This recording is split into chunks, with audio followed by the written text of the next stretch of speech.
Part 7. Prologue. I want to thank you again for allowing me to visit again under these circumstances, Lord Light, Princess Lilith said. If I were you, I'd wonder what was going on too. So it's fine, I replied. Also, if you don't mind, I'd much prefer for you to refer to me as Dark whenever I'm in this outfit. Since you're in disguise too as an adventurer named Liliana, whom I recruited as a temporary member of my party, there's no need to act so polite around me. Understood, Lord. Lilith paused and corrected herself. Sure thing, Dark.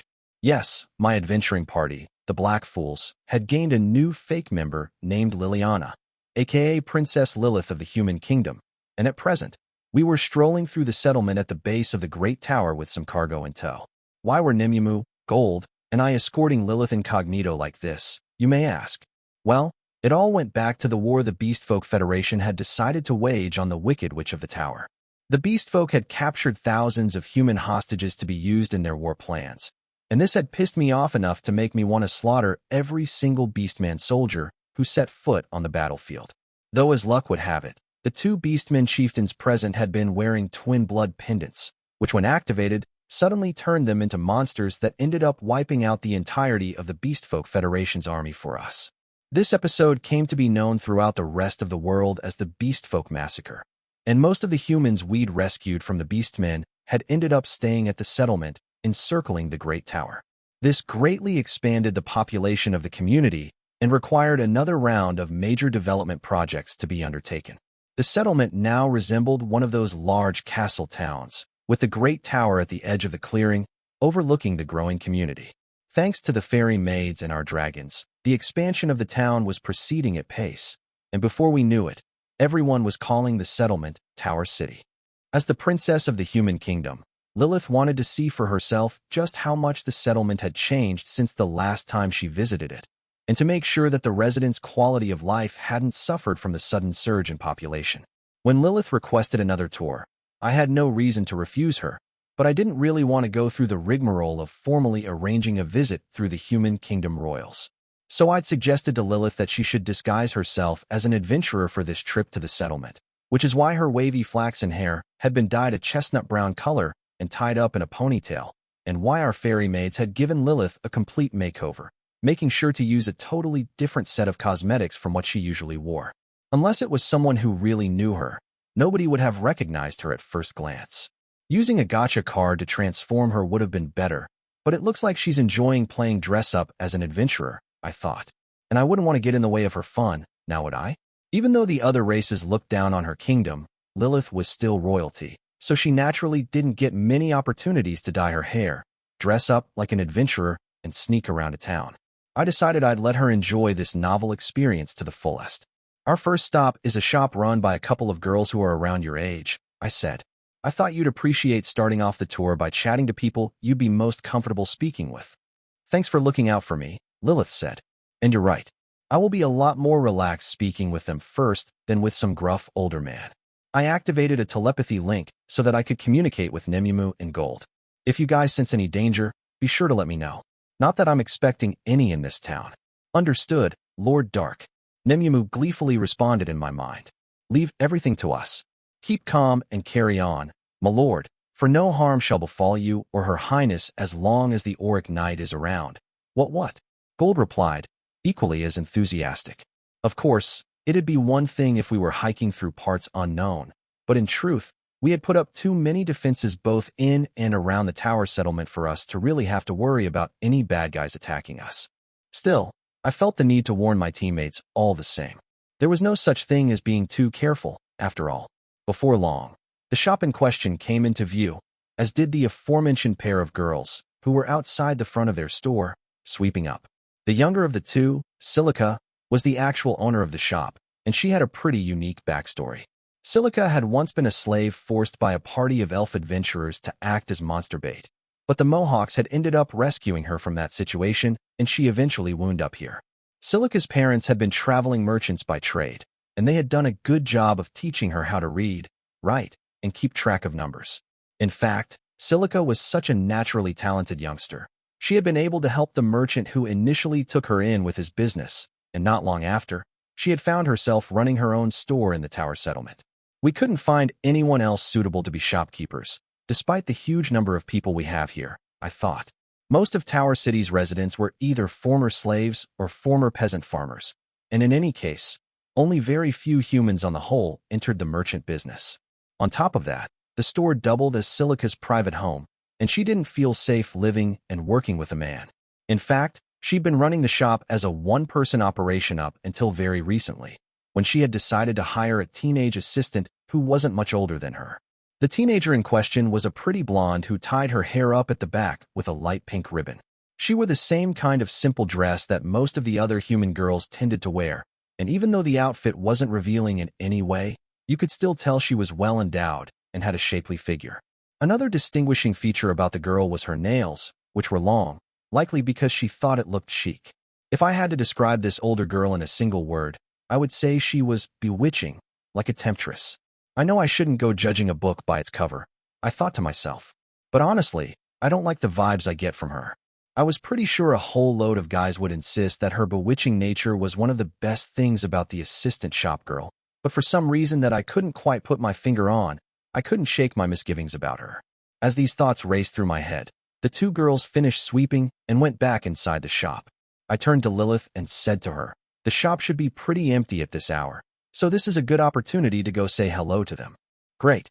I can't wait to hear what they have to say about this city," Lilith said, quickening her pace in order to get to the store faster, with the rest of us following on behind. Chapter 1. The Demonkin Nation Masters. A man with dreadlocks sighed loudly as he reclined on a sofa. "So I hear those Dragonuta Empire masters finally made their move on the Great Tower. It's supposed to be this nation or village or whatever near the Elven Queendom. They thought C might be hiding in the tower." Go was the leader of the group of masters that had gathered in a building in the Demonkin Nation, the northernmost nation on the mainland. Go's arms were sprawled across the back of the sofa, while his legs were spread equally wide, his listless posture conveying his passive annoyance. "Huh, did they really?" a teenage girl sitting on a different sofa said with an air of indifference, her focus largely on her fingernails, which she was busy filing. "Those guys seriously get obsessed over the stupidest things. And they probably didn't get anything out of it. The way they're just totally cool with running around in circles all the time is really dumb in my book. They're not going to kill the almighty C, so they should quit wasting their time. They'd be way better off if they just followed the happy, carefree Mickey lifestyle." The girl called Mickey Blue on her nails, studied them closely for flaws, then resumed filing. She had long blonde hair that was tied up at the back with a ribbon, and she was sitting with one leg crossed over her knee on a sofa without a backrest. She was wearing hot pants along with boots that went all the way up to above her knees, and the top she had on looked more like a brassiere, with one strap dangling loosely from her shoulder. The whole look was completed with a wide-sleeved jacket that hung off her shoulders. Daigo, the third member of the group and the only one of the three who was standing, unsheathed the two swords he kept in a single scabbard that dangled from his hip, the chain connected to their hilts jingling with aggravation. "Go. If you've got nothing else to tell us, I'm going back to leveling," Daigo said curtly. He was 170 centimeters tall, had his hair tied up, and his shirt lay open to reveal a set of bulging pectoral muscles. Etched across his face was an X-shaped scar that had been carved into it by a sword, both lines stretching all the way from his forehead to the edges of his cheeks, and under it lay eyes with a gaze as piercing as his twin blades. "No, I ain't finished saying my piece," Daigo retorted. "I was just getting started. So settle back down and don't interrupt me with those swords of yours again." Go lifted his taut, muscular frame forward out of its slouch, and this time, there was a hint of excitement in his voice as he spoke. "So what those dumb masters did was instigate the beast folk into talking on the Great Tower. But guess what happened next? Their whole friggin' army got annihilated in the battle." "Annihilated?" Daigo repeated. "You mean, at least a third of their troops were taken out of action? Never mind me. Even this repulsive skank here could kill that many beast men without breaking a sweat. That's hardly worth talking about. How can you call me a skank? You're so mean." Mickey whined. "My only crime is that I maybe like cute girls and boys a little too much." Daigo's face twisted in sheer disgust. "You go after any female who's your type, and when it comes to the opposite sex, you're only attracted to cute-looking boys. It wouldn't be a problem if all you did was take him to bed, but that crazy kink of yours for snuffing out your lovers is a total deal-breaker. If that's not the behavior of a repulsive skank, what is?" "Huh? What's not to get about my kink?" Mickey said. All those cute boys and girls look so adorable when they're in pain. And they're all miserable. And they're so scared of me, they turn white as a sheet. You see, I start off by being all sweet on them so that they forget about everything that isn't Mickey. Then I totally betray their trust just to see the look of horror on their faces. They're just so totally adorbs and precious in those moments. I can't stop the throbbing I get deep down inside. A completely enraptured Mickey paused briefly as she realized she had forgotten to add something important. But those aren't the only times that they look so unbearably cute. I also like to bind their hands and feet, then slowly slice open their bellies while they beg for their lives. The way they scream and plead for mercy totally melts my heart. But surprisingly, those human kids the Demon King give me don't die all that easily. So after I cut him open, I like to play with their innards while they howl and scream, their cute little faces twisting in pain. Enough, Daigo yelled, glaring down at Mickey in undisguised disgust. I didn't come here to listen to you go on about your stupid kink. Oh boo, you're always so mean to me, Daigo. Mickey pouted, puffing out one of her cheeks. No girl will ever like you if you insult them like that. Besides, it's not as if you hesitate to kill women and children alike when you're doing your level grinding. And if you ask me, that leveling kink of yours is also stupid, especially since you keep killing cute kids I would have liked. They suffered a much better fate dying by my hand than having a sick, sadistic nutbag like you digging your claws into them. Daigo shot back. In any case, leveling is everything. It's the only thing that matters. Would you two mind at all if I picked up from where I left off? Go interjected, tired of being ignored. So anyway, when I said the beastfolk army was annihilated, I meant completely annihilated. There was nothing halfway about it. Their entire army of 2,000 was wiped out just like that, with no one left to tell the tale. All 2,000 men. Daigo pondered. Sure, I might be able to do that, given enough time and the right setting for such a task, but even then, there's always a good chance I'd miss a few. But you're saying they killed every single soldier on the battlefield? Just who the hell were the beastfolk fighting? We don't know that yet, Ghost said. It looks like the Great Tower used some kind of single-use, possibly Phantasma-class magic item to trap in all the beastmen and massacre them all. Ugh, they sound terrifying. Mickey gasped with mock fear and even covered her face with her hands. Although it was just an act, most men who saw her would have instinctively felt an impulse to protect her. But Daigo simply clicked his tongue in contempt, while Go continued talking without even addressing her histrionics.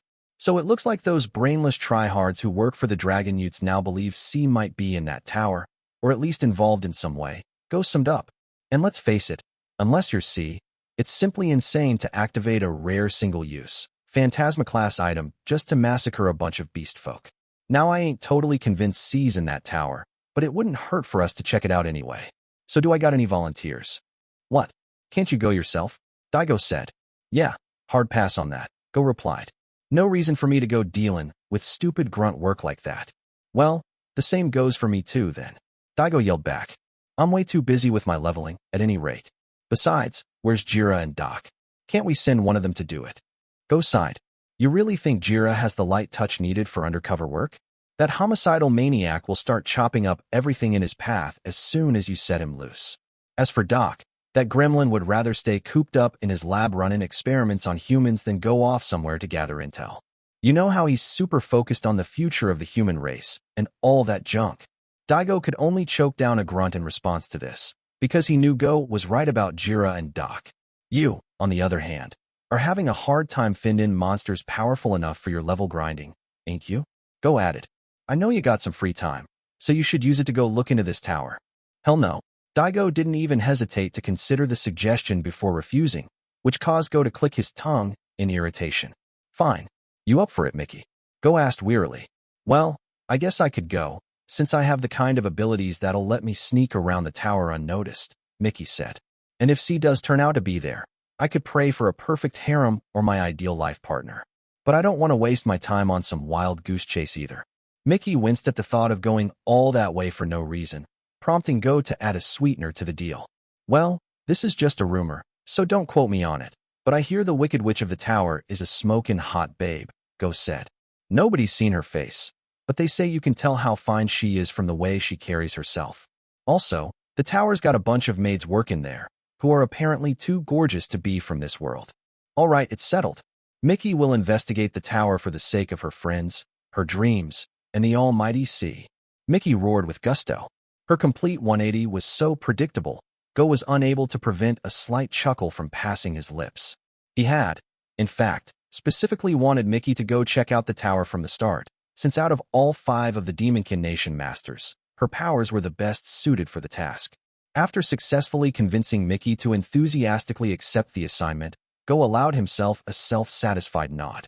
"Now hold on a minute," cried out the 4th person in the room, a demon who had been loitering around in the background, listening to the conversation, before deciding this was the right time to interject. "Are you people insane?" The demon had long horns protruding from his head, menacing fangs jutting out of the corners of his mouth, and he was at least several centimeters taller than Daigo. The finery he was wearing marked him as a member of the Demonkin Nation's aristocracy, yet he was disciplined enough not to make his presence known in the usual ostentatious manner, preferring to simply watch proceedings from somewhere out of sight without moving a muscle until he felt the need to step in. In other words, it was obvious this demon had combat experience, but that fact mattered little to the masters the demon had just obliquely insulted. After all, any one of these masters had the power to lay waste to the Demonkin Nation if they really felt like it. The Wicked Witch of the Tower leads a band of psychotics who just killed every single beast man who dared to take up arms against them. The demon exclaimed, clearly perturbed. "And you want to risk provoking them? You wouldn't be trying to stop us from doing what we want to do, now would you?" Mickey said languidly. "That goes against our contract, you know."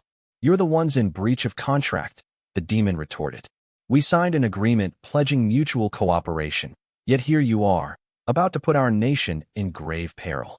I refuse to stand by and let that happen." The Demonkin Nation and the Masters had entered into a pact in which the nation agreed to provide aid, comfort, and other favors to the Masters, and in return, the Masters agreed to lend their powers to the Demonkin whenever they were needed. Even though the demon knew the Masters could squish him like a bug, this was overshadowed by the much bigger risk of the Masters making an enemy out of the Wicked Witch and the Demonkin Nation getting caught in the middle. That prospect would inevitably open the doors to the wholesale slaughter of his people in the same manner as the beast folk. However, the Masters weren't ready to listen to reason. "It'll be chill, honest," Mickey assured the demon. "Nobody will know my true identity or that I'm working with the Demonkin Nation. There's nothing to worry about. I certainly have faith in your powers, but there's no point in poking the hornet's nest," the demon said. "Mickey, we'll provide you with more human slaves that are to your liking. So is there any way you could forego your plans to meddle with the Great Tower?" "No way. Not a chance." Mickey pouted in a whiny voice. This time, Mickey's gonna hook up with the Wicked Witch and her maids. Mickey usually agreed to anything the demons asked of her, so long as they were willing to provide her with fresh humans to sate her wanton desires. But this time around, she was wholly convinced that the Wicked Witch was a woman of unparalleled beauty who controlled an army of maids that were just as pretty as herself. As such, there was absolutely no possibility of Mickey passing up this chance to infiltrate the Great Tower, no matter what else was dangled in front of her. Besides, this is a huge opportunity for the Demonkin too, Mickey argued. "C might be in that tower, and if he is, he'll grant my prayers and yours too. You might finally get your wish of becoming a more powerful race than the Dragon Youths. That definitely makes checking out the tower worthwhile, no matter how psychotic the people there are, Your Highness." The demon, who happened to be Voros, the crown prince of the Demonkin Nation, gritted his teeth in vexation, but he couldn't deny Mickey's point that the Great Tower might contain the answer to helping his people attain their long-held ambition of becoming the master race by surpassing the Dragon Youths. That goal had become the Demonkin's whole reason for being, to the point where it could be called a collective obsession. As the crown prince, Voros was in no position to pass up this opportunity of a lifetime, even if it meant dealing with the bunch of murderous psychopaths residing in the Great Tower. After a moment's hesitation, Voros threw up his hands. "Fine, do what you want," he spat. "But you're sharing all the intel you get with us, you hear? And if your cover does get blown, you'd better do everything in your power to make sure none of the blowback reaches us. We'll do what we need to do to protect ourselves too. You got any problems with that?" "Of course not. You can always trust Mickey," the female master replied before aiming a cutesy wink at Voros, which unwittingly took his breath away. Mickey was a sadistic killer who derived pleasure from torturing women and children both physically and mentally, but she was still so stunning to look at that she captivated most men, even the demon prince himself. Voros found himself forced to exit the room quickly before Mickey completely captured his heart, and behind his retreating figure, Mickey, Go, and Daigo shared scornful smirks. Voros rushed out of the master's suite and into the bitterly cold air of the hallway. He soon slowed his pace to a walk, but he still wanted to put as much distance as he could between him and the room he had just fled. Who the hell did they think they were talking to? Voros yelled in his mind. I'm the crown prince of the Demonkin nation. Yet those inferior humans saw fit to insult me. If they weren't masters, I would have had them flayed alive and tormented until they begged for death. But Voros knew full well that he was dealing with beings who had the power to destroy not just his own nation, but the nations of all the other races too. Well, except for the dragon youths. Despite looking human, the masters were actually walking weapons of mass destruction, and although Voros had made a point of saying his piece in their suite, he couldn't afford to dig his heels in and potentially anger them. However, the Crown Prince took comfort in the fact that the demons knew a secret that was being kept confidential from the masters. They can go ahead and spend all their time vainly searching through that tower or whatever other dungeons they want to look in for all I care. We already know they won't find C in those places, Voros thought, snorting in derision at Go and his associates. They have no clue that we already have C in our possession. They're like a bunch of ignorant dogs chasing their own tails. Having the master spy on the Great Tower ran counter to the interests of the Demonkin nation, with Voros believing that the proper way to take action against a threat as dangerous as the Great Tower was to hold a vote at the next summit in order to form an international coalition that could share the risk. In truth, Voros couldn't understand why anyone would try to take on the tower alone, and what made the operation even more of a pointless endeavor was that the demons already knew where C resided. The Demon Prince had tried to do the masters a favor by voicing his opposition to their impulsive mission, but in the end, he'd had little choice but to allow them to unknowingly head off on a fool's errand. Voros couldn't have told the masters the real reason for his objection, since that would lose his leverage over them, and digging his heels and risked inviting the wrath of the masters. However, simply having C in their possession wasn't enough to grant the Demonkin their long-held desire of becoming more powerful than the dragon youths. There has to be a way to remove the seal and awaken C, Voros mused. That way, we can finally be rid of these inferior reprobates and rise above the dragon youths. C was presently being held in a secret location, but a magical seal was keeping him asleep. The demons had no clue how to remove this seal, and it wasn't like they could just ask outsiders for help, so they continued to carry out research in secret, but so far, they'd had no luck with it.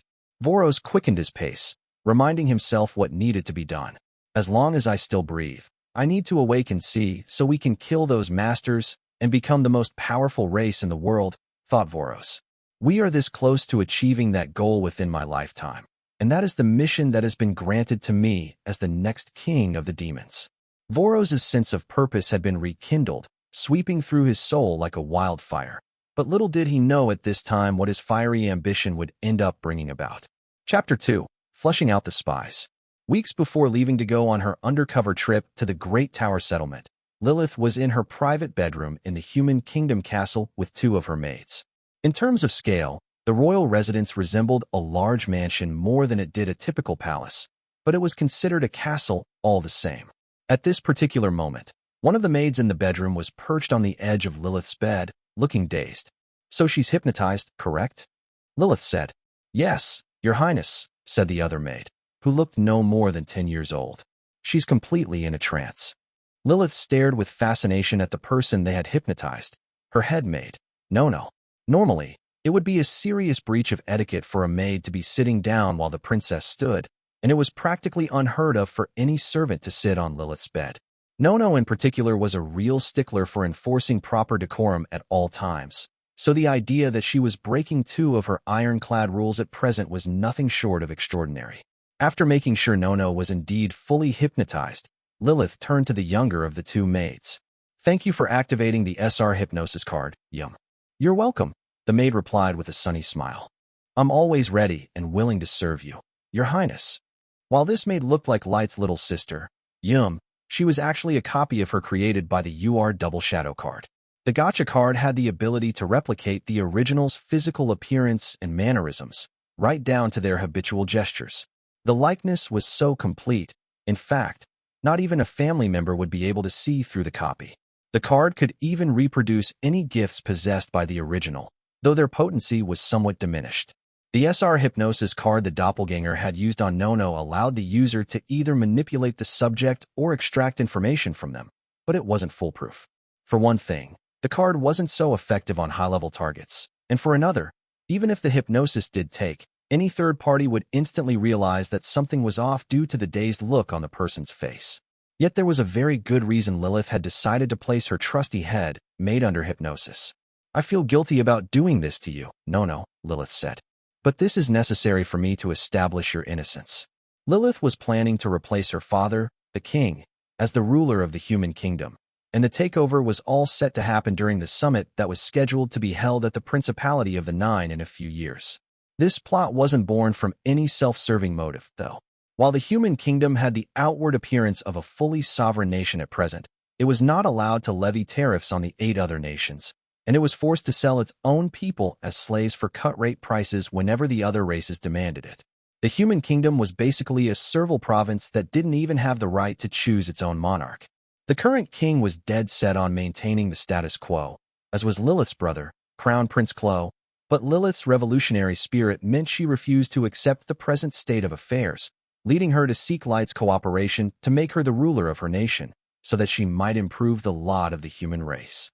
However, claiming power wasn't as simple as using Light's army to strong-arm her way onto the throne, for the kingdom was awash with spies who were in the service of other races. If Lilith tried to take the crown by force and attempted to push her proposed reforms through that way, the royal vassals wouldn't accept her authority and nothing would get done.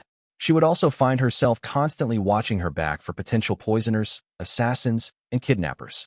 In other words, dealing with all of the toxic palace intrigue would leave Lilith no time to actually run her nation. So she had decided to try to identify all the spies using Light's cards in order to secretly eliminate them before her accession to the throne. And the first person to undergo this weeding out process was Nono, the person Lilith trusted most. Please wait outside the door and make sure no one else comes in," Lilith ordered. "If anyone tries to enter, give me a signal and stall them for a few moments." "Yes, Your Highness," the fake replied before bowing and exiting the room. "I still can't believe how she can have the exact same appearance, speaking patterns, and mannerisms as the real thought Lilith. "I almost forgot she's a body double."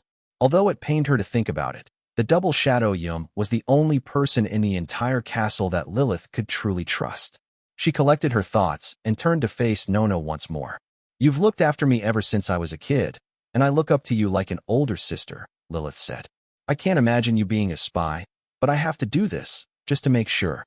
She cleared her throat. "I will begin my interrogation now, Nono. Please answer my questions honestly."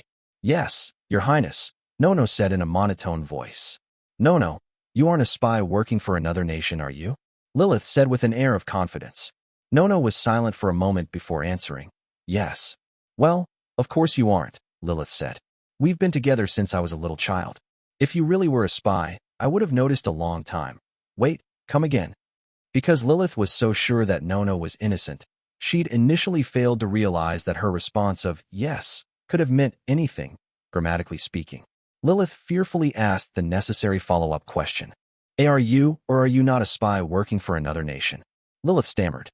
"Yes, I am," Nono said after another pause. "I am a spy and I serve the Demonkin nation." This confession struck Lilith like a thunderbolt and caused her to fall backward onto her posterior. Luckily, the only one who noticed the princess react in such an embarrassing manner was the fake who had heard the noise through the door and rushed into the room to calm Lilith down and help her back up. After collecting herself again, Lilith continued to question Nono, but seated in a chair this time. The headmaid spilled everything she had been hiding for all the years she had been alive. She revealed that, for generations, her family had been under orders from the Demonkin nation to operate in the human kingdom as spies, and that she had been personally instructed to assassinate the princess if her justice-related activism ever became a threat to the Demonkin nation's interests. Nono added that because she had looked after the princess ever since she was little, her affection for her went beyond the usual master-servant relationship. But that affection would not win out against her familial duties and the mission she had been assigned, for if she were to go against orders and spare the princess's life, she and every single member of her family would be slaughtered. Nono went on to list some of the other spies who were working for the Demonkin nation, which included maids, manservants, and some of the nobles who had been put in charge of running the kingdom, and she concluded the session by telling her questioner that she was also personally aware of other people who might be spies for the other 7 races, but she hadn't bothered to confirm her suspicions, so they were only suppositions on her part. Lilith clutched her head in distress. I can't believe there are so many spies crawling around my kingdom. I was prepared for the worst, but this is just too much. For Lilith to become the next ruler of the human kingdom, there had been a very real prospect that she would need to execute a whole bunch of people if it came to it. But this new information meant Lilith was now faced with the worst-case scenario of not just having to execute Nono, but the rest of her family as well. How could you? Lilith said accusingly, with hot, bitter tears streaming down her cheeks. Why are you, of all people, a spy? Do you have no love for your nation? If Lilith had been any normal girl, she would have pretended not to hear what Nono had told her, given up on her plans to change the world, and attempted to live out the rest of her life as normally as she could. But Lilith couldn't simply abandon her objectives due to the weight of her responsibilities as the princess of the human kingdom. After spending several minutes crying due to the pain of this betrayal, Lilith gritted her teeth and raised her head, her eyes filled with determination to lift her kingdom out of peonage and to save her people from being treated like cattle. She was hell-bent on achieving her goals, even if it meant excising the cancer that had spread throughout her kingdom. This pain and suffering will end with my generation, Lilith declared. And I will make that happen, even if I have to kill you myself. No. I simply don't have enough people. Sitting in a chair in her private suite, Lilith sighed deeply. The princess had secretly been running a probe to find out who was and wasn't a spy inside the palace walls. But since the only person she could trust to help with the operation was the double shadow Yum, this fact-finding mission had been going at a snail's pace. The one person Lilith thought she could trust, Nono, had turned out to be an undercover agent for the Demonkin. After this shocking discovery was made, Lilith realized she could ill afford to rely on anyone else to be a confidential cohort. That said, 2 people were nowhere near enough to make meaningful progress on such an enormous task, and Lilith closed her eyes as she tried to come up with a solution, but all paths led to the same destination. I suppose I'm going to have to ask Lord Light for help, Lilith muttered to herself. She retrieved the SR telepathy card she kept in her desk drawer and awkwardly recited the activation spell. Let's see, Lilith said hesitantly. SR telepathy, release. The card disintegrated and a mental link was established between Lilith and Light, who was all the way down in the abyss. Lilith used a telepathy card to contact me because she wanted some advice, so we arranged to meet in person a few days later at her convenience. After replacing her at the Human Kingdom Palace with a double shadow clone, Lilith showed up at my other office on the top floor of the Great Tower. We sat opposite each other on sofas and made small talk while sipping the tea that May had brewed. I very much appreciate you taking the time to meet me today, Lilith began. It's the least I could do, I replied. I'm eternally indebted to you for saving my sister's life, so I'm always available whenever you wish to meet. I'm supremely glad to hear that, Lilith said. As for Yum, I hope she is doing well. I confess, I do not feel bereft of her company, since she, or rather, her body double, still waits on me every day. But I do find myself wondering how the real Yum is faring. Thank you for caring so much about my sister, I said. Yum misses you a lot, so if you could make time in your undoubtedly busy schedule to go see her, it would make her day. Yes, I would love to see Yum again, Lilith replied. We have so much to talk about since we've been apart for so long. The 2 of us continued to chat idly like we were old friends having brunch together. Once she was sure we were both in a good mood, Lilith finally broached the real subject of our discussion. To tell you the truth, I've run into a huge problem, Lilith said, a grim look on her face. There's no one I can trust in my palace, other than the Yum clone you made with your card. I'm surrounded by spies, and it's taking me and the fake Yum far too long to flush them all out. I need more manpower to get rid of these spies. So is there any way I could trouble you for more cards? I know I'm being a bit presumptuous, but this is all for the future of the human race. She really did make it sound like she had only come to me as a last resort. After listening to Lilith's plea, my brow furrowed pensively. I see, I said. So you want more double shadow cards who you can trust to help you identify these spies? That's correct, Lilith confirmed. And yes, I know full well how immensely valuable those cards are. Lilith was being totally honest with me, and there was no hint of her trying to wheedle me into giving her more gacha cards. I appreciated her candor, but in this case, I couldn't squeeze blood from a stone. First, I want to thank you for coming to me with this, I said gently. But honestly, I don't think I can give you any more double shadow cards. I know I owe you everything for saving my sister, but my gift doesn't produce double shadow cards all that often, and right now, I'm not sure I have any of those cards in my possession to give you. Lilith looked startled by this. Is that so? And to think you already used a few of those precious cards for my sake. I should be the one thanking you. Looking a little shaken, the princess bowed her head to me. In truth, I did have a few UR double shadow cards left, but since they were ultra rare by definition, I couldn't afford to exhaust my very limited stock on creating a whole new team of investigators for Lilith. I know that I'd said I was indebted to her, but I wasn't just going to cut off an arm and a leg to repay that debt, especially when there were other, more reasonable options available. I'm sorry I can't share any more double shadow cards with you, but I can summon more people for you all the same, I said. I have lots of cards that can manifest people, and I'm perfectly willing to give some to you so that you can use them to replace your servants gradually over time. Because of the realities that were plaguing her kingdom, there was no way Lilith was going to become queen right away, and the next summit at the duchy was still a few more years away. She could use that time to secretly put people she could trust into low-level attendant roles. Unlike the ultra-rare double shadow cards, the Unlimited Gacha had produced piles of regular, low-level humans like the Mohawks, and I didn't summon every human my gift spat out, because doing so wouldn't serve any practical purpose, and taking care of all of them would eat up too much time and resources. For these reasons, a lot of those normal human cards had been taking up storage space, but now they would finally be able to serve a purpose by lending a hand to Lilith in her quest to flush out the spies in her kingdom. Lilith took a few seconds to consider my suggestion. Thank you, Lord Light. Like you say, I should take a more realistic approach and gradually switch out my retainers for people I can count on. I'm glad I was able to help, I replied. Thankfully, Lilith had been accommodating enough to accept my first suggestion. The two of us spent the rest of our time mapping out the specifics of how she would go about switching out her servants with humans summoned from my cards.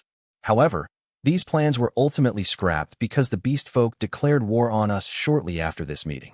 Chapter 3. Making Contact. Prince Clo and Princess Lilith stood before their father, the king, after being summoned to his office in the royal palace. 2,000 beastmen soldiers have been slaughtered by the Wicked Witch of the Tower, the king announced, his voice leaden. His two children reacted with breathless shock at this news. Lilith, in particular, was completely taken aback, since neither the Beastmen death toll nor the war versus the Beastfolk Federation had come up as a topic in her many recent conversations with Light. This massacre has led the Demonkin nation to conclude that the Great Tower and the Wicked Witch are imminent threats, the king continued. The demons are pressing for an emergency summit to be held in the Principality to discuss a collective response to the presence of the tower and the actions of its residents. We're still finalizing the date for the summit, but I suggest that you two make sure you're fully prepared to attend the summit at the drop of a hat. Understood, Father, Clo said, the unexpected briefing having turned him pale. But even though Lilith was just as shaken by the massacre of the Beastmen, she saw this news as leverage to convince the king that she had been right all along. Dear Father, if what you say is true, that means the Wicked Witch is as powerful as we all suspected, Lilith exclaimed. She has defeated the Elven Queendom and the Dark Elf Islands, and now she has also subjugated the Beast Folk. We must seize this chance to ally with the Witch and attain power for the human kingdom. This is a golden opportunity for us to escape from being a chattel nation beholden to others. We must grab this chance to elevate the status of humans with both hands. Both the king and Prince Clo placed the palms of their hands on their foreheads, as if nursing migraines. Knowing she was right on this, Lilith frowned at this unspoken yet belittling response. Lilith, the king started, speaking as if admonishing a small child. We are in no position to link hands with this Wicked Witch of the Tower. The risks are not worth the as-yet dubious rewards. And what precisely would we be risking, dear father? Lilith said, her tone strident. The witch is the protector and ally of all humans. She believes in the absolute autonomy of our whole race, for heaven's sake. When I went on my tour of the Great Tower, I observed for myself how she feeds, clothes, and shelters the humans in the settlement, and everyone there is thriving under the protection she guarantees. My dear brother was there with me, and he will back up what I'm saying. How can you still think that the witch presents a danger to our kingdom? The king sighed. You really do not see the risks, do you, Lilith? No, I absolutely do not, she replied firmly.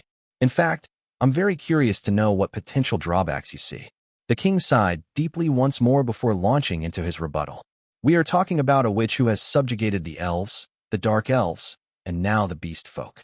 From what I hear, the beast folk incurred the wrath of the witch by illegally kidnapping humans and declaring war on the Great Tower. Abducting and imprisoning those humans without just cause was absolutely uncalled for, and as king of the humans, I strongly condemn their actions, but the king hesitated grimly. But the witch has toppled 3 whole nations now, completely upending the international order. And I am told the witch slaughtered 2,000 beastmen warriors, who went into battle armed with highly destructive weaponry. So you can imagine how shockingly disproportionate that level of butchery appears to me and the other world leaders, I hope. Why yes, I find it extremely shocking as well, Lilith stuttered. But it was the beast folk who declared war on the wicked witch, so the outcome was entirely justified. If anything, the beast folk brought this disaster upon themselves by illegally abducting humans. And I completely concur with your judgment on that, Lilith, the king conceded. But we also must not forget that the nations the witch has conquered so far were weaker than the Dragonuta Empire and the Demonkin nation. We cannot say how those 2 superpowers will react if we ally with the witch, and she herself has yet to demonstrate that she can beat either of those races. And in all honesty, there is also no way for us to guarantee that the wicked witch will not turn against humans out of anger for whatever reason. Lilith paused, momentarily uncertain. But the witch believes in the absolute autonomy of humans. She would never do something so unprincipled to our race. Of course, Lilith knew that the real power behind the wicked witch and the Great Tower was a boy named Light, and in every encounter she had had with him, he had always come across as an honest, approachable young gentleman. But at the same time, she had noted that Light exuded the overwhelming aura of a god, or perhaps the Dark Lord himself. In any case, the absolute autonomy declaration wasn't quite the same as giving humans a free pass to do whatever they wanted. And since it was really Light who had granted humans absolute autonomy, he was of course the person who set certain conditions on the pronouncement. Those who transgressed these rules would not be spared from the maximum punishment, even if the transgressor was Lilith, who had built up quite a close relationship with Light. Furthermore, any punishment could very well spill over and affect the entire human kingdom. It was all but certain that there were humans out there in the wild who were ambitious enough to want to plot against the Great Tower, and it was that very real possibility that stopped Lilith from making a full-throated defense of the wicked witch. Unfortunately, the king saw through Lilith's equivocation. We are treated as less by the other 8 races, and because of the power imbalance that exists, we have, by necessity, become experts on how to avoid drawing the displeasure of the other nations, the king said. However, we know next to nothing about this wicked witch. We could find ourselves doing everything in our power as a kingdom to appease the witch, and still incur her wrath due to some unintended misstep. In that event, we humans might end up ceasing to exist as a race, let alone as a chattel nation, as you call it. It is my responsibility as monarch not to risk the safety of my people on that kind of reckless gamble. The king's words silenced Lilith completely. She knew in her bones that her father, a diehard advocate of the Orthodox, could not be swayed in any way, no matter what other arguments she put forward. Not only had the king become inured with age to all sorts of outrages and atrocities that befell his people, he was convinced he would be secure in his lofty position so long as he didn't rock the boat. The king likewise knew that his daughter was far from convinced by his justifications, even if she seemingly didn't have the energy to continue the war of words between them. With that in mind, he dismissed his 2 children, and Lilith exited the room first with Chloe following behind, the prince looking at his sister's back with a mixture of pity and disbelief. Is she still too immature to know how these things work in the real world? Chloe's eyes seemed to say. Sensing her brother's painfully patronizing gaze boring holes into her back, Lilith swallowed down her hurt pride and strode briskly to her private chambers, where on entering the lounge, the fakium dutifully pulled out a chair for the princess at the table. This young apprentice maid had recently been told that she was extremely adept at her job and well on her way to being promoted to a full maid. The other maid in the room, Nono, poured some tea into a cup and placed it in front of the princess. Lilith briefly hesitated. Thank you, Nono. Knowing that her head maid was a spy, the princess had wondered for a fraction of a second whether her tea might be laced with poison, but she had made sure that all of her extracurricular activities were done in secret, so there was no reason to believe her assassination would have been ordered. Nono noticed the pregnant pause, but decided to ignore it. It would appear His Majesty has related news to you that you have found quite troubling, Nono said. Yes, it was certainly a briefing I could have done without, Lilith grumbled. In any case, I need to prepare to depart for a summit at the Principality in the next few days. Or next few months, at the latest. I request that you have my luggage all packed and ready for then. They are holding a summit at the Principality of the Nine? Nono queried. I thought the next one wasn't due for a few years. Things have changed, said Lilith. Many things. For obvious reasons, she was going to keep the specific reasons for the summit being brought forward close to her chest. And since Nono was a consummate professional, the maid didn't probe any deeper. Lilith calmly sipped the tea Nono had prepared, but her mind was buzzing. Father won't join hands with the Wicked Witch, no matter what I do, she thought. He's just going to sit on his throne and rule over a lowly chattel nation whose citizens will continue to be exploited and killed with impunity. Her brow furrowed further. This isn't over. I'll admit that the Wicked Witch of the Tower, or rather, Lord Light, is powerful in ways that no ordinary person can comprehend, but his power is genuine and absolute. The only way we humans will ever be able to engage with the other races on equal terms is if we ally ourselves with Lord Light and his retainers. But she knew the king and Prince Clo weren't likely to have their minds changed, even if they met Light in person. I will have to stand and fight alone if the human race is to have a future, Lilith thought. I haven't finished flushing out the spies in the palace, but the summit being brought forward like this works in my favor. I must depose my father, become queen, and guarantee a brighter tomorrow for my people. And for that purpose, I must contact Lord Light at once and start laying the groundwork for our plans. Lilith's passionate, if juvenile, revolutionary spirit was like fire in a furnace, engulfing her heart. Although Nono had known Lilith since she was a tot, the maid failed to notice her charge's renewed sense of determination as she continued to wait upon her. After all, even Nono didn't have the ability to read the princess's mind. Chapter 4, Favors. I was just wrapping up the post-war briefing with May, Ellie, and Aoyuki in my office in the Abyss, when out of the blue, I received another SR telepathy call from Lilith, whereupon she relayed some news to me that really threw me for a loop. What? The Duchy is holding a summit really soon, I said aloud. But they aren't supposed to be holding another one for years. Wait, what? It's because we toppled the Beastfolk Federation? Lilith told me that our shocking victory over the Beastfolk had caused the Demonkin nation to regard the Great Tower as a threat, and because of this, they had called for an emergency summit to be convened in the Duchy so that all the nations could come up with a unified response. Because of these developments, Lilith wanted to come and discuss what our next move should be, and I readily agreed to meet her, since for one thing, there was no reason not to, and for another, because this whole debacle was the result of actions we ourselves had taken. We decided on a time to meet face-to-face, then ended the telepathy call. A few days later, I received Lilith again in my top-floor office inside the Great Tower. We greeted each other, then took seats on separate sofas, facing one another across a coffee table. May placed some freshly brewed tea in front of both of us before going over to the wall and standing with her back to it, allowing us to begin our conversation. I thank you once again for making time in your busy schedule to meet me at my request, Lilith said. No, this meeting was necessary, since you need help with this problem, I said. I never would have guessed that our war with the beast folk would trigger an emergency summit.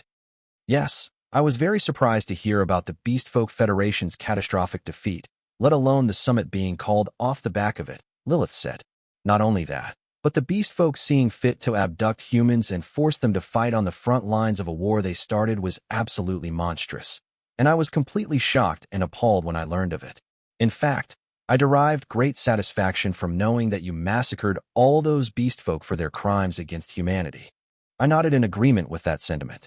We had informed Lilith before this meeting about the sequence of events that had led to the defeat of the Beast Folk Federation's army, including their cruelty to the human hostages and the devastation that was wrought by the twin blood vampire slimes. Like me, she probably thought the beast folk had brought the massacre on themselves, quite literally. At the same time, Lilith may have been a little freaked out by the idea of launching major wars that lead to casualties and death on that scale, but if she truly wished to bring about reform for the human race, she needed to accept that some lives were going to be sacrificed to meet those ends. Taking over a nation and ensuring a better tomorrow for the human race was going to be a messy job, no matter how you went about it. I personally believe it's by heavenly design that this summit is being held so soon after the beast folk paid for the injustices they inflicted Lilith said. Lord Light, I plan to depose my father at the summit and take his place on the throne as queen of the human kingdom. For that purpose, I require your help in getting the Elven Queendom, the Dark Elf Islands, the Dwarf Kingdom, and the Beastfolk Federation to support my ascension. Also, if you are able to guarantee the cooperation of one more nation, either through subjugation or by secret arrangement, then my coronation will be assured. I lapsed into silence as I pondered what Lilith was asking of me. I knew from what she had told me previously that the human kingdom didn't retain the right to pick their own rulers, instead essentially falling to the 8 non-human nations to decide by majority vote. It was meant to be a purely ceremonial process, but due to the huge power imbalance, the human kingdom didn't dare crown a candidate that wouldn't have the approval of the other nations. But looking at the process another way, it meant we only needed to have 5 of the non-human nations in our pocket to be able to crown Lilith as the new queen. As of right now, we can easily get 4 nations to vote how we want, I thought. And given our capabilities, we should have no trouble either strong-arming or secretly befriending another nation. But, unfortunately, that wouldn't solve even half of the problems we had before us. We're very willing to help you if it means ending the suffering of humans, I said at last. But you haven't finished clearing the spies out of your palace, have you? Don't you think it's a bit too early for you to seize the crown? I have also been struggling with that dilemma, Lord Light, Lilith admitted. But if I don't become the ruler now, it will be years before I get another opportunity, and in that time, our fellow humans will continue to suffer. Lilith had placed her hands on her knees when she sat down, and at this point in the conversation, they balled up into fists. I would much rather allow my father to remain the king so that he could lead the charge to reform the status quo, but I'm afraid he doesn't have the strength of will to even consider trying to change things for the better, and neither does my brother. Lilith bitterly recalled her recent conversation with the king in his office. As such, the only one who can secure a brighter future for the human race is me, she declared. I know this might be overstepping the bounds of our relationship, but I was hoping I might ask you for 3 more favors, Lord Light. 3 favors, I said. I could only guess at what they might be, but I wasn't prepared to flush out the spies in the human kingdom for her. That wasn't to say it couldn't be done if we had a free hand to move around out in the open, but it would be next to impossible to get rid of the spies without any of the other nations noticing. Surprisingly, however, Lilith's favors were of an entirely different variety. Yes, 3, Lilith affirmed. My first favor is to help me to boost my power level before the summit begins. In other words, Lilith wanted to reach a level where she would have some resistance to any potential assassination attempts. I'm aware that getting rid of spies cannot be done overnight, she continued. So the alternative is for me to level up so that I am not so easy to kill by normal means. That way, I can enact reforms and carry on flushing out spies without needing to worry about any deadly reprisals. This was the sort of unconventional idea you wouldn't expect to hear from a member of a royal family. But as Lilith explained, this method would allow her to take the throne, bring the axe down on all the spies in her kingdom, and replace her retainers with a bunch of people summoned from my normal cards. Sure, a political purge like that would cause a huge ruckus, but the attention would be entirely on Lilith, leaving my people free to assist in taking out the spies without being noticed. My next request is for you to lend me a few magic items that can ward off poison and similar methods of assassination, Lilith said. Even if I do attain a higher level, it would be impossible to make myself immune to all potential attempts on my life through my new power level alone. Needless to say, this also made sense. Besides, my end-card summons would be completely vulnerable to deadly attacks too, so they would also need defensive items, healing potions, and other magical items to protect themselves. The end cards were my allies, after all, so I couldn't skimp on making sure they stayed safe. However, I found Lilith's final request somewhat unusual. Last of all, I would like you to accompany me to the summit at the Principality of the Nine as my protector. You want me to be your bodyguard? I said. It would reassure me greatly knowing I have you by my side during the conference, Lilith explained. The leaders of the Demonkin Nation and the Dragonuta Empire will also be present at the summit. I may not be able to offer you much, but I can extend this invitation, which I believe will be to your benefit, for it will allow you to see these leaders and their inner circles in person. Once again, Lilith was right. It would definitely be better for me to see the leaders of the 2 most powerful nations in the world in person, and going there as Lilith's bodyguard provided a good cover story. Any adventurer recruited to escort a member of Human Kingdom royalty anywhere must be A rank, Lilith said, flashing me a smile.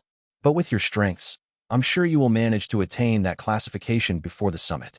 Guilds categorized the many adventurers around the world using a 6-rank system. A rank was reserved for the top adventurers, and B rank was the next tier down, for adventurers who were still high level but not quite as stellar. C rank was filled with proficient pros, while D rank was for those who were considered full-fledged adventurers. If you had middling experience at questing, you were placed in E rank, while F rank was largely for adventurers who were just starting out. There was also a separate S rank, which was reserved for the real cream of the crop, the likes of which were rarely seen. I disguised myself as Dark when I helped rescue the human hostages from the beast folk, I thought. With that on my record, and with the backing of the nations in our sphere of influence, maybe I'll be able to get to A rank with little problem. Lilith might have believed we were all-powerful, godlike figures, but we weren't capable of performing every miracle under the sun. It was just a happy coincidence that I'd already been operating undercover as the adventurer known as Dark for some time by this point, because otherwise, it would have been practically impossible to make A rank in time for the summit if I'd needed to start afresh.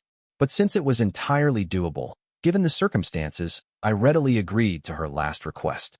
Okay, I'll take you up on your invitation of bodyguard duty, I said, and I'll help you out with those other requests too. Thank you so much, Lord Light, Lilith said, almost squealing with delight. No, I should be the one thanking you for allowing me this valuable opportunity to attend the summit with you, I replied. We both smiled at each other, and a warm, fuzzy feeling filled my office at the outcome of our meeting. Unfortunately, that warmth didn't extend to the reception some of my warriors gave to Lilith and the way she had dealt with me. Master, Aoyuki started, the hem of her cat-eared hood hiding her eyes from view. That woman, Lilith, disrespected you just then. I say she must pay for that effrontery with her life. After my meeting with Lilith, I returned to my office on the bottom tier of the abyss, but the moment I sat down in my chair, Oyuki and Ellie both appeared in front of my desk to lodge complaints.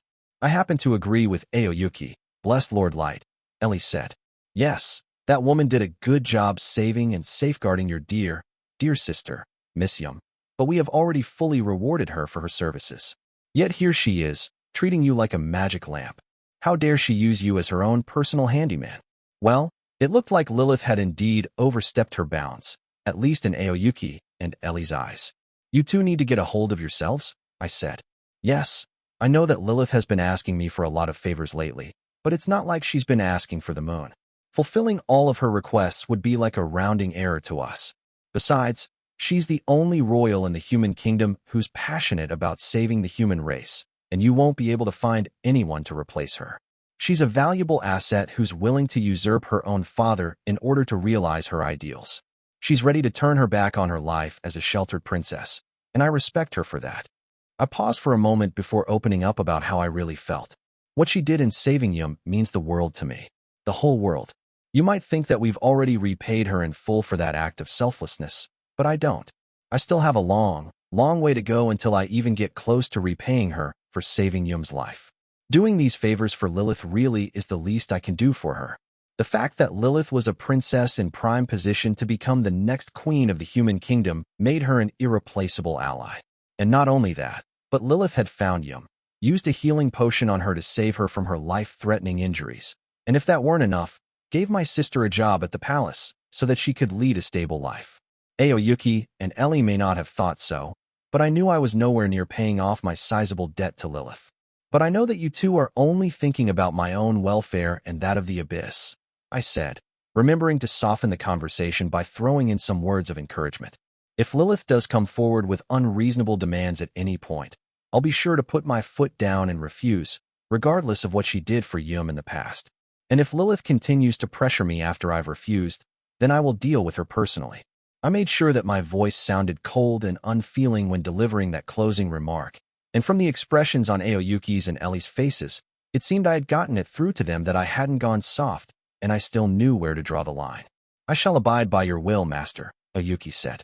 Likewise, I will follow your decision to the letter, your blessedness, Ellie said. But if she is planning to cross a line that should not be crossed, I implore you to tell me first, and I will dispose of that woman in an instant. Judging from the vibes I was getting from them, Aoyuki and Ellie still saw Lilith as an enemy to a certain degree, but because my deputies were fiercely loyal to me, they would refrain from acting on this animosity. at least for the time being. I was glad they displayed such devotion to me, but at times, they could be a bit too extreme with it.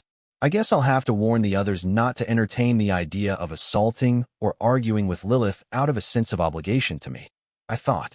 I didn't honestly believe Lilith would get into a nasty confrontation with one of my own, but I felt I couldn't be too careful about it, since we were talking about the person who'd saved Yum's life.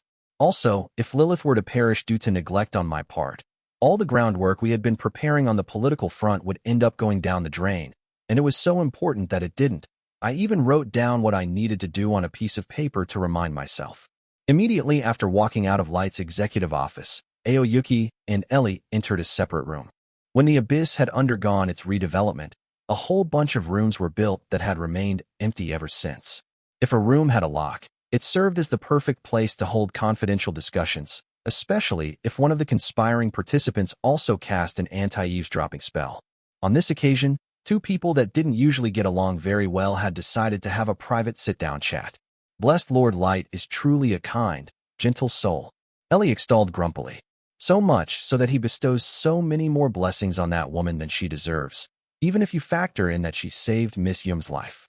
Blessed Lord Light's mercy soars higher than the air and the sky, and its depth surpasses even the deepest ocean, but he's being far too generous, in my opinion. Muro, Aoyuki mewed in agreement. That Lilith woman is clearly taking advantage of his blessedness's kindness. Ellie grumbled. He says he will allow it, but she's treating Blessed Lord Light like he's her manservant. In any other circumstance, I wouldn't tolerate it. Yes, but Master approves of it, Aoyuki noted. Therefore, we must tolerate her insolence this time. But the next time she deigns to exploit Master for her benefit, I will end her existence. So we must pardon her transgression. At least, for now, Ellie said. I'll admit she's willing to get her hands dirty for the sake of the human race, unlike the king or her brother, the prince. If we consider what we feel the future should look like, she fits into our plans very well. She was able to come here because of a double shadow clone, Aoyuki pointed out in an icy voice. We could slay her, and nobody would know. These weren't idle words from Aoyuki. She would have ripped Lilith apart that very instant if Light had given Aoyuki his permission. Ellie nodded in agreement, then spoke in a tone that was dripping with the same murderous wrath as Aoyuki's words had. We mustn't touch her, though, she muttered grimly. Blessed Lord Light did not give us the go-ahead to do so. Meow, mewed Aoyuki, twisting her head away testily as if to say she was better than that, which was met with an empathetic shrug of the shoulders by Ellie. Even if Blessed Lord Light grants us permission to execute that woman, that doesn't give us free rein to make her suffer excruciating pain for trying to exploit his blessedness, Ellie pointed out. We should take into account the fact that she saved Miss Yum and send that wretched woman on a painless final journey to paradise. Mero, Aoyuki purred in agreement. After that, Ellie and Aoyuki launched into a debate about how much of a romantic attachment they thought Lilith felt for Light. But these two weren't the only ones in the Abyss who harbored a secret hatred for Lilith. Chapter 5. Leveling up with new weapons. One of the things that Lilith had requested from me was to help her level grind. Okay, but how am I supposed to do that? I thought with my arms crossed. When I was left for dead at the bottom of the Abyss, my Unlimited Gacha had miraculously summoned May, the level 9999 ever-seeking maid, who helped me to level up by gift-wrapping a number of snake hellhounds so I could rack up experience points. I eventually reached a vastly higher power level, but hit a brick wall once I ran out of powerful monsters to kill. That all changed, however, when the Unlimited Gacha produced Ellie, the SUR Forbidden Witch. Ellie helped me to max out to level 9999 by having me fight overpowered interdimensional monsters that had been brought into this world by her ultimate class spell, the Koshmer Summon. But I couldn't see Lilith following the same path that I'd taken to level up. For one thing, all the surviving snake hellhounds had been tamed and were now my allies, so I wasn't going to let Lilith kill them just to gain experience points. Also, she was only level 7, which was much too low for her to face off against a super monster spawned by the Koshmer Summon. Even if I and the other level 9999s were there to provide backup, the murderous energy radiating from such a creature alone would be enough to kill Lilith by stopping her heart dead. When I started using those monsters to level up, my power level was already over the 4000 mark, but they could have in no way been called easy battles to win, even with May, Ellie, and Nizuna fighting alongside me. As a level 7 fighter, She wouldn't just be the weak link on the battlefield. She would die on the spot the moment she glimpsed a Koshmer-summoned monster. I couldn't put Lilith in that kind of danger. We just need to get her to a level where she has some resistance to assassination attempts. I reminded myself. She doesn't have to level all the way up to 9,999 like me. In my view, a power level in the hundreds would be enough, and she could attain that level safely by battling the monsters that were lurking in the woods around the Great Tower. Granted, this approach might take a little longer than the alternatives, but it was better than Lilith dying on my watch. I could also give her unused armaments and magic items produced by my Unlimited Gacha. In fact, I could put together a bunch of options that would suit her, design-wise, and she could pick whatever she liked best from that selection. With that settled, I proceeded to the next phase of Lilith's leveling up plan. On her first day of leveling, Lilith came to the large hall on the 3rd floor of the Great Tower, where we had laid out a selection of weapons, armor, magic items, and other gear on a table for her to choose from. Lord Light, Lilith said in a trembling voice. Hey, are you really going to let me borrow all of these armaments and items? Oh, no, I'm not lending them to you. I'm giving them to you. I corrected her. You're free to take what you like and leave whatever you don't want. Lilith was lost for words. These weapons aren't all that powerful, so why is she acting so surprised? I wondered, giving Lilith a curious look. Did I say something funny? But everything I see here is preposterously valuable. Lilith protested. I believe some of them must even be Phantasma-class weapons, yes? These are the sorts of weapons that would normally be kept under lock and key as national relics. And I'm not even sure my kingdom has any armaments like these. Are you sure you're willing to just give these weapons away, Lord Light? Lilith's question made me realize that I was working from an entirely different frame of reference from hers. From my perspective, I was offering Lilith a bunch of unused weapons that held little value to me and my allies. And even though Lilith was completely correct that there were Phantasma-class weapons on the table, the Unlimited Gacha had spit out a ton of them, and they were often too useless to withstand the overpowered mock battles my comrades regularly engaged in. To Lilith and everyone else on the surface world, however, any one of these weapons would be considered prized possessions on a national level, so it was no wonder that she would be shocked by the idea of me freely giving her these things that were so rare in her domain. But the fact remained that my side didn't need these weapons, so I simply told her the truth. Of course I'm sure, I said. These are all surplus to our needs, so by all means, you can have them. Plus, since you're going to be level grinding, I have to give you armaments that will protect you. And it makes sense that you should keep those armaments, because your safety is my top priority. Why you care that much about my well-being? Lilith said, her cheeks turning a shade of red for some reason. Thank you, Lord Light.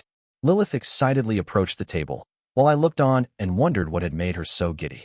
I'd asked the fairy maids for advice on what armaments to offer Lilith, so it didn't take her too long to pick out gear she really liked.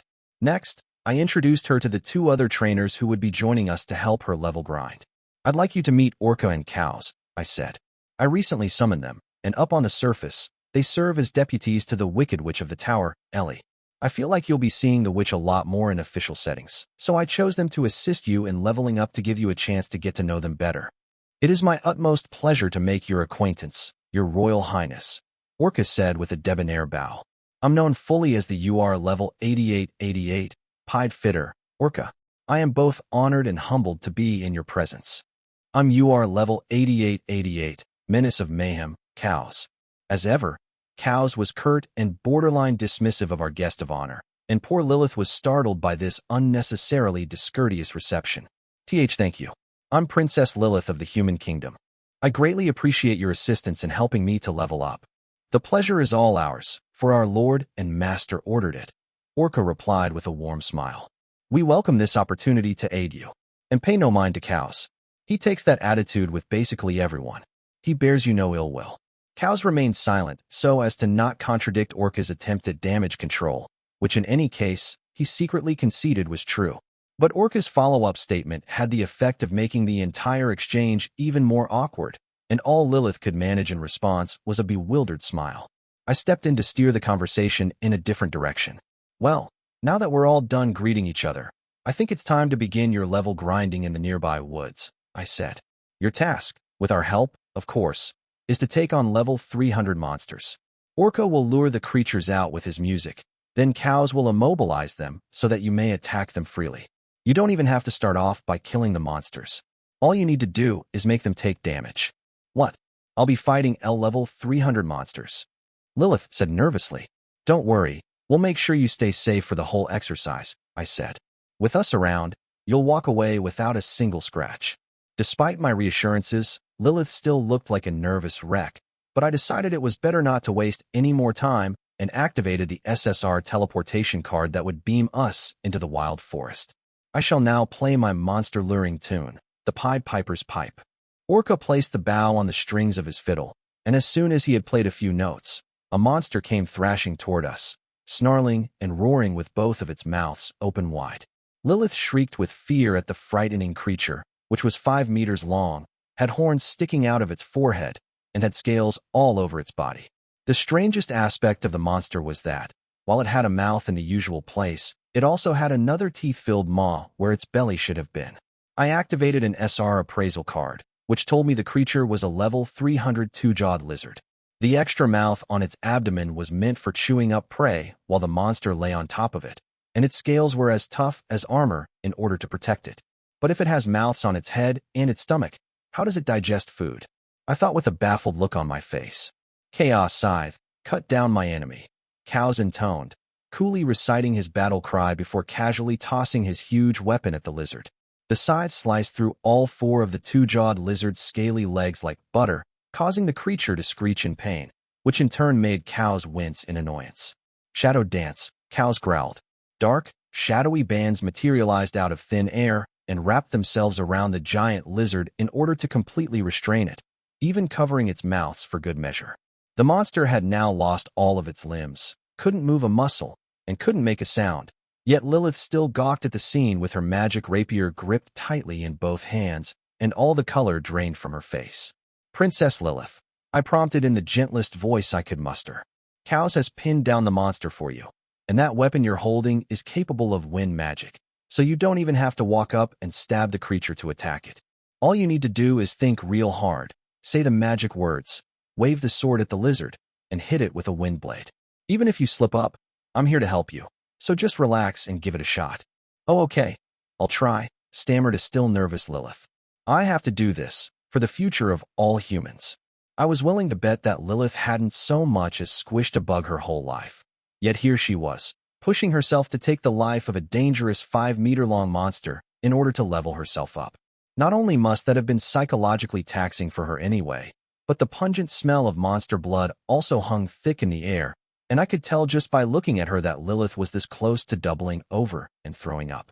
But even so, she was still willing to get her hands dirty and take a life, which just went to show how devoted she was to her cause.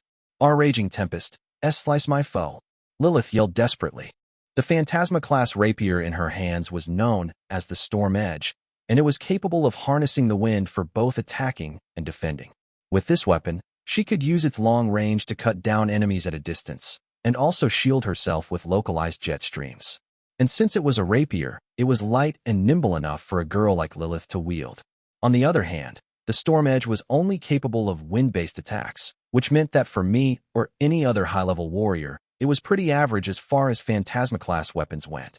But in this situation, the wind blades produced by Lilith's Storm Edge successfully sliced the two-jawed lizard right down the middle of its torso, spilling blood and guts everywhere. The creature gave one last muffled scream, then shuffled off the mortal coil. Lilith tried to shriek at the gory sight in front of her, but no sound escaped her mouth, and her face had gone completely ashen. Her legs eventually gave way, and she would have fallen to the ground if I hadn't quickly positioned myself to prop her up. Hey, are you all right, Princess Lilith? I said, panicking. You don't look so good. Not only had this been her first time killing another living being, but she'd also had to watch as a bunch of blood and guts spurted everywhere, and the shock of the experience had basically made her swoon. Teach, thanks for catching me, Lord Light, Lilith said weakly, the rapier trembling in her quivering hands. I'll be fine. Let us continue. Instead of calling it quits, Lilith straightened herself up and regained her regal poise. This simple act of plucky determination caught Cows's attention. Why do you feel you have to try so hard? Cows asked. Lord Cows, she said. I hear you got a double shadow clone to take your place at the palace, Cows continued. You could always let the clone train in your place while you take shelter in the White Tower. That way, you wouldn't have to go through all this trouble. Yes, It probably would make more sense to have my clone perform all the strenuous work of seizing the throne, with me simply taking her place after the coronation, Lilith admitted. But I can't think of anyone who would follow someone who hasn't shed blood, sweat, and tears in order to claim their place on the throne. And besides, this ordeal could never compare to the suffering that my people are constantly going through in their lives. She really is willing to do whatever it takes to bring about a brighter future for the human race, I mused. And she's the type who goes above and beyond what's required of her, even if it's hardly worth the effort. Any other girl would just sit back and enjoy the pampered life of a sheltered princess. But instead of simply engaging in lip service, Lilith was perfectly willing to get her hands dirty by slaying monsters in order to build up her strength so that she could secure a better tomorrow for her kingdom. Even cows and orcas seemed impressed by her resolve. I had thought that all the people on the surface world were beyond redemption, but it appears that you are the rare exception to that rule, cows said. The warrior mage always maintained that he abided by the laws of nature, where the strong rule the weak, but that was actually just a front for his true belief that the strong must protect the weak. It seemed that the war with the beast folk had left such a bad taste in his mouth. He had started to feel that only the residents of the abyss deserved his protection, but after seeing Lilith in action, he had started to warm to her. You're very kind, Lilith said, obviously confused about how to take this compliment without knowing the full context. We cleared the dead two-jawed lizard out of the way by placing its corpse in an item box, allowing Lilith the space she needed to continue her level grinding. Okay, let's keep going, I said. But remember, we can take it slow and slay the monsters at your own pace. We have plenty of time, after all.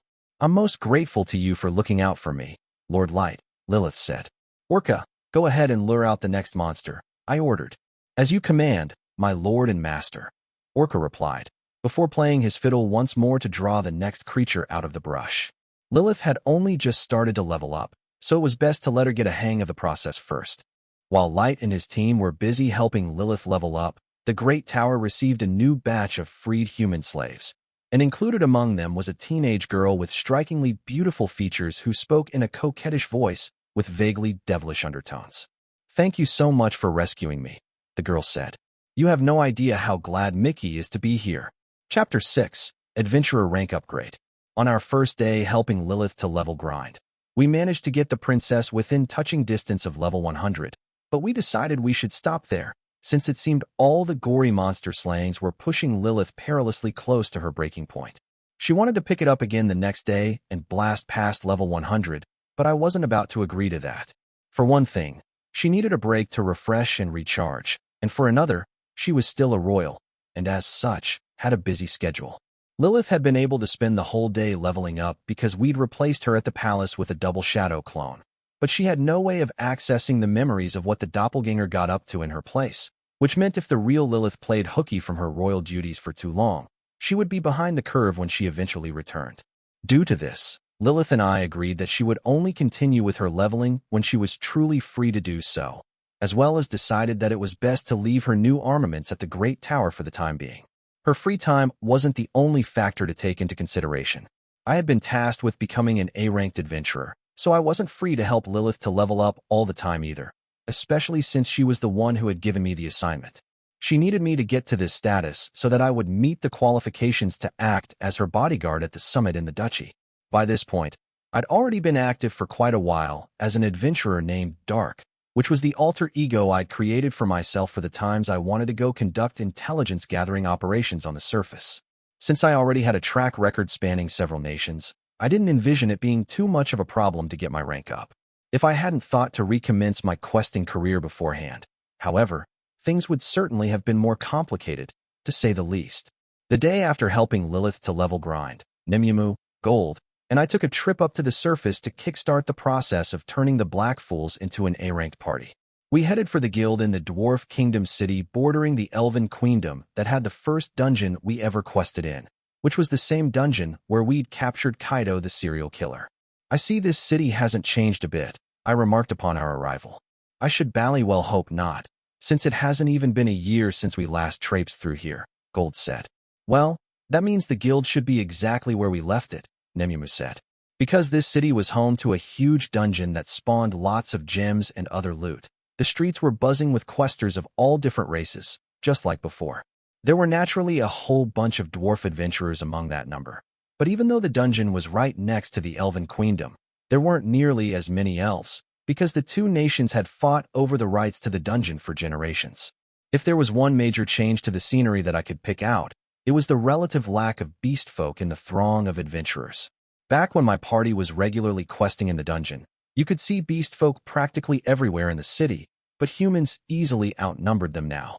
So anyway, the reason we'd picked this guild out of all the options available was because it was a good bet that the guilds in the royal capitals of the Elven Queendom and the Dwarf Kingdom would have given us the third degree about our sudden request to move up ranks, while the guilds in the Beastfolk Federation would already have had their hands full dealing with the aftermath of the massive military loss the nation had just suffered, which meant the process of moving ranks would take more time there. On top of that, my party already had an established working relationship with this city's guild, and they had bailed us out in a timely manner in the past, so I knew the process of going up in rank would go smoothly here. Some of the food stall owners and passing adventurers recognized us and greeted us as we made our way to the guild, and we waved back at them. And when we finally reached the guild hall, we found that not a single thing had changed about its interior. The quest board was in the same place as always, but since it was now past noon, there were almost no adventurers milling around. Come evening, however, this place would be packed to the gills with adventurers returning from the dungeon to sell their loot. We had purposefully turned up at the guild at this time of day to avoid any long lines. Opposite the quest board, the guild's receptionists were all lined up behind a counter, with each of their stations separated by wooden partitions.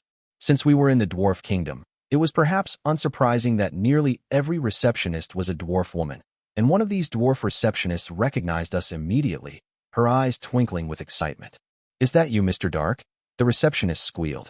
"Have you and your distinguished friends come to visit our fair city again?" "Yes, it's been a while," I conceded, approaching her station. "We just got into town today, in fact." While this receptionist might have been treating us like VIPs this time around, when we'd first encountered her, she had dismissed me as a know-it-all inferior. But when we started returning with ice gems from the 5th floor of the dungeon on a daily basis, a feat that was near unreachable for other adventurers, she quickly changed her tune and began giving us the royal treatment every time we showed our faces at the guild. "Have you fine folks come back to quest in our dungeon again, perhaps?" the receptionist ventured, her eyes all aglitter. "If so, you have the full backing of the guild in all your endeavors." I forced a laugh from under my SSR fool's mask. "Thanks a lot, but I've actually come here to apply to upgrade my party to a rank." The receptionist's shoulders drooped, unable to hide her disappointment. "Oh, I see. If you had come back to farm more ice gems, we would have been able to satisfy some of our many waiting clients." The dwarf eyes suddenly widened. "Wait, did you just say you wanted to be upgraded to a rank?" "Yes, and I come with recommendations from these nations," I said, presenting her with the appropriate documents. At present, my party was C rank, which would normally have taken 3 or 4 years to attain, but we had made it to that grade in less than a month after my party had put a stop to Kaido's killing spree in the nearby dungeon. Since then, several months had passed without us moving up the ladder at all, and now here we were, asking to be numbered among the elites. I didn't blame the receptionist for having her socks knocked off by our request. The receptionist scanned the documents I'd handed to her. The Elven Queendom, the Dark Elf Islands, the Beastfolk Federation, and even our kingdom are all recommending you for a rank? My goodness, are these all real? And Mr. Dark, what have you done to receive these letters? Well, technically, I'd be revealing highly confidential state secrets if I were to say, I replied. But if you really wish to know, I'd be more than happy to.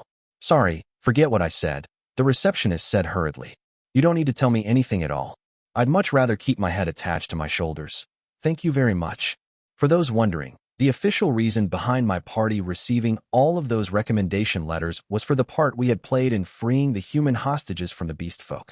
Since the Beastfolk Federation had committed high crimes against humans, it was agreed that our party would basically abide by a gag order. Sure, the gag order could never have possibly applied to all the former hostages, but we didn't see any real reason to actively ruin the Beastfolk Federation's reputation any further than it already had been.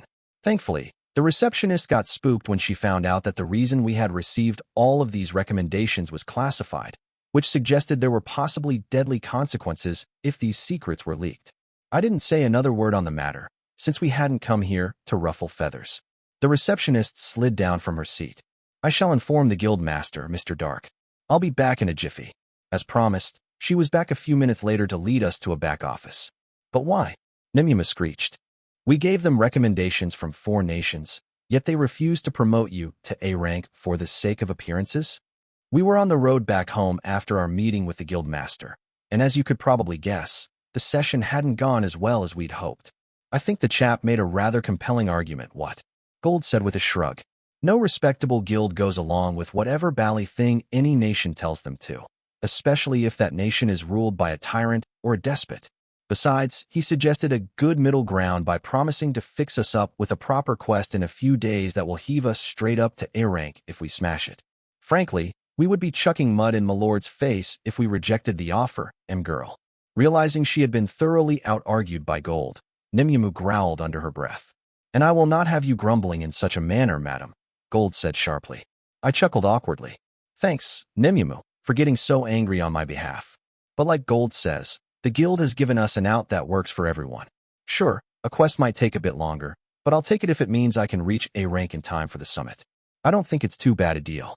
The guild chief had also assured us he wasn't about to foist some near-impossible quest on us, but that he planned to arrange a quest that was sufficiently high status to make it easier to justify fast-tracking our promotion.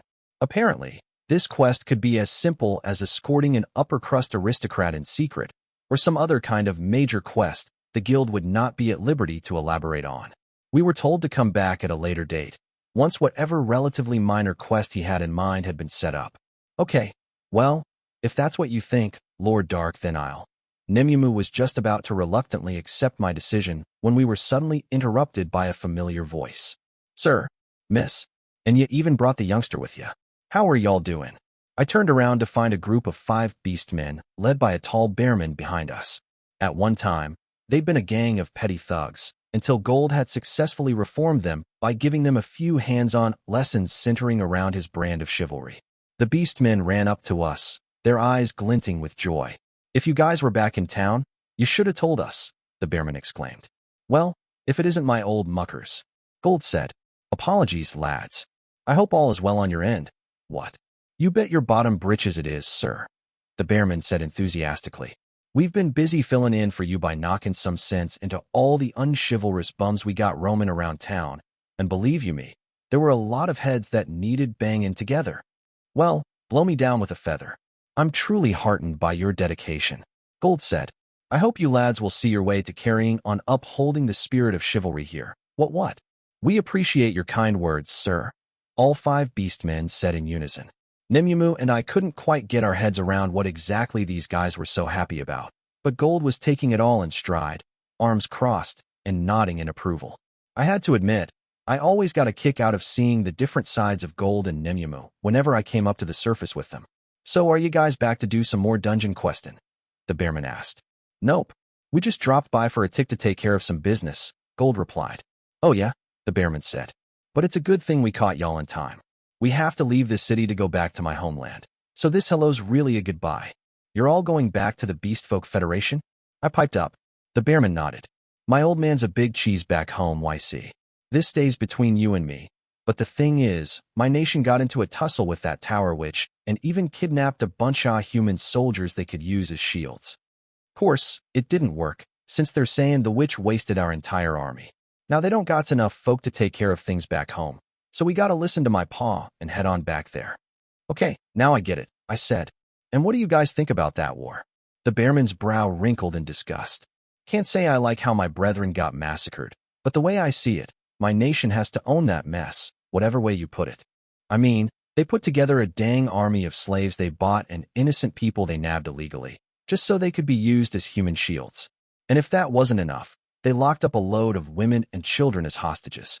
Now, what kind of chivalrous nation would do a rotten thing like that? The whole mess don't make me proud to be a beastman. The other 4 beastmen voiced their agreement with this sentiment, which just went to show how much Gold's lessons had straightened these guys out. I hoped the other beast folk had also finally learned how insanely wrong it was to enslave people from another race for the purpose of getting them to fight. The bearman turned to Gold. We'd really like it if you could come with us and teach the rest of my brethren about real chivalry, sir. Gold, Nimuma piped up excitedly. You should take him up on their offer. Go with them. I can take care of Lord Lai. Lord Dark. I was fairly certain this was the first time I'd seen such a radiant smile break out across Nemumu's face the entire time we'd been up on the surface. But even with his face hidden behind his full-face helmet, Gold still managed to show Nemumu how repulsed he was by this suggestion. You can't possibly expect me to abandon my lord, whom I have sworn to protect. Girl. Gold said indignantly before turning to the beastmen. Please accept my sincere apologies, laddies, but I'm afraid I have prior commitments. No problem, sir, the bearman said. We were just kinda hoping you'd join us, that's all. But really, we're the ones who should be sorry for trying to pull you away from your duties. The beastmen bowed their heads in apology, and after both parties had waved goodbye to one another, we went our separate ways. My party and I were soon outside the city limits, and once we'd found a secluded spot where nobody could see us, I activated an SSR teleportation card to translocate us back to the abyss. Chapter 7. Silica and her shop. Once she had finished sweeping in front of her store, Silica let out a long breath. Good. It looks much cleaner now, she remarked. She picked up the receptacle filled with her sweepings, took it to the back of the shop, then dumped the contents into a large bin marked for the garbage man. The city at the foot of the Great Tower had instituted a trash collection service that came by every other day to pick up any refuse. Silica went back inside the store to tidy herself up. My new helper's supposed to be starting today, so I can't look all dirty when she gets here. First, Silica washed her hands, then went to her bedroom to change out of her dirty clothes and put on some freshly laundered ones. Silica was the only daughter of traveling merchants who had once beaten a path all over the human kingdom. One day, a monster killed both her parents, and having been left to fend for herself as a helpless orphan, she was soon captured and sold into slavery. Silica eventually wound up being bought by a party of elves, who'd used her as a forward scout on a quest to perform recon on the Great Tower, which had mysteriously appeared out of nowhere in the wild forest near the Elven Queendom's royal capital. The young girl's job was to be the first one in the party to be attacked by a monster, buying time for the elves to either attack it all at once or flee the scene completely. But instead of this happening, a giant snake-tailed monster had sneaked up on the adventuring party from behind and devoured the elves. Silica had believed the monster would gobble her up next, but strangely, the creature ran off and left the girl all alone in the middle of that deadly forest. The next thing she knew, a group of human men with weird-looking mohawks rescued Silica and handed her over to a human merchant. And she'd thought that was that, believing she would remain a slave under the merchant's charge forever. And maybe she would have stayed with the merchant if a human woman calling herself the Wicked Witch of the Tower hadn't brought the Elven Queendom to its knees and outlawed human slavery across the realm. Finding herself suddenly emancipated, Silica was quickly transferred to a nascent settlement that was being constructed around the Great Tower. At first, the tower and the settlement had occupied a clearing in the forest that only measured about 100 meters across, but with the flood of liberated slaves and other humans streaming into the settlement, it widened and soon became a veritable city stretching for several kilometers. Housing, fields, wells, and stores were thrown up to keep pace with the rapid development, with a school that doubled up as an orphanage at the heart of the settlement. The tower, which had mandated schooling for all young children, with a few exceptions, which marked the start of a compulsory education system with subjects that encompassed reading, writing, arithmetic, physical education, and cultural refinement. The orphanage was being run by former female slaves, while fairy maids filled the teaching roles in the school. Silica herself was certainly still young enough to be attending that school, and this fact made her sigh with disappointment as she changed clothes. I still can't believe they won't let me go to school just because I already know my 3 Rs, Silica grumbled. And knowing proper manners was a point against me too. Since Silica's parents had been merchants, they had tutored her in the educational basics that the orphanage school was designed to teach. The people in the Great Tower had seen no real need for Silica to attend the school, and in fact, even back then, they had already been thinking of assigning her another role, namely, running a store. Whoever would have guessed that I'd be living my parents' dream of running a shop? Silica sighed to herself. You really never know what life is going to throw at you. The young girl finished tugging down her simple dress as she expressed this jaded sentiment more suited to coming out of the mouth of someone decades older. Owning a store was the quintessential dream of human merchants, because the job of being a traveling peddler usually entailed working out in the elements, which exposed them to an overwhelming amount of danger, so the prospect of settling down and leading a quiet life as the owner of a shop was vastly favorable. However, Owning a store required capital to buy a plot of land and construct a building, and that kind of money was usually beyond the reach of most humans. To raise the necessary funds, you would either need to save up money as a family over multiple generations, strike it rich as adventurers, or be one of the lucky few to gain the support of a powerful and wealthy patron. So how had Silica ended up landing the Great Tower as her backer? It all went back to the Beastfolk massacre that had been perpetrated by the Wicked Witch. As a result of this massacre, also known as the Human Deliverance War by the residents of Tower City, the population of the formerly tiny settlement ballooned to over 10,000. With the help of dragons, the fairy maids were able to quickly expand the settlement to accommodate this flood of new arrivals. But even though basic infrastructure had been put in place, there weren't enough humans among the populace who were qualified to run a store. This meant that despite her young age, Silica had more experience in the merchant game than the rest of the inhabitants, which is why she'd been selected to run this shop. Running a store is too much work for one person, so I asked the fairy maids if I could have a few more pairs of hands. Or just an extra pair, at least, Silica thought. But only guys offered to help. Silica reflexively shuddered at this memory. She didn't necessarily harbor full-blown androphobia, but her experiences with men in her young life hadn't been good ones. For starters, the male elf adventurers who had bought Silica as a slave had been horribly abusive to her, plus the Mohawks who had come to her rescue had initially frightened her. Of course, the Mohawks had turned out to be real gentlemen, as had the male merchant who subsequently took her in, but taking everything into account, Silica had decided she would much rather work with a woman than a man. For one thing, any employee Silica hired would likely reside on the second floor of the store with her, and Silica frankly didn't have the stomach for sharing her living space with a man. At the same time, running a store all by herself was physically taxing for a kid like Silica, so she asked the fairy maids to send her a girl who was close to her in age, or maybe even an older woman to help her out. Unfortunately, most of the women in the city were either former slaves or peasants, meaning there were no candidates available who could read, write, do simple calculations, or even pull off the kind of business etiquette expected of a store clerk. All the other prospects who could do these things had already been sent off to other places that were more in need of their skills. As such, the acute labor shortage was starting to make Silica desperate. Maybe I can find a girl who seems like she'll be a quick learner and train her up myself, she had thought at one point. I'd have more work to do in the beginning, but if she becomes better at the job, things will get easier for me. Fortunately for Silica, the heavens threw her a lifeline, and the fairy maids came to tell her that they had found a teenage girl who had the preferred qualifications. Like Silica, this girl was the daughter of traveling merchants who was orphaned when they were killed in a monster attack. The candidate was already well educated, so there was no need for her to attend the city's school, and as luck would have it, this girl also said she wanted to work in commerce. It was as if someone were rescuing Silica from the dark forest all over again. Silica had practically danced on the ceiling of her second-floor bedroom when she got the news. Now I don't have to do literally everything by myself, she squealed with glee at the time.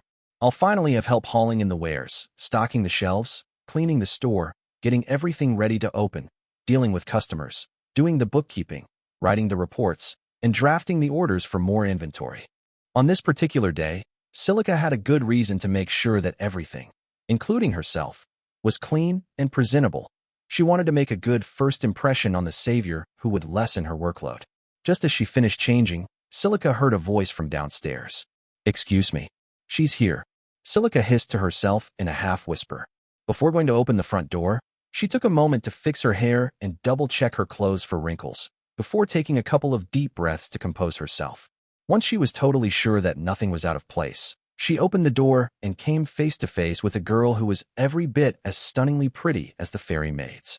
"How do you do?" the girl cooed. A cutesy smile splashed across her face. "I'm Mickey, and I've come to work in your shop." "Thank you so much for coming, Mickey," Silica said. By this point, the two girls had moved to the living room on the second floor. "Oh no, I'm the one who's so glad I get to work here," Mickey said. "I didn't think I'd be this lucky, getting to live and work with such a cute girl like you. I was so worried about what my life would be like at the Great Tower, but now I feel like I can take anything on with you around, Silica." Mickey's blonde hair was all bunched up and tied at the back, and she was wearing a trim and tidy dress typical of a girl who came from a large town. She said she'd had no friends or relatives who could look after her following the death of her parents, who had been killed by a monster, so she'd ended up being sold into slavery. But sometime later, Mickey was found by someone from the Great Tower, who freed her in the name of the absolute autonomy of humans' decree. Or that was Mickey's cover story, at least. After accepting the recon assignment from Go, she and the other masters had identified a group of slaves who were set to be freed by the Great Tower, and Mickey had slipped in among them. Once she made it to the Great Tower, she passed the screening process performed on all newcomers by the administrators. Knowing that there was no way for a commoner like Silica to see through her guise, Mickey sipped her tea and had an enjoyable chat with her new employer who was younger than her. Since you've only just arrived in this city, you must be tired, Silica sympathized. You should go ahead and rest till noon, since we're closed for today anyway. I can take you on a tour of the city later. Oh yay, Mickey squealed. I've never been to a city as crowded as this one, so I can't wait to see what's here. As Mickey alluded to, Tower City had become a bustling municipality, and at present, it had the fastest growing population on the whole mainland. The fairy maids and the dragons were just about able to clear enough new land and set up adequate infrastructure to serve the deluge of new arrivals. But there weren't currently enough people to construct permanent homes, create new jobs, or work the farms that would grow the food to feed the growing population. Light's Unlimited Gacha was covertly producing enough resources to take care of all the residents, but the present arrangement wasn't one that would lead to self-sufficiency. To address this problem, people were actively being hired to build homes, tend to the farms, and produce the food needed. Former craftspeople had taken up their trades again and were selling their wares, and thanks to this, the city was the busiest it had ever been. But that didn't mean everything was rosy here. Don't worry, I'll show you everything, Silica said, smiling back at her new employee. I know a bunch of fun places we can go to, plus restaurants that make the absolute best meals. But first, Silica sipped some of her tea, then let her face harden into a serious expression. Before we go anywhere, I need to tell you a few things that you are absolutely not allowed to do when you walk out that door. Okay, Silica, you're sort of freaking me out now, Mickey said. Silica tittered. Sorry if that sounded scary, but I promise I'm telling you all of it for your own good. She put her teacup down on the coffee table, softly cleared her throat, then started going over the rules. I think it goes without saying that you're not allowed to commit any sort of crime in this city. But another thing you should never, ever do is make fun of the Great Witch of the Tower or the fairy maids. What happens if you do make fun of them? Mickey asked. People will glare at you, yell at you, and purposely ignore you. Some will even stop selling you their wares, Silica warned. You'll be a total pariah, basically. In other words, this city was like the kind of rural village that practiced extrajudicial social exclusion of people for committing transgressions, real or imagined. However, this treatment was a mere slap on the wrist compared to some of the other forms of punishment known to be meted out within the city limits. Also, I think you must have seen the fairy maids by now and noticed how gorgeous they are, right? Silica continued. But nobody's allowed to hit on them or touch them inappropriately. Also, it's better not to even think about hurting or killing any of the fairy maids. Oh, what would happen if you tried? Mickey asked innocently. Well, there was a former slave who tried it once, Silica began. This particular man had been rescued by the Great Tower from an abusive elf slave master, and when the tower had put some of the humans to work on constructing buildings, this man had targeted the fairy maid who came to support the building projects. He waited until it was dark and there was no one else around, then attempted to assault the fairy maid. Ugh, what a dangerous creep, Mickey snarled. So what happened to the fairy maid? Nothing happened to her. She was too strong for him, Silica said simply. But do you know what they did to that man? Her voice dropped to a hushed whisper. They completely erased his existence. They erased him? Mickey echoed, looking visibly confused at the notion. The fairy maids told us point blank that they didn't know of anyone who had attempted to assault them, Silica explained. To put it in another way, anyone who betrayed the kindness of the tower which by trying to harm one of her fairy maids had no place anywhere near the Great Tower. Everyone in the settlement surrounding the Great Tower recognized the glory of the witch and her servants, and those like the assailant who failed to respect their greatness were banished and forced to return to the hellish world where they had once lived as slaves. Nobody in the city mentioned the man's name ever again, not even the children. It was as if he had never existed. And before I forget, you shouldn't say a word about that former slave while you're out and about in the city, Silica warned. Always remember that there is nobody in this place who doesn't glorify and honor the Great Witch of the Tower and the fairy maids. Looking somewhat shaken by Silica's account, Mickey simply nodded silently. Knowing that she had gotten through to her, Silica smiled at Mickey and took another sip of her tea. We'll have an early lunch, Silica decided. After that, you can rest up for a bit before I take you on a tour of the city. Sure, Mickey said, still on edge. Thank you, Silica. A few hours later, the two girls were strolling leisurely through the streets of the newly built city. If you ever want to go out to eat, you should definitely come here, Silica said, pointing to a diner. That cafeteria we passed mostly fills up with guys who work outside all day, so they serve huge portions that are way too overseasoned for my tastes. I can only eat half of the food they give you before I start feeling stuffed. But here, the servings are just the right size, and they don't overdo it with the seasonings. Although Silica was younger than Mickey, she seemed more like an older head giving advice to someone who was her junior with the way she rattled off detailed descriptions of all of the stores, wells, marketplaces, and eateries, plus the clothing shops she liked. However, there were only a very small number of these kinds of businesses in the city relative to the size of the population due to the lack of capable managers available, so Silica was quickly running out of places to show her new assistant.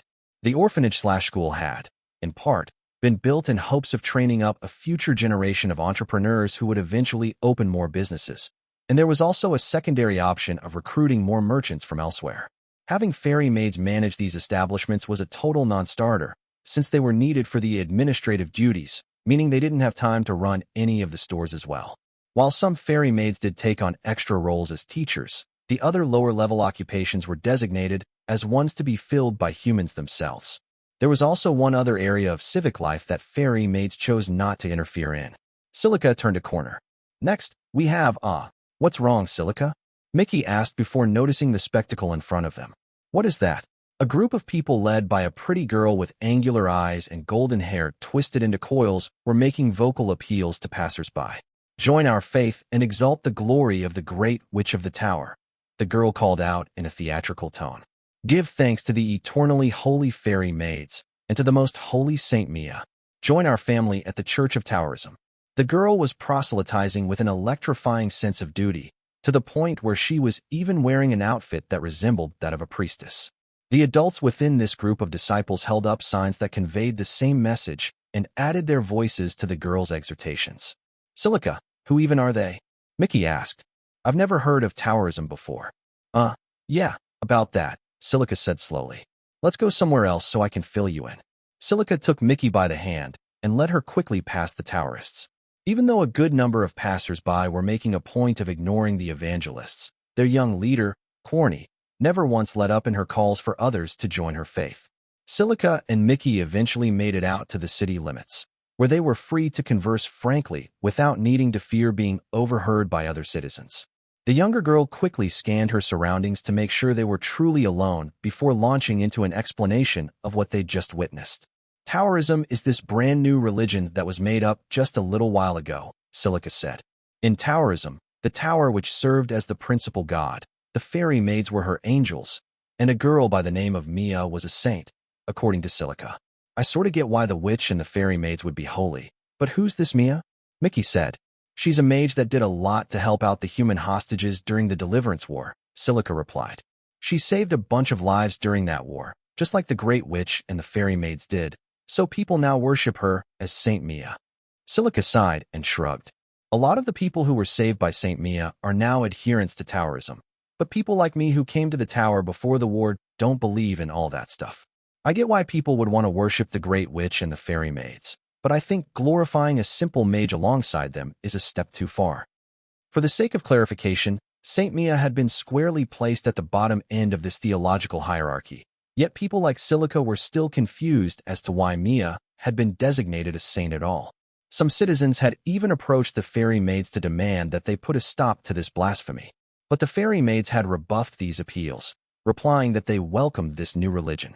Consequently, whenever the faithful engaged in distracting recruitment campaigns on street corners, the fairy maids didn't interfere, though they did issue warnings if the proselytizing got to the level of becoming a true public nuisance. Does that mean the Great Witch and the fairy maids approve of Taoism? Mickey wondered. Nobody really knows, Silica admitted. They seem to tolerate the Taoists, but on the other hand, they don't say anything to promote the religion. That's why the rest of us aren't really sure whether we should join or not. Light tacitly endorsed Taoism because he felt the new religion would contribute to public order and provide guiding principles that would help to resolve conflicts. And for what it was worth, Mia had performed small miracles in much the same way as Saint would. And because Light had accepted Taoism, his loyal devotees, Ellie and the fairy maids, had followed suit and allowed the religion to be practiced, though they didn't actively endorse Taoism either. While the two were conversing, Mickey noticed a load of activity that could only be witnessed from the city limits. Wow, I can't believe what I'm seeing. It sure is something, isn't it? Silica agreed. The first time I saw it, I was blown away too. A short distance from the girls, fairy maids were directing a bunch of dragons that were felling trees and pulling up stumps. Men under the direction of other fairy maids were either filling in the holes where the tree roots used to be with dirt, or cutting up the uprooted stumps. Anyone could tell just by watching the operation that they were clearing yet more land to accommodate the expansion of the city. Even though its present size was large enough to house the population currently living in it, this work was necessary in case the city needed to take in more waves of newcomers in the near future. Silica bringing Mickey out here had been no coincidence either. The dragons keep away any woodland monsters that might attack us, but you normally shouldn't come here, just to be on the safe side, Silica said. If you do happen to get lost and wander all the way out to these border areas, you can just say something to one of the fairy maids or the dragons here, and they'll find someone who can lead you back home. The dragons might look scary, but they're actually gentle creatures that won't attack you. They can also understand our language, so you're always free to talk to them. Sure. I'll do that, Silica, Mickey said, busily taking mental notes. So the fairy maids are level 500, and the dragons range from level 500 to over 1,000. If that level-grinding freak Daigo ever lays his eyes on this scene, he'll definitely be drooling and unsheathing both of his swords. Speaking of drooling, those fairy maids are way cuter than I could ever have imagined. They're absolute snacks made just for Mickey. I just want to stuff my fists into their tummies right now. I wonder what it sounds like when they squeal in pain. I'm getting moist just thinking about it. Every fairy maid and dragon in the immediate area felt the same chill shoot down their spine, and as one, they all swiveled their heads around to find out where the threat was coming from. But all they saw were two innocent-looking girls holding hands. Silica gazed back at their unexpected audience with a puzzled expression on her face, but she proceeded to cheerfully smile and bow at them all the same. Mickey followed Silica's lead, the smile on her face more angelic, as if to say nothing to see here. The fairy maids and the dragons still wondered where this worrying premonition had come from, and they continued to scan their surroundings for threats. But after a while, they collectively reached the assumption that it had just been a false alarm and went back to work. Nobody suspected for even a second that Mickey had been the source of this awful foreboding. With the tour of Tower City pretty much complete, Silica brought Mickey back to the shop again, so that the two girls could start cooking dinner. Not everyone in the city had proper kitchens in which they could prepare meals, since many still lived in the temporary shelters that the Unlimited Gacha cards materialized into existence.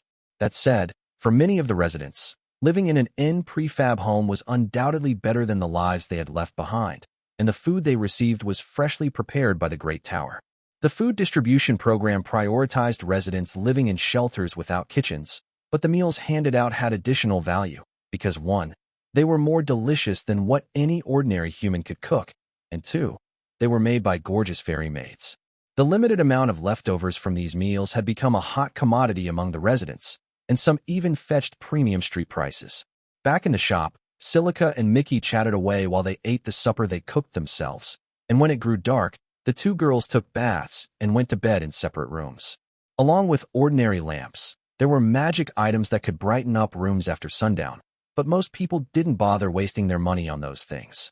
A few hours into her sleep, an odor that resembled sickeningly sweet honey filled Silica's nostrils, and the smell was strong enough to induce a headache. Silica groaned softly, and her mind soon became so muddled, she wasn't sure if she was awake or still dreaming. Even after hearing a familiar voice through the proverbial fog, she found herself unable to think straight. "Silica, it's time for you to get up and sit near me," Mickey called. "Okay," Silica did as she was told, and moved into a sitting position on the edge of her bed. Standing in front of her was Mickey and a meter-long bee that was perched on the desk, staring back at her with dark, robotic eyes. Silica had every right to run off screaming at this point, especially since she had made sure to lock her bedroom door before going to sleep. But since Silica wasn't in command of her faculties at present, she remained firmly planted on her bed, silently awaiting Mickey's next instruction.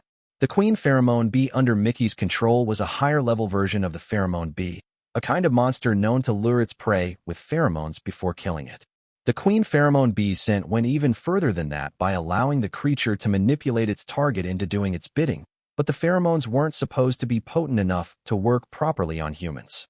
The exception here was that this was Mickey's queen pheromone bee. "It looks like she's under your spell," Mickey observed, and the queen pheromone bee buzzed in response. Mickey was a level 6000 beemancer, and due to her beemancer gift, she was able to summon all kinds of bees imbued with special abilities. This queen pheromone bee Mickey had summoned possessed stronger pheromones that could affect humans, and if those pheromones were released in a closed space, an unprotected low-level target would be unable to resist its effects. Although the pheromones weren't foolproof, when they did work, they could put a person into a trance-like state that was ideal for extracting information from them. Mickey smiled mischievously at her unsuspecting captive. "So anyway, you're going to answer a few questions for me. No keeping secrets from Mickey now, you hear?" "No, I won't keep secrets," Silica said, her eyes completely glazed over. "You weren't keeping any secrets from me when you took me on that tour of the city, were you?" Mickey asked. "No, I wasn't," Silica replied. "Have you ever met the Wicked Witch of the Tower?" was Mickey's next question. "Do you know who the witch really is?" "I've never met the Great Witch in person," Silica said woodenly. "But I've seen her touring the settlement with the prince and princess of the human kingdom once. The Great Witch looked like the Great Witch." "Oh, I guess you don't know her true identity, then," Mickey said, her tone suggesting this was something of an anticlimax. "Could you at least tell me if she's hot?" "She is," Silica confirmed. "I didn't see her face because she wore a hood the whole time, but I could tell from her voice, her figure, and the general air she had that the Great Witch is a very beautiful woman." Silica's words triggered Mickey's animalistic lust, her wolf-like grin widening like she'd just hit the jackpot. "And have you ever been inside the Great Tower?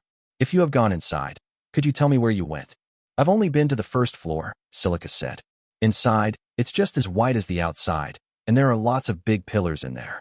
And the ceiling was so high, I had to crane my neck to see it. I've never been to any of the other floors." "Do you know of anyone who has been to any of the other floors?" Mickey cooed. "Do we know if the Wicked Witch even lives in the tower?" "I heard the prince and princess stayed on the upper floors," Silica said.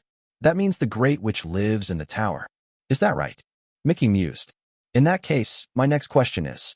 It took Mickey more than an hour to finish up her interrogation, and although Silica was hypnotized, it was clear she was starting to get exhausted from all the talking. Mickey would have to wrap up her questioning soon, or Silica might end up waking up the next morning suspiciously unrest. "Okay, one last thing," Mickey said. "Do you know about the Almighty C? Have you at least heard of him?" "No, I don't know anything about anyone called C," Silica said simply. "Huh." Mickey pondered on this. If C is in the tower, he must be hiding himself real well. Either that, or C isn't even in the tower to begin with. Seriously, it's way too hard to tell. Mickey instructed Silica to climb back under the covers, then put her to sleep again. But before leaving the room, Mickey slipped into bed beside Silica to get a closer look at the younger girl's slumbering face. "You're just too cute, Silica," Mickey purred. "I want to slice open your belly and mush and gush your organs so I can hear how precious you sound when you cry out in pain." Mickey let out a long moan of ecstasy. "You have to be part of Mickey's collection right now. But then I'll be ruining all the work I've done infiltrating this city. God, why must you be so criminally adorable?" Mickey's red tongue extended out of her mouth like a serpent's, and she proceeded to slowly lick the entire length of Silica's cheek, savoring the taste of her eventual prey. She giggled. "Once I'm all done checking out the tower, I'm going to take you with me. Or maybe I should take one of those fairy maids instead. Ugh, it's too hard to decide." Still agonizing over which captive would most satisfy her desires, Mickey got up from Silica's bed and folded her first investigative report into a tiny ball before summoning a shadow bee and tying the report to one of its legs. In its natural form, a shadow bee was a monster that was able to camouflage itself in a forest in order to attack any foes, but Mickey's version had upgraded stealth capabilities that basically allowed it to evade surveillance. "The security surrounding this city is so tight, it's next to impossible to get in," Mickey observed. "But it looks like they have next to no security on the inside. They must really think this city is completely free of threats, huh? Well, I will hand it to them that no normal master would be able to battle their way into this city. But on the flip side, they've left a huge hole in their defenses that I'm totally free to exploit." Mickey noiselessly opened the window in Silica's room and released the shadow bee into the outside world. She spent about a minute watching the bee disappear into the night before shutting the window again. She took one last hungry look at Silica, then collected the queen pheromone bee and went back to her own bedroom, making sure to leave no trace that she had ever been in Silica's room in the first place. Chapter 8. Questions. Silica awoke the next morning with a groan and an uncanny sensation that a savage, predatory animal had slobbered all over her cheek. Why does it feel like I had a horrible nightmare? Silica mumbled to herself. And why can't I remember any of it? Still feeling groggy, Silica decided to head to the bathroom to splash some water on her face to fully wake herself up. As she walked down the hallway, she happened to run into Mickey, who was already dressed and seemingly ready for the day. "Oh, good morning, Silica," Mickey said, greeting her with a sunny smile that was so radiant it could make even a woman fall in love with her. Silica blushed in response. "Oh, good morning, Mickey. You're up early," she noted. "It's because I wanted to make you breakfast as thanks for taking little ol' me on that tour yesterday," Mickey said. "You mean it?" Silica said. "Well, since I'm now up too, let's make breakfast together." "Of course. I'd be glad to," Mickey replied, acting like she hadn't broken into Silica's room the night before to hypnotize and interrogate her. Thanks to this short conversation with her pretty, bubbly coworker, Silica forgot all about how weird she had felt when she woke up. The two girls continued chatting about what they would make for their morning meal, though truth be told, they didn't have all that much time to whip up an elaborate spread, since they needed to get the store ready to open for business. They settled on soup and salad for breakfast, along with some bread they had bought on their outing the day before. The two continued their enjoyable chat at the dining table, or at least, the conversation seemed enjoyable on the surface of it. "We'll do all the prep work together today, since it's your first day," Silica said as they set about starting their workday. "Tomorrow, we'll split up the tasks." "Sure. Anything for you," Mickey said in a slightly suggestive tone that made Silica's heart skip a beat. She let it pass without comment, though, and went about showing Mickey what to clean, where to place the store sign, where to go to dispose of the trash, where to put all the products on display, plus all the other tasks they had to get done before they could open. The two girls tidied up the front of the store, restocked the shelves, and returned any misplaced items they found to their proper places.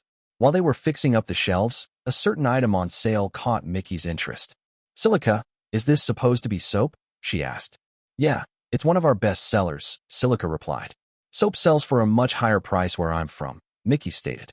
"Are you sure we're supposed to sell it this cheap?"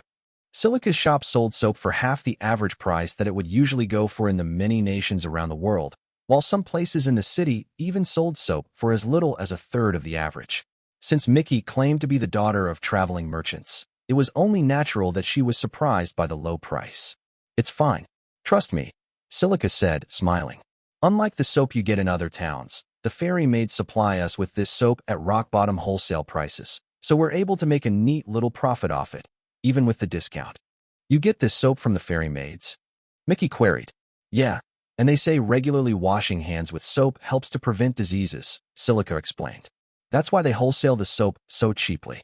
The soap in question was actually produced by the numerous in-soap cards that were spat out by the Unlimited Gacha in such large quantities every day. The people in the abyss had no hope of using all of them.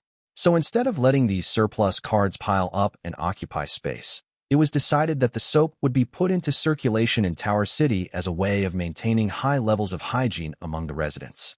Light could have easily given the soap away for free, but that would open up the path to profiteering. So to minimize any adverse effects from this initiative, he decided it was better to sell the soap at cut-rate prices instead. "It's a really popular item since it's so cheap and it stops people from getting sick," Silica said. "But there's also another reason people buy a lot of soap."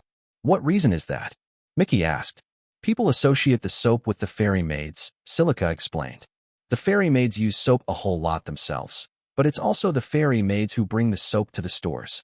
Due to the connection between soap and the fairy maids, even the men had picked up the habit of washing their hands with it.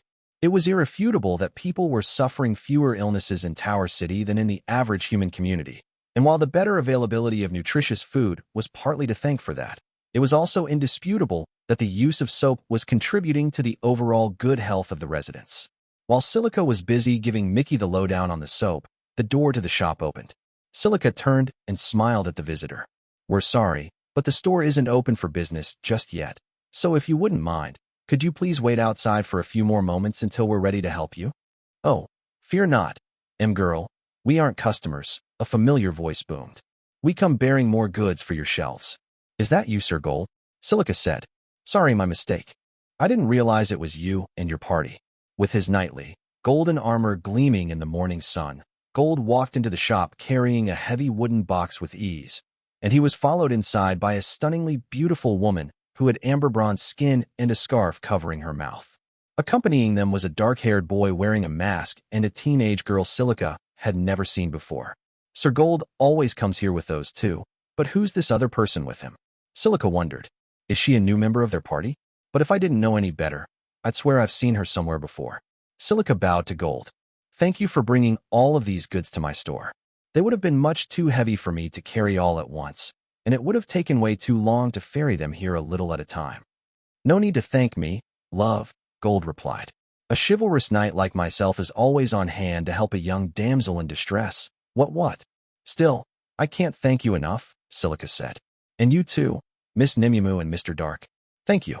Not to repeat what Gold just said, but it's all part of the job, so don't worry about it, Nimumu said. Yup, this is what we adventurers do, so it's no big deal, honest, Dark added. Gold put the box down in the usual spot.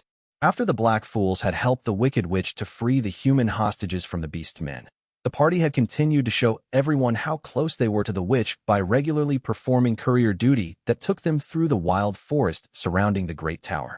Bringing goods to Silica's shop was part of their publicity campaign, and besides, Silica needed the help, because up until just recently, she had been running the shop all by herself. Might I have a moment with you two? The Black Fool's new party member asked the girls. Silica hesitated, a puzzled expression on her face. Of course. What do you need? My name's Liliana, and I'm just wondering if you could tell me a little about yourselves, the brunette girl said with a smile. Of course, this was actually Lilith in disguise, and the reason she was accompanying Light incognito at that moment was a whole other story in itself. For Lilith's second-level grinding session, I'd picked Gold and Nimumu over Cows and Orca to help me train her. This was because my party would be the one providing security for Lilith at the summit in the duchy, so I figured it was better if she got to know them in advance. We had no trouble finding monsters for Lilith to kill, but we were having problems getting Lilith over the level 100 cap that humans were generally assumed to have. It took way more experience points than May was predicting for me to eventually clear level 100, and I was slaying giant monsters in the abyss, I recalled. Does that mean killing these monsters up here on the surface will take even more time? Killing Koshmer summon monsters would be a much more efficient way of doing things, but if her power level isn't over 1000, her heart will stop dead just from looking at those creatures, so that's definitely out of the question. No matter how long I mulled it over, I couldn't come up with a good solution to help her smash through that level cap, and we only had so much time left until Lilith's coronation. But while we were all wondering what to do about Lilith's snail-like leveling speed, she mentioned in passing that she would like to visit the Great Tower settlement again to see how much it had changed now that it was the size of a small city. Since I saw no reason to refuse her request, we arranged to take her on a tour of it a few days later. The last time Lilith had come to the Great Tower, we'd had a double shadow clone take her place during the actual inspection tour of the settlement. Since it had been a much smaller settlement at the time, there wouldn't be a lot of people around who remembered what she looked like, but we decided Lilith should wear a disguise anyway, just to be on the safe side. We used magic to turn Lilith into a brunette, tied her hair up into a ponytail, and gave her a full makeover. Her new identity was Liliana, and she would be a temporary member of our adventuring party. Since it was run by two girls who were close in age to Lilith, we picked Silica's store as our first place to visit on the tour, and the princess was all smiles when she engaged the girls in conversation. So how are you enjoying life in this tower city? Lilith asked. It looks like this place has developed quite rapidly, so I'm curious if there's anything about all the changes that you find trying or unsatisfactory. Before either of the girls could answer, Nimumu's brow wrinkled at this question, and she silently stewed behind Lilith, her scarf quite clearly hiding a frown from view. I could tell that she wanted to yell at Lilith that there was absolutely nothing wrong with the way the most honorable Lord Light and Miss Ellie were ruling the city, and while I was flattered by the sentiment, Nimumu really needed to chill out, because she was in danger of unleashing the full bloodlust of a level 5000 warrior's aura, which would have harmed the three other girls present. I kept shooting meaningful looks at Nimumu, pleading with my eyes for her to calm down. And I guess that must have worked, since nobody noticed any dark energy. Well, my parents always dreamed of owning their own store before they were killed by a monster, said Silica, the owner of the store. I was sold into slavery and almost died, but the Great Witch of the Tower and her fairy maids saved me, and thanks to them, I'm living my parents' dream. I'm in good health, and I really enjoy my job here. It might be a tough job, but it's worth it. Silica told her story as earnestly as she could to someone she had only just met, and she sounded perfectly good-natured answering the questions, likely because she was an experienced salesperson. I'd known at the time that we couldn't leave all of the freed slaves to fend for themselves in the Elven Queendom, but after hearing Silica's story, I was very glad I'd been able to create a home for the former slaves. I was also enslaved after losing my parents in a monster attack, Silica's employee piped up. But I just kept telling myself, Mickey, don't lose hope. And I was super glad when the Great Tower came to rescue me too. So her name's Mickey, huh? I thought. She's so syrupy sweet. I feel like I could get a cavity just listening to her. She struck me as the type of girl that a lot of guys would go for, but I wasn't one of them. Sure, she was pretty, but she wasn't the type of girl I'd ever see in the abyss. I only got here yesterday, so I can't tell you how I feel about this city quite yet, Mickey continued. But I'm so grateful to the Great Witch and her fairy maids for taking me in. Daddy was a merchant, and he always used to stare into the distance with those squinting eyes of his and talk about how much he wanted his own store. And now here I am, running a store with Silica. As the daughter of a merchant, Mickey is living her dream. After listening to Mickey's story, my gaze narrowed, though thankfully my mask obscured my expression so she wasn't able to tell. Nearly all merchants dreamed of owning their own shop, and it wasn't really that much of a coincidence that both Silica's and Mickey's parents were merchants. But there was something fishy about her story, and I just couldn't shrug it off. It's nice to hear the Great Tower is treating you both well, Lilith said, not noticing my reaction. I'd like to hear more of your thoughts on this city. I let Lilith interview Silica and Mickey for about 10 minutes before I stepped in to wrap it up. The girls did still have a store to run, after all. As my party and I left the shop, I noticed Silica breathe a sigh of relief now that she was free to go back to work. But Mickey kept her eyes fixed on us for some reason, especially on me, Nimue, and Lilith. It was as if she was a little too interested in us. As far as I could tell from her stats, Mickey was just a regular teenager, but the way she spoke and that backstory she had given us still struck me as odd. Once we were all done showing Lilith around town, the princess departed for her palace while the rest of us headed back to the bottom level of the abyss. As we walked down a hallway, Nimue finally decided to air her grievances. I respect Princess Lilith for the hard work she does and the love she has for her fellow humans. But what gives her the right to go on a fault-finding mission in your city? Nimue griped. Tower City is a heavenly paradise, thanks to your rule and Miss Ellie's management of it. So it's obvious that all the citizens are happy to be there. Granted, I'm not as enraged as Miss Ellie and Miss Aoyuki were about the whole thing, but don't you think we have a slight problem with Princess Lilith? By this point, it had already gotten around that Ellie and Aoyuki had drawn lines in the sand over Lilith, but I just shook my head at Nimue's suggestion all the same. We can worry about what Lilith thinks about Tower City later, I said. But thanks to her, I now want to look into something else. Look into what? Nimue asked. Oh, it's just a hunch, I said, remembering the chat at Silica's shop earlier. I might be wrong, but even so. Chapter 9, The Shadow Bee. I can't believe 3 absolute cuties are here in this shop. Mickey, the master who was affiliated with the Demonkin Nation, was almost delirious with delight when a group of adventurers walked in while she was helping Silica to get the shop ready for opening, though she was very careful not to let it show in her demeanor. The adventurers were completing a courier quest, and each one of these guests, except for one, excited Mickey to no end. If they had all been typical adventurers, in other words, full-grown men of the burly, sweaty type, they wouldn't have drawn Mickey's attention to anywhere near this extent. That cheap, gold-plated rust bucket can take a hike, thought Mickey. But the dark-haired boy, the tanned babe, and the rustic-looking honey, Mickey approves. It was at this point that Mickey secretly activated her appraisal skill. They're all humans, but with higher power levels than I would have guessed. And the boy has burned his face? Ah, so that explains why he's wearing a mask. The SSR Fool's mask that Light was wearing was capable of fooling any appraisal scan into thinking his face was horribly disfigured by burn scars, as well as falsifying all of his other stats. It was entirely possible to uncover his real stats that were being concealed by the fool's mask through the use of a powerful magic item or skill, but these kinds of brute force tactics would naturally be noticed by Light. Furthermore, Mickey had no inkling that a human adventurer might be equipped with such a powerful item, so she took the fake stats at face value. Judging by his voice, this dark kid would be a total cutie pie if we managed to take care of his face, Mickey thought. I don't think I'd be able to heal his scars myself, but Doc's a medical specialist, so it'd be super easy for him to patch this kid up. Then again, he'll ask me to return the favor by letting him poke and prod my body for the sake of the human race, or whatever, and that's just gross. Just because Mickey and Doc were masters in the same faction, that didn't necessarily mean they trusted each other. The only thread that kept the masters of the Demonkin Nation tied together was the fact that each of them wanted something from C. Mickey had fallen in with this faction because she wanted C to either grant her a harem filled with gorgeous boys and girls who were exactly her type, or an ideal life partner. The Demonkin Nation masters were at odds with the Dragonuta Empire masters because the latter viewed C as the enemy, but in truth, the Demonkin Nation faction was more of a casual assembly of acquaintances than a league of true allies, while the Dragonuta Empire faction had formed out of necessity to deal with something they considered a threat. But if we did heal the boy's face, he'd never stop weeping tears of joy and thanking Mickey for making him look normal again, thought Mickey.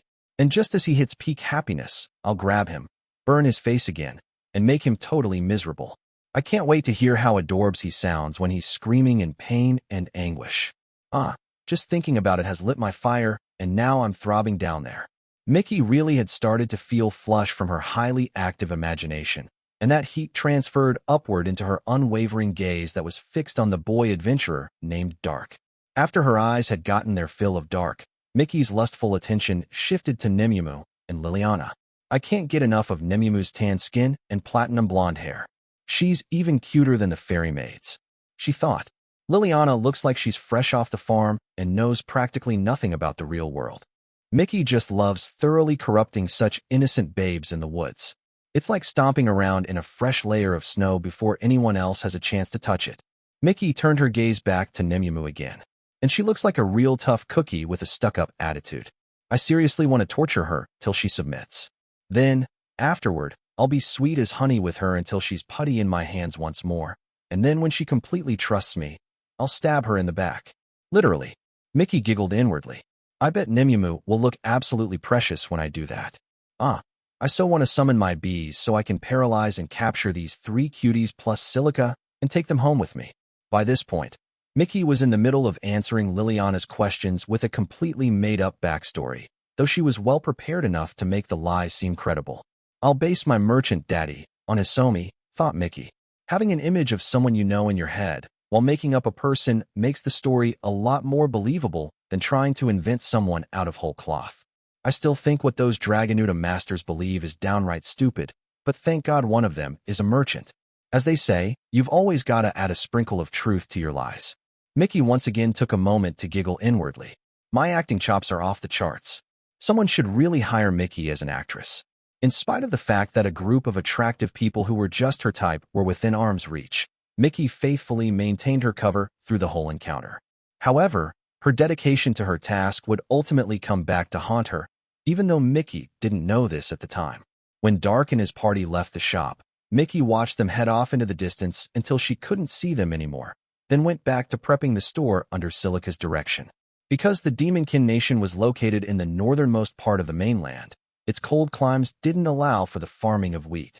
The nation was able to grow hardier crops, though, and its fishing industry was large enough for it to be able to export seafood to other nations. However, the nearby waters contained sea monsters, and the fishermen constantly had to watch out for them. On this particular day, a human man was floating through the air slightly above the waves with a bunch of human slaves in tow. "Please spare my son, I beg you," one slave called out. "You can do whatever you want to me. Just let my boy go." "Dad," the son cried. Both he and his father had been sold into slavery in the Demonkin Nation, and they now found themselves taken by force over coastal waters. Clutching his twin blades in his hands, Daigo turned to the pair of slaves behind him. "Shut up, you stupid fish bait," he spat. "The only reason you're here is to level me up." Daigo proceeded to chop up both the father and his son into small chunks of flesh that tumbled into the ocean below. The waves evenly spread out the finely diced bone and viscera over a wide area, and the water was stained with a light red tinge. The other slaves screeched in horror at the sight, making Daigo wince and place one of his sword-carrying hands over his ear. He turned to the surviving slaves and pointed the other sword at the group, and this simple action was enough to silence them, even though they were clearly still noiselessly screaming their lungs out. Daigo stuck a pinky in his ear and wiggled it to fix his hearing. Man, I almost forgot these numbnuts would make a racket like that after watching one of their own get chopped up, Daigo sighed. I'm only using these slaves because they make better bait than cattle and monster meat, but I can definitely do without these people yelling and moaning every goddamn time. Well, anyway, hopefully this way, they'll stay quiet till I've cut them all up. Daigo was using human slaves as bait to draw out powerful sea monsters that he could kill to level up, and as luck would have it, just as he finished his rant, the surface of the water became extremely active all of a sudden, with large creatures splashing around and eating the chum. These monsters turned out to be level 300 scorpion sharks, a sea creature that had the body of a regular shark but a tail like a scorpion's. A disappointed Daigo sighed again. Level 300 trash? Daigo uttered. Just my luck. Daigo drifted down to them anyway and chopped up all the scorpion sharks, much like he had done with the father and son. Shit, I haven't gotten any real good monsters for a while now. Daigo muttered with a grim expression on his face as he carved up the sea creatures. But I can't go swimming into deeper waters to battle the higher-level sea monsters, 'cause I'd probably waste all my strength against them, and I need at least some to swim back up. The general rule of thumb was that sea monsters had higher power levels than monsters that were found on land. While Daigo's swords did actually have the power to keep him alive if he were to choose to swim to deeper depths to attack these monsters, such a feat would consume a huge amount of energy, so much so, in fact, it would even put a master like Daigo at risk. True, he was overly focused on leveling up, but not at the cost of his life. Daigo clicked his tongue. Screw this. Guess I'll just have to find a better spot to bait sea creatures. He flew his group of slaves to other sections of coastal waters, continuing to dice up human chum and monsters alike until he ran out of slaves to slaughter. Daigo returned to his residence thoroughly disappointed with the piecemeal results of his leveling session, but his mood soon changed when he received the first bit of genuinely good news that he'd gotten in months. Daigo was relaxing on a sofa when Mickey's Shadow Bee showed up with her intelligence report. Mickey had infused the Shadow Bee with extra stealth abilities, which had allowed it to slip out of the Great Tower settlement unnoticed. Daigo ripped the report off the Shadow Bee's leg, read what was written in it, then roared with laughter at length. Who knew the Great Tower had level 500 and 1,000 monsters of all things? Daigo guffawed. That sadistic pervert really does prove her worth every once in a while. Daigo got up and went to his room to immediately start preparing for the journey to the Great Tower, where he would have his pick of powerful creatures to slay to help him level up. What Daigo had read was Mickey's initial intelligence report of her ongoing undercover work, and if it had been their leader, Go, who read the dispatch first, he would have made sure that Daigo stood down in order to maintain their cover. But it had been Daigo who intercepted the report, and he wasn't one for containing his impulses. Whether this would prove to be good or bad timing on Daigo's part would no doubt be revealed in the not-so-distant future. Chapter 10. Evacuation Drills. We're doing evacuation drills. Mickey looked up from the bowl of stew she was eating for dinner after another long day running the store. Silica put the piece of paper down on the table for Mickey to read too. Yeah, a fairy maid came and handed that to me while you were cooking lunch, said Mickey, who had just retrieved the note from the first floor. I was going to show it to you right away, but then a customer came in and I completely forgot about it. The heading on the piece of paper jumped out at Mickey. It read, Commencing evacuation drills. They say we need to practice taking shelter in case a monster from the forest attacks the city, Silica explained. There's also a slight chance that a natural disaster might befall the city, so this training ensures that the evacuation effort goes smoothly. Silica ate another spoonful of her stew before continuing. It says the drills won't take place throughout the whole city all at once. Our neighborhood is holding the drills tomorrow, so we'll have to close up shop. Oh, really? Mickey queried. What's strange about it is we've never done these types of drills before, Silica mused. I never even had an inkling that we needed to conduct any sort of drill either, so I wonder why we're having to do this all of a sudden. Did something happen? After hearing Silica's thoughts on the matter, Mickey brooded in silence. Wait, so they've never even thought about conducting evacuation drills before? Has my cover been blown, and they're pulling a trick to capture me? Nah, that can't be it. I mean, why go through all this trouble when they could just walk up to the shop and arrest me?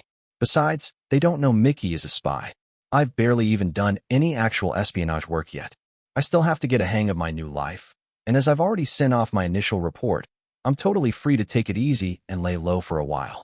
The administrators of the Great Tower conducted thorough screenings of new arrivals, and Mickey had needed to do everything in her power to pass the vetting process.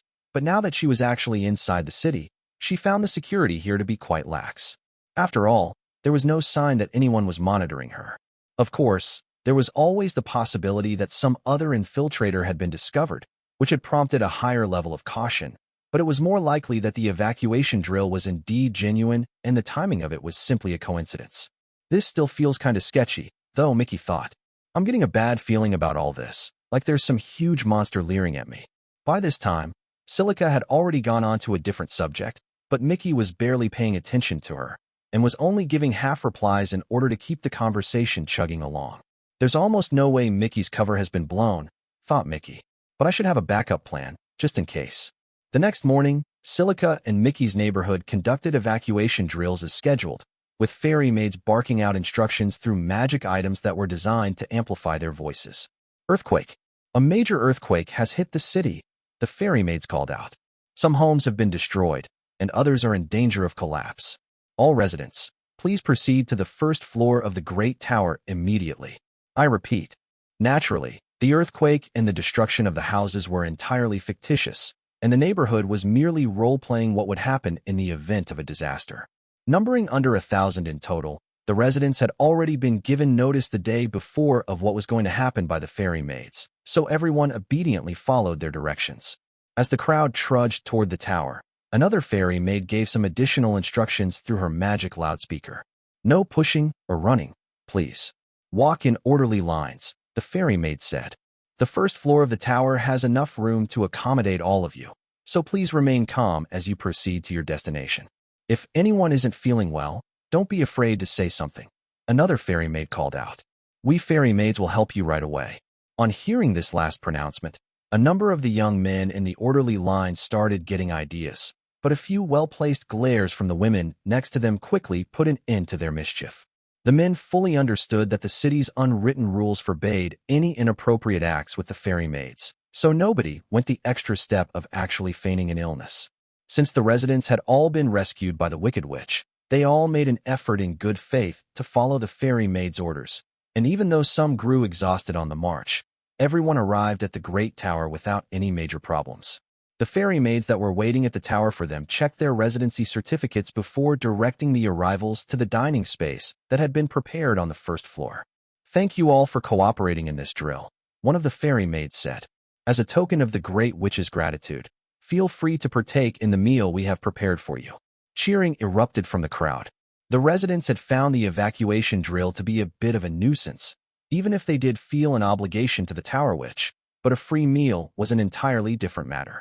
Almost everyone in this particular neighborhood had been taken off the food distribution program, but they still had fond memories of how delicious the food provided by the tower was. Not to mention, the food program also included sweets that were rarely available otherwise.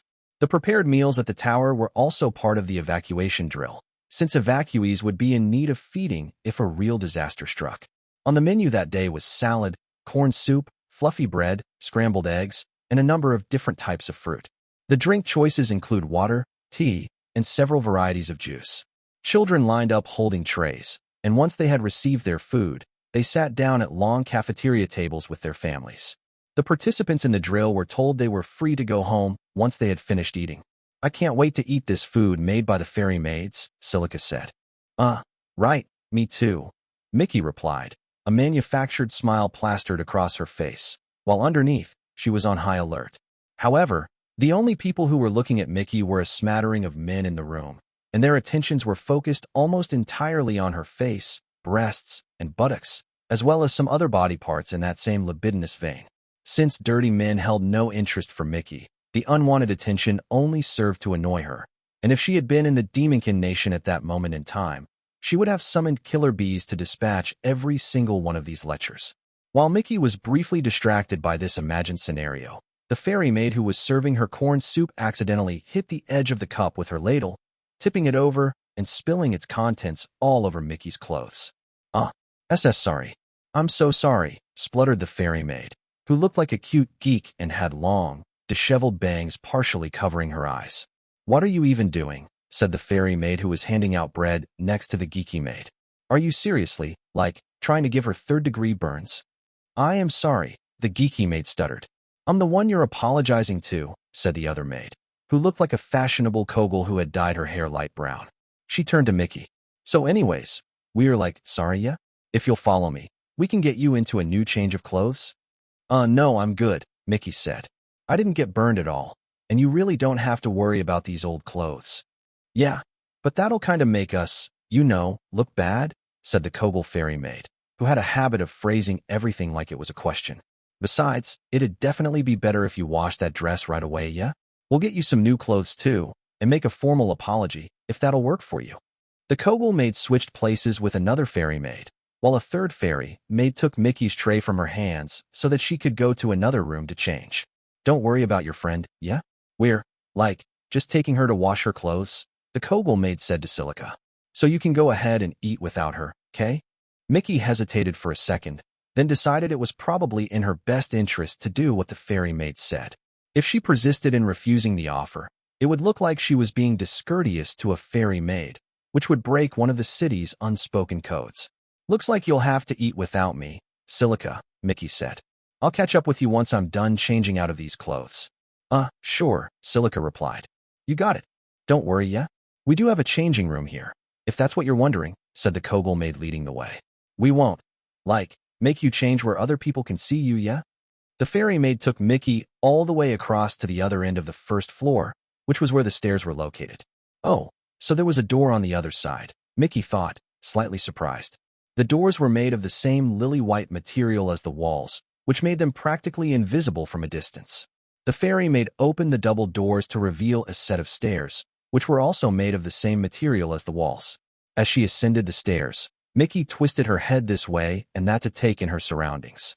Since this was the kind of reaction one would expect from a teenage girl like Mickey, the fairy maid didn't try to stop her. The two reached a hallway, and when they rounded the corner at the end, the fairy maid stopped, prompting Mickey to freeze as well. Standing before them was another maid whose beauty took Mickey's breath away. With a height of 170 centimeters, this maid was quite tall for a woman, and not only that, but she was also busty with an hourglass figure. Her long legs exquisitely complemented her maid outfit, which had a billowing skirt that ended quite far above her knees. Her slender, elegant nose sat between a pair of large, slightly upturned eyes, which served to make her visage even more stunning than those of the fairy maids. If one wanted to accurately describe this maid's looks overall, the word that would come to mind would be dashing instead of cute. But what really set this woman apart from all the others was her hair, which was red on one side and blue on the other.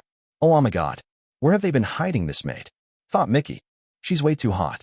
I can't believe how hot she is. Although it was clear from her clothing that this woman was a maid, she didn't have wings on her back like the fairy maid who had guided Mickey up here. The fairy maid in question scrambled to greet the gorgeous woman. Good morning, Miss Ice Heat, the Kogel fairy maid said. I didn't think I'd find you here. I myself had some time on my hands, so I thought I'd spend it monitoring the situation downstairs. The other maid, who was apparently called Ice Heat, noticed Mickey standing behind the fairy maid. And might I inquire who our guest is? Mickey treated the maid to a warm smile as she struggled to keep her inner dark urges in check. The fairy maid filled Ice Heat in on what had happened down on the first floor. So we sort of messed up and spilled soup over her dress, the fairy maid explained. I brought her up here so we could, wash her dress and give her a change of clothes, you know? Ice Heat gave the fairy maid a good dressing down. How could you ladies allow this to happen? Is this any way to treat a valued resident who has just cooperated in our drill? Are you trying to besmirch the reputation of the Great Witch? Honestly, we're sorry, yeah? The fairy maid said with a note of fear in her voice. Mickey was unsure whether she should throw in a word of support for the poor maid, but Ice Heat addressed Mickey before she could. I can only apologize on behalf of our fairy maids, Ice Heat said, before turning to the Kogel fairy maid again. I myself will escort her to the changing room personally, and you will go find a change of clothes for our guest. Thank you very much, ma'am, the fairy maid said. I'll be right back with a new outfit, yeah? And as soon as she had said this, the fairy maid bolted off around the same corner she and Mickey had come from. After watching the fairy maid go, Mickey turned back to Ice Heat, who beckoned the teenager to follow her. Come, allow me to guide you to your room, Ice Heat said. Oh, sure, Mickey replied. Please do. As the two of them walked down the hallway, Mickey's eyes were practically burning holes in the small of Ice Heat's back. I can't believe such a hottie is in this tower, thought Mickey. I thought I'd just be checking out if C was hiding around here somewhere, but I'm literally surrounded by gorgeous chicks. Not to mention that cute boy too. I'm so glad I came here. Once we're all done, I'm going to take you home with me, Ice Heat, and that's a promise. You won't be able to live without food, water, or Mickey by the time I'm through with you. While Mickey was busy imagining all the ways she was going to violate Ice Heat, the grappler maid suddenly halted in front of a door, signaling that they had reached their destination. Please forgive us, Ice Heat said. It appears the only room available is this reception hall. You may wait here until that fairy maid returns with a change of clothes for you. We will also offer to help you to put on your new attire while we wash your soiled garments. Oh, sure, don't worry about me, Mickey replied. You and the Great Witch have been very good to Mickey, so I'll take any room I can get. Thank you, Miss Mickey, for being so patient with us, Ice Heat said, and she bowed deeply before opening the door. You may now enter. Thanks a bunch, Mickey said, furtively stepping into the reception hall. The space was surprisingly dark considering it was still mid-morning, but Mickey was able to tell that the room was indeed large enough to host a dance. Oh, please forgive me, Ice Heat said when she saw Mickey hesitate. I'll go put on the light. Ice Heat shut the door and locked it before leaving Mickey's side to search for a light source to turn on. A few seconds later, what had once been an inky void of midnight black was transformed into a space as bright as an outdoor plaza at high noon. The rapid transition from dark to light was too much for Mickey, and she was forced to shield her eyes. As she slowly opened her eyelids again, she saw that there were 3 people standing in the middle of the reception hall. One of them, a boy in a black hooded cloak who was holding a staff, grinned at Mickey with a distinct air of hostility. Nice to see you, the boy said. Or should I say good morning? It is still early in the day, after all. In any case, welcome to the Great Tower, Mickey. On one side of the boy stood Nizuna, her arms crossed in front of her armored chest, and her giant broadsword prominently affixed to her back, while on the other side stood Ice Heat, though she was now wearing her battle gauntlets and exhibiting none of her previous friendly attitude. It was then that Mickey finally realized she had walked straight into a trap. Mickey had to work overtime to stop herself from looking extremely agitated by the developing situation. Why, good morning to you too. So, Miss Ice Heat, what's going on here exactly? I thought I was meant to be changing in this room. So what's this boy doing in here? Did you call him in here to help me change? While I appreciate the thought, I don't think I could let a boy stay in here, even if he is a little kid, because it'd just be way too embarrassing for an innocent girl like me. Yeah, I think you already know I'm not here to help you change your clothes, Mickey, Light said with a haughty grin. I'm here to take you down. The friendly smile on Mickey's face didn't falter. Take me down? Sounds awfully scary. Let me guess. You've fallen for Mickey, and now you want to take her home with you the rough way? I'm flattered, kid, but you really have to learn to be a bit nicer to girls. You lowlife. Ice Heat yelled at her. I don't like this girl.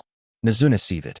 Light's 2 allies had reacted to the suggestion that their master had lured Mickey to the tower because he had fallen in love with her. Light held up a hand to calm both of them down, then explained the situation to Mickey. It's no use trying to fool me.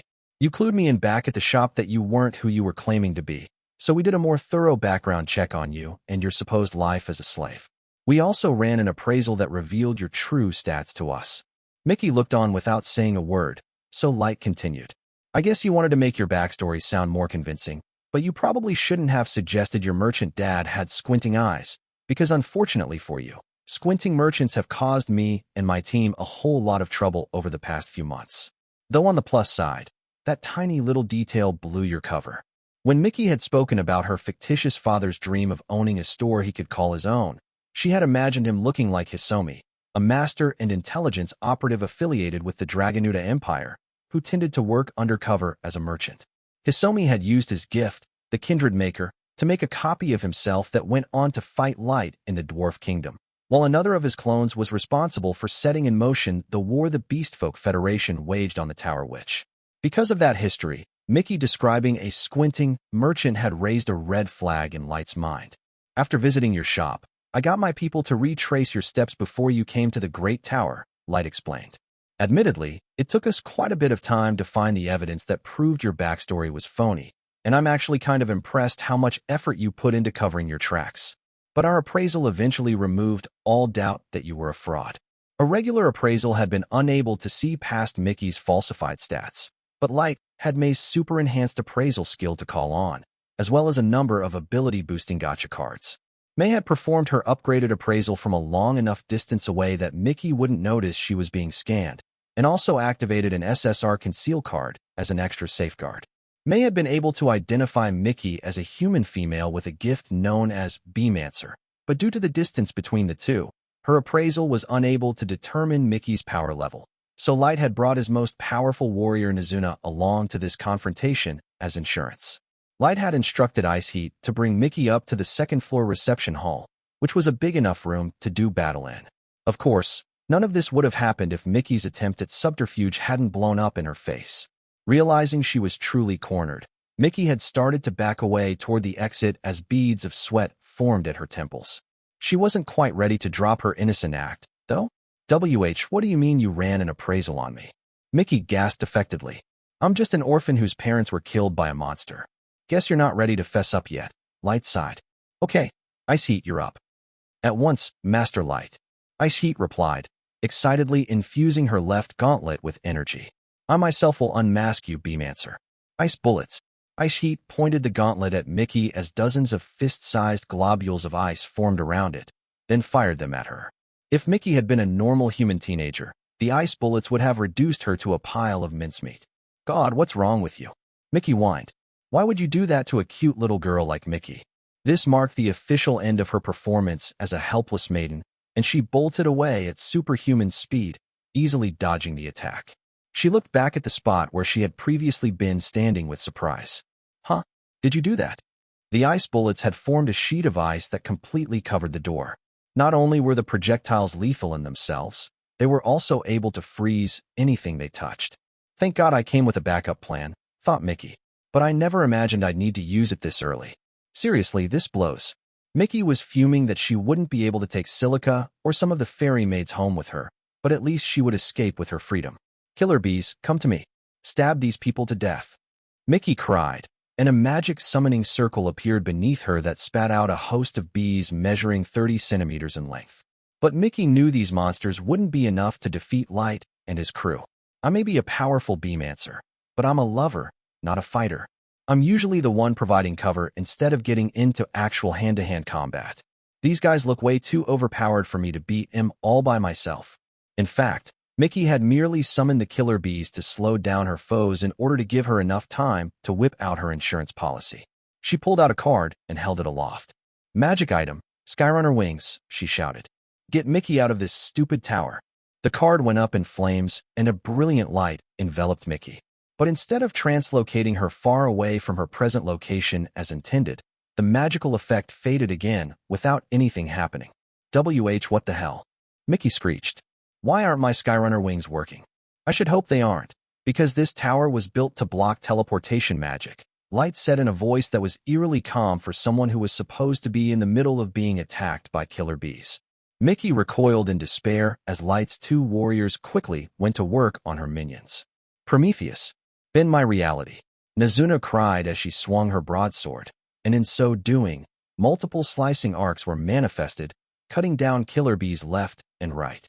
Firestorm, burn like blood, Ice Heat yelled before raising her right gauntlet and unleashing a crimson flame that cooked the remaining killer bees to ash.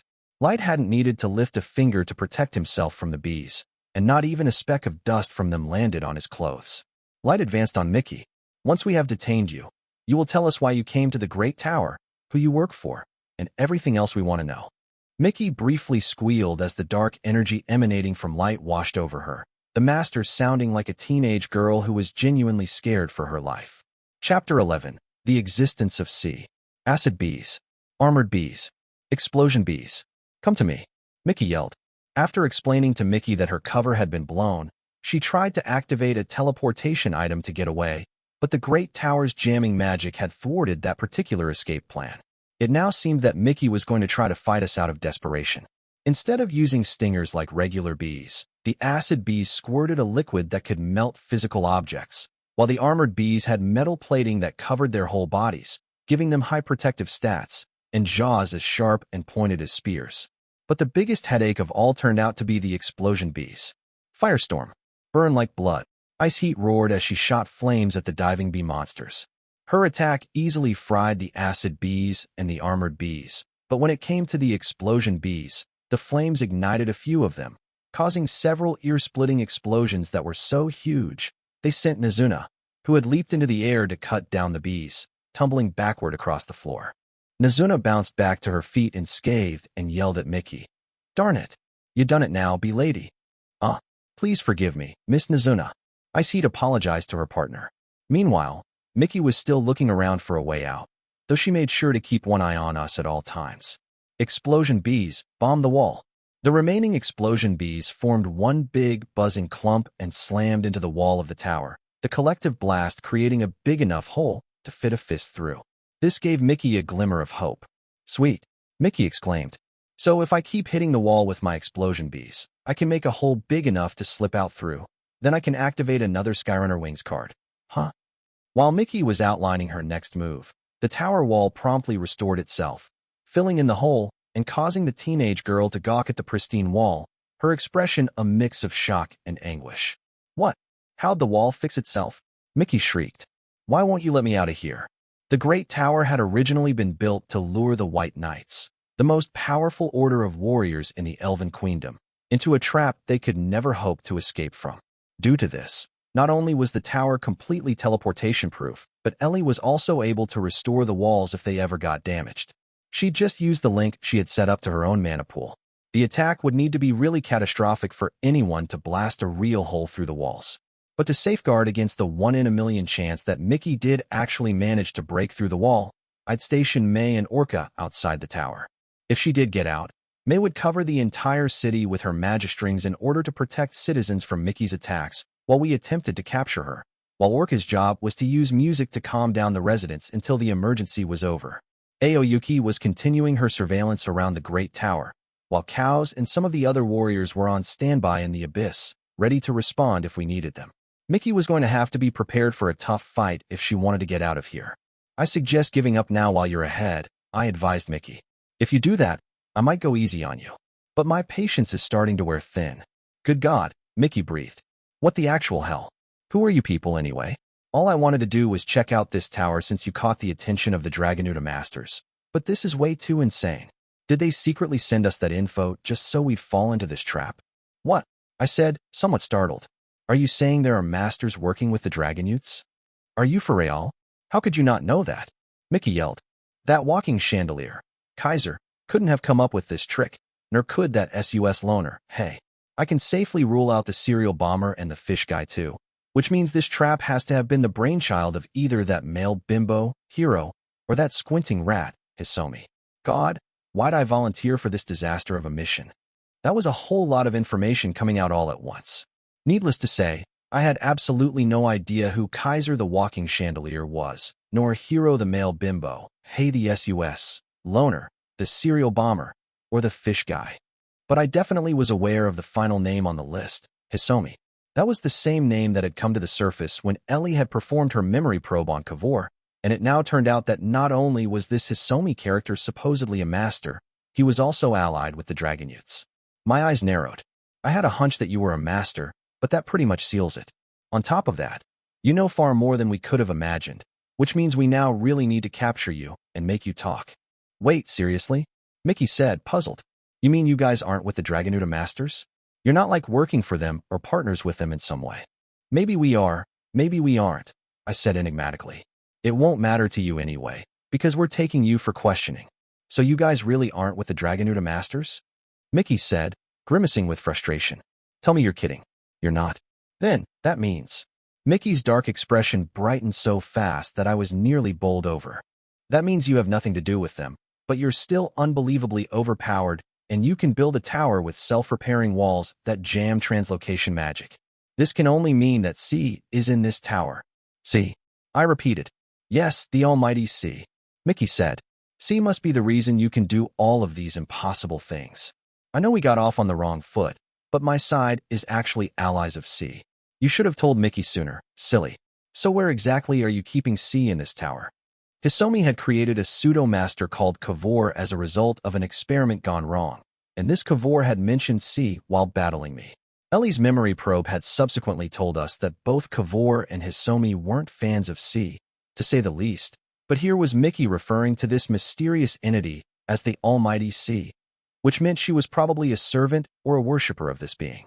Speaking of Mickey, her ecstatic expression was slowly fading, probably because she was finally noticing that I had pretty much no clue what she was talking about. Wait, why aren't you saying anything? She asked. Are you telling me C isn't in this tower? First of all, who is this C? I retorted. Please tell me you're joking, Mickey said. If C isn't here, then how in the world are you people so overpowered? This is crazy. She was staring at us like my allies and myself had sprouted 2 more heads each. Just who the hell are you guys? Before I could answer her question, we felt a reverberation from afar that even caused the interior of the great tower to shake. Chapter 12, Daigo. Who would have thought there'd be an entire city full of high-level targets that can feed me experience points? Daigo said aloud on his way to the great tower. I really must remember to thank that sadistic pervert later. Daigo's mind drifted back to the chance meeting long ago that had led to him becoming irrationally obsessed with leveling in the first place. Long time no see, hey. Daigo had called out to his fellow master. Never thought I'd see you here. Hey, a master affiliated with the Dragonuda Empire didn't even bother to reply to Daigo when the 2 men ran into each other deep in a dungeon. At the time, he was dressed head to toe in black and had a dark bandana tied over his eyes, with its long ends dangling down behind his head. Even though Hei should technically have been unable to see Daigo due to the blindfold, he turned to face his fellow master directly, wielding a Japanese-style sword, which was also black, in his left hand. I recall that last time we met, we had a falling out and you fell in with the dragon youths, while I joined up with the demons. Daigo joked with a shrug, still holding his own twin swords. Anyway, I see you're still as tight-lipped as ever. Can't even say hello to an old bud. Hei maintained his silence, prompting Daigo to spit contemptuously at the ground and wave his swords in the other master's general direction, as if trying to shoo him. What you see here are my hunting grounds, and they're mine alone, Daigo said pointedly. Now kindly remove your ass from this dungeon, 'cause you're only making it harder for me to level up.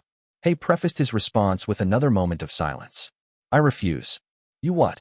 Daigo said, glaring at Hei. Now look here, you shady little shit stain. I'm being kind and letting you walk out of this dungeon without hurting you, so I won't take any of your lip. Since we come from the same place, I'll give you one last chance. Get out of the dungeon and get out of my way.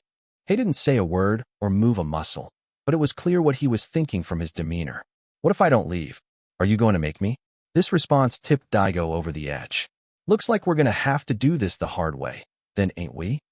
He rushed toward Hei, his twin blades swinging faster than any regular fighter could follow. But Hei was a fellow master, and he simply twisted his upper body to one side and evaded them. Daigo clicked his tongue. Damn you, he yelled, swiveling and engaging Hei again as if he really intended to kill him. Don't just duck and weave, asshole. His twin swords whirled about in a flurry of deadly slices, but Hei dodged every single powerful swing by at least a hair's breadth, his blindfold not proving to be a handicap at all. Hei eventually grew bored of humoring Daigo, though, and raising his own sword, he executed 2 quick strokes of the blade. A strangled sound escaped from Daigo's throat as he clapped a hand over his face, where Hei had carved 2 fresh wounds in the shape of an X, a mark that would serve as a humiliating branding that symbolized Daigo's subordinate status. With his back still facing Daigo, Hei turned his head to address his beaten foe. My level and skills exceed yours. Daigo seethed, his teeth grinding audibly and his hand firmly clamped over his face, which was still burning from both the physical and emotional pain. That giant piece of shit. Daigo raged in his mind. I'll kill this Sanuva bitch with my gift. But despite the anger and humiliation he was feeling, Daigo managed to come to his senses, just barely. No, there's no guarantee I can kill that rat bastard right now, and even if I could finish him off, I'd probably end up destroying my swords and this whole dungeon in the process. That'd be committing suicide, and it's just not worth it. This brief fight had proved to Daigo that Hei was the most powerful master allied with the Dragonuda Empire. His swordsmanship was so swift, Daigo hadn't even seen the slashes that had carved open his face, only realizing due to the burning pain and the dripping blood. It was a painful reminder for Daigo that he was nowhere near Hei in terms of ability. Damn it, Daigo yelled, angrily kicking a clump of dirt, then flashing Hei one last dirty look before heading for the dungeon's exit. This ain't over, shithead, he bellowed. This pain and humiliation is only going to motivate me to cap out my power level so that I can wield these swords at full strength. And when that day arrives, you won't be able to stop me and my swords. I don't care if we did come from the same place. You're dead. Your ass is grass, you hear me? Hei continued to regard Daigo without saying a word, though his silent rejoinder could easily be discerned. You just try and take my head. If you're good enough, that is. Daigo ground his teeth again, but he chose to swallow his pride and leave the dungeon. Daigo didn't bother to heal his X-shaped wounds, instead allowing them to scar so that he would remember the indignity of that day every time he looked at his reflection. From that day onward, Daigo was almost pathologically obsessed with leveling. Daigo roared with maniacal laughter. There really are powerful monsters here. This is a level grinder's paradise. Under his blood-soaked swords was the corpse of a snake hellhound he had just slain, its head separated from its body. The snake hellhound had noticed Daigo's incursion into the wild forest that surrounded the great tower and promptly moved to engage the intruder, but the level 1000 monster was no match for a master. Before Daigo could think about moving on to his next prey, he heard the deep, rumbling growl of a giant creature intermingled with the rustling of leaves, and the next thing he knew, a 15-meter-long canine with fur as white as the driven snow towered over him. The UR level 9000, Godwolf Fenrir bared fangs as long as halberd heads at Daigo. Light had originally released Fenrir from its gacha card during his fight with the Wolfman, Geru, but since then, Oyuki had fully tamed Fenrir so that it could share its vision and other senses with her, and she was the one who had deployed the creature here to investigate an attack by an intruder. Now that Fenrir had found the cause of the disruption, Oyuki ordered it to engage the interloper. The giant wolf barked and waved its front paw in the air, unleashing a slashing attack and a freezing attack that barreled toward Daigo at the same time. The intent wasn't to kill the target, merely to neutralize and capture him, so that he could be picked up for questioning. Hey Mutt, did you just try to do something to me? Daigo growled, much to Fenrir's surprise.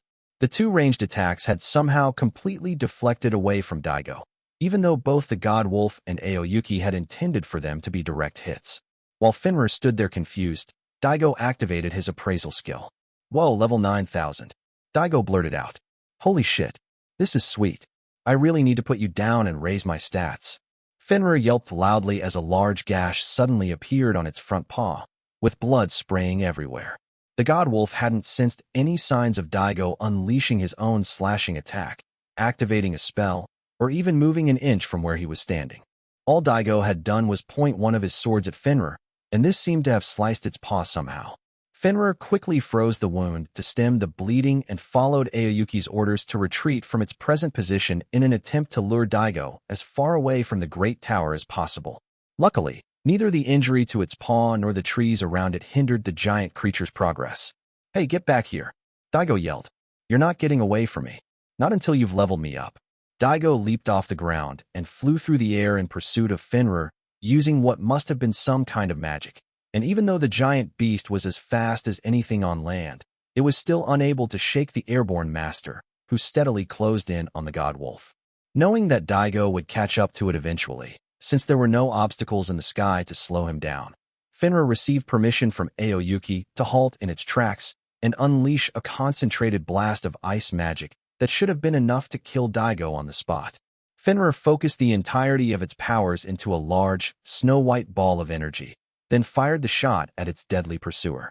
Daigo was unable to dodge this attack and took the full force of it head-on. Even Light and his level 9999 deputies would have been severely maimed by a direct hit like that if they had failed to get any defenses in time. But Daigo emerged completely unscathed. Too bad, Fleabag, Daigo said. It just so happens that I'm an ace when it comes to blocking attacks with your properties. Daigo proceeded to slash Fenrir's back just by waving a sword at it, making the God Wolf howl in pain again. Your power level may be higher than mine, but thanks to my powers, or rather, these swords, your properties can't touch me. But I have to keep on leveling up so that I can use my swords to their fullest potential. Now die, you dumb pup. Be fodder for my leveling. Fenrir tried to growl threateningly at its pursuer, but its voice lacked any intensity now that the god wolf had no idea how to counter its opponent. Aoyuki knew that she and Fenrir were unable to battle this threat by themselves, so she called for backup. And naturally, the person receiving the call was Light. So that was the source of the tremors I felt? I said through the telepathy link. That's correct, Aoyuki answered back. Please accept my humblest apologies. Fenrir and I cannot overpower this enemy. It is to my shame that I must now recommend mobilizing Nizuna. Aoyuki usually found Nizuna annoying due to the way she insisted on talking to the monster tamer unprompted, as well as how she would always offer to take care of her fellow lieutenant, since the vampire considered her colleague weaker than herself. For my part, I didn't doubt for one moment that Nizuna wasn't being sincere whenever she said these things, and that she was in no way trying to insult Aoyuki. But these kinds of comments still managed to rub her fellow SUR warrior the wrong way. However, Aoyuki was willing to look past their somewhat checkered history and have me send Nizuna out to fight this mystery adversary in place of her own monsters, which just want to show how much the monster tamer prioritized me, the abyss, and the great tower over her own pride. If she had been here right at that moment, I would have been rubbing her head and praising her for being so selfless. But as it was, I was inside the tower, and Mickey chose that specific moment to say something I couldn't overlook. The ground's shaking. Yippee! I'm saved. Mickey hooped. That leveling freak must be here. Normally, I'd want to punch him for raiding this place so soon after my first intel report, but I'll forgive him this time. An elated expression had replaced the look of desperation that had dogged Mickey's face only moments ago. That dude's too much of a scrub to be able to take you guys down by himself, but I know his twin swords will. He's armed with the most powerful mythical class weapons in the world, in case you didn't know. Now it's only a matter of time before I blow this popsicle stand. Give it up for Mickey, the luckiest girl ever. The most powerful mythical class weapons in the world. I repeated. Whoops. Mickey squeaked, covering her mouth after realizing she had said too much, but figuring she had nothing to hide anymore. She soon giggled and struck a triumphant pose. That's right. That leveling junkie has 2 unbeatable mythical class swords, Mickey bragged. You should surrender now while you still have a chance, and we might even, she paused. Go easy on you, was it? Mickey was deliberately throwing the exact words I'd said to her back in my face just to needle me, but at least that all but proved that she wasn't bluffing. She must really believe this so-called leveling junkie is armed with the world's most powerful mythical class weapons, I mused. What Nizuna can do with her Prometheus is so powerful, it's almost like cheating. Is there really a chance these other swords can go beyond what it can do? Nizuna's Prometheus sword was also a mythical class weapon, capable of bending the rules of nature itself. The broadsword could make multiple copies of Nizuna, all retaining the exact same armaments and power level of the original. Yet however awesome that feat was, I wasn't sure I could say for definite that the Prometheus was the most powerful weapon in its class. And now here was Mickey, claiming that the intruder who had just shown up near our tower had twin swords that might fit that description, and in all honesty, I couldn't even begin to imagine how powerful these swords would have to be for that to be true. When that guy goes on a rampage, he lays waste to everything. So it doesn't matter how powerful you guys are, Mickey declared.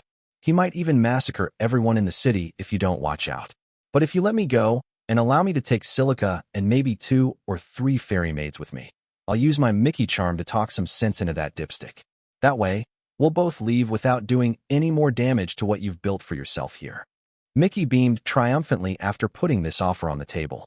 And sure, I couldn't deny that Mickey would probably have been able to negotiate some kind of truce, but regardless, I pretended not to hear her offer and turned to Nizuna instead. You're coming with me, I said to her. We've got a bad guy tearing up the place outside, and we need to go capture him. We'll let Ice Heat's team take care of her. You got it, Master. Nizuna replied with her usual gusto. Hey, you don't get to ignore me like that. Mickey huffed. Was I asking a bit too much, maybe? Fine. Mickey will just take Silica with her, and we'll call it even. Deal. Ellie, I'm going outside to provide them with backup. I announced through a telepathy link I'd just set up. Teleport Mara, Jack, and Suzu in here to help Ice Heat deal with Mickey. Ellie used her powers to create a door in the wall directly behind Nizuna and me, and I promptly opened it so we could head out into the hallway. Okay, fine. Mickey yelled. I won't take anyone. Just let Mickey out of this tower. I closed the door behind me before another word had the chance to drift over to me, and Ellie transformed the door back into wall again. Nizuna, We're going to take the nearest exit to the outside and provide backup for Fenrir, who's battling the bad guy in the woods, I said. Anything you say, master, Nazuna replied. But you didn't have to come along too. I can beat this baddie all by myself. I'll protect the city, our comrades, and you too, master. Thanks, Nazuna, I said. But I really want to fight alongside you. I gripped my god Requiem Gungnir tighter. You know how a snake hellhound almost killed me in the abyss? Well, even now, I still stiffen up momentarily whenever one of those hellhounds shows up without warning. But I've put the past behind me, and now the snake hellhounds are valued allies of mine, just like everyone else in the abyss. And I've just been told that the intruder has killed one of my snake hellhounds. Nazuna was shocked, but I continued, barely noticing her reaction. So I can't just sit back and do nothing after one of my friends has been killed. Once we've captured this guy and extracted all the information we need from him, I'll subject the bastard to never-ending torture in the deepest pits of the abyss. He'll suffer even more than Garu, Sasha, Sion, and Nano. I'll make this intruder feel deep within his soul, just how wrong he was to kill one of our own. Emma Master, Nazuna stammered as fearful tears welled up in her eyes after listening to me rant. I guessed I had unwittingly radiated enough dark energy to even frighten the usually happy-go-lucky Nazuna. I took some deep breaths to calm myself down. Sorry, Nazuna. It's okay. I'm not mad at you. Master, you really scared me there. Nazuna quavered. I'm sorry, okay? I treated her to the cheeriest smile I could muster and stroked her hair for good measure, which progressed to her rubbing her own head against my palm, just like a cat, or Ayuki would. Nazuna eventually noticed that she was acting like Aoyuki and smiled through her tears, before aiming a soft murrow at me. I found Nazuna's antics so adorable that I couldn't help smiling back at her a little more genuinely. I continued stroking her hair until I was sure she was feeling herself again. Then I led her through a door that took us up onto the roof of the great tower. From there, we would head into the woods behind the tower. Okay, fine. I won't take anyone. Just let Mickey out of this tower, Mickey yelled, pleading for her release. But Light completely ignored her as he and his deputy, Nazuna, exited the reception hall through a door that had appeared in the wall, then disappeared almost as quickly. Hey, do you even realize what you're getting yourself into? Mickey shouted at the wall. Daigo's way too unbeatable with those swords of his. If you wind up getting in way over your heads, don't come crying to Mickey. Do not underestimate Master Light, Ice Heat warned. There is no one in this world who can measure up to Master Light and Miss Nazuna, no matter how powerful they may claim to be. We still hold the overwhelming advantage, and I myself would suggest you would do well to worry more about yourself and your intruder friend. Mickey slowly backed away from Ice Heat until her back was touching the wall, the Beamancer truly spooked by her words. If all of that's true, we're cooked, Mickey thought. He can still hit him with that one attack, but that's the absolute last card he has up his sleeve. He spent millions of hours leveling up just to get his powers to form a human shape. I don't even want to imagine all of that effort going down the drain. As her train of thought concluded, Mara, Jack, and Suzu showed up in the reception hall. Mara cackled long and hard. Well, we're here, just like Master ordered. So this is the dumb blonde who decided she was going to sneak around our tower, huh? Whoa, Mara, that ain't how we talk to someone we just met, Jack said. But from what I hear, this kid's definitely the opposite of bro-worthy. I don't think calling an intruder dumb is really the biggest issue here, Mr. Jack, pointed out Suzu's musket lock. Suzu herself nodded twice in agreement to this. Faced with these three new powerful-looking foes, all color drained from Mickey's face, she activated her appraisal skill to see if there was anything in their stats that she could use to her advantage, but unfortunately for her, all four of the level 77-77 warriors were able to conceal the majority of their stats from her detection abilities. One particular bit of undisguised info did lift Mickey's spirits, however. In fact, her face reddened like that of a maiden who had just fallen in love for the first time in her life, her desire-filled eyes latching onto a certain girl. In fact, Mickey was so completely consumed by her new love interest. As far as she was concerned, her world only contained the two of them. I thank the three of you for coming, but I myself will be enough to take care of her, Ice Heat said, not noticing Mickey's sudden infatuation. Mara chuckled. Are you really going to hog the spotlight, hun? Suzu nodded to show she shared Mara's sentiments. If that is how you wish to view it, then yes, Ice Heat replied without a hint of shame. Master Light ordered me to lure her into this room and ordered me to fight her. That is what happened, so I myself will finish the job. Well, sure, you got a point there, Jack conceded. But what kind of bro doesn't want to team up with all their other brothers? Besides, you gotta think there'll be safety in numbers. Mr. Jack's right, Locke agreed. And just so you know, Lord Light also called us here to fight her. Would it be right to ignore a direct order from him? That is not my intention, Locke, Ice Heat refuted. But what? Locke queried. I myself have had no opportunities to prove myself in battle since our mission in the Elven Queendom, Ice Heat continued. The rest of you were all selected to accompany Master Light when he went off questing in the Dwarf Kingdom, and most of you also participated in the war with the Beast Folk. I don't see how allowing me to prove my loyalty to Master Light by capturing this suspect is too much to ask. Oh, Locke was caught totally off guard by this response, and Suzu felt equally awkward. Oh yeah? You haven't seen much action up on the surface, have you? Jack said, scratching his cheek, undecided on what to do. Then again, I ain't about to go disobeying orders. Know what I mean? It would indeed be downright inexcusable to shirk your duties, Ice Heat agreed. But what I myself am asking is for you to, do a bro a solid, as you like to say. And if I find myself in trouble at all, I know I can count on you to back me up, bro. The second the word bro passed Ice Heat's lips, Jack did a complete 180. Oh sure, ain't nothing wrong with doing a solid for one of my lil bros. And rest easy, 'cause your wingman's right here to bail you out if you need it. Jack considered himself an older brother type who watched out for all his bros, regardless of age or rank. He would constantly pester Ice Heat to let him call her his bro, but she would usually have none of it, since the strict disciplinarian didn't feel it was appropriate to place herself in such a subordinate position, given that not only did the two of them share the same power level, but Ice Heat had also been summoned before Jack. However, Ice Heat was extremely eager to capture Mickey on her own, to the point where she was willing to set aside her pride to make it happen. This turn of events astonished Mara. What's this? Ice Heat's really going that far to make sure she has this battle all to herself? I didn't realize she was quite that frustrated at being sidelined all the time. Ice Heat turned to Suzu next. You've been learning how to cook so that you may one day serve Master Light a meal, yes? Well, I myself will personally ask Master Light to set aside some time so that he can dine on food you have made. So please, allow me to have this one. Suzu nodded excitedly, which drew an exasperated response from Locke. Really, partner? You're not even going to stop and think about it. But I guess there's no real reason to object to it if you're okay with it. Locke then addressed Ice Heat.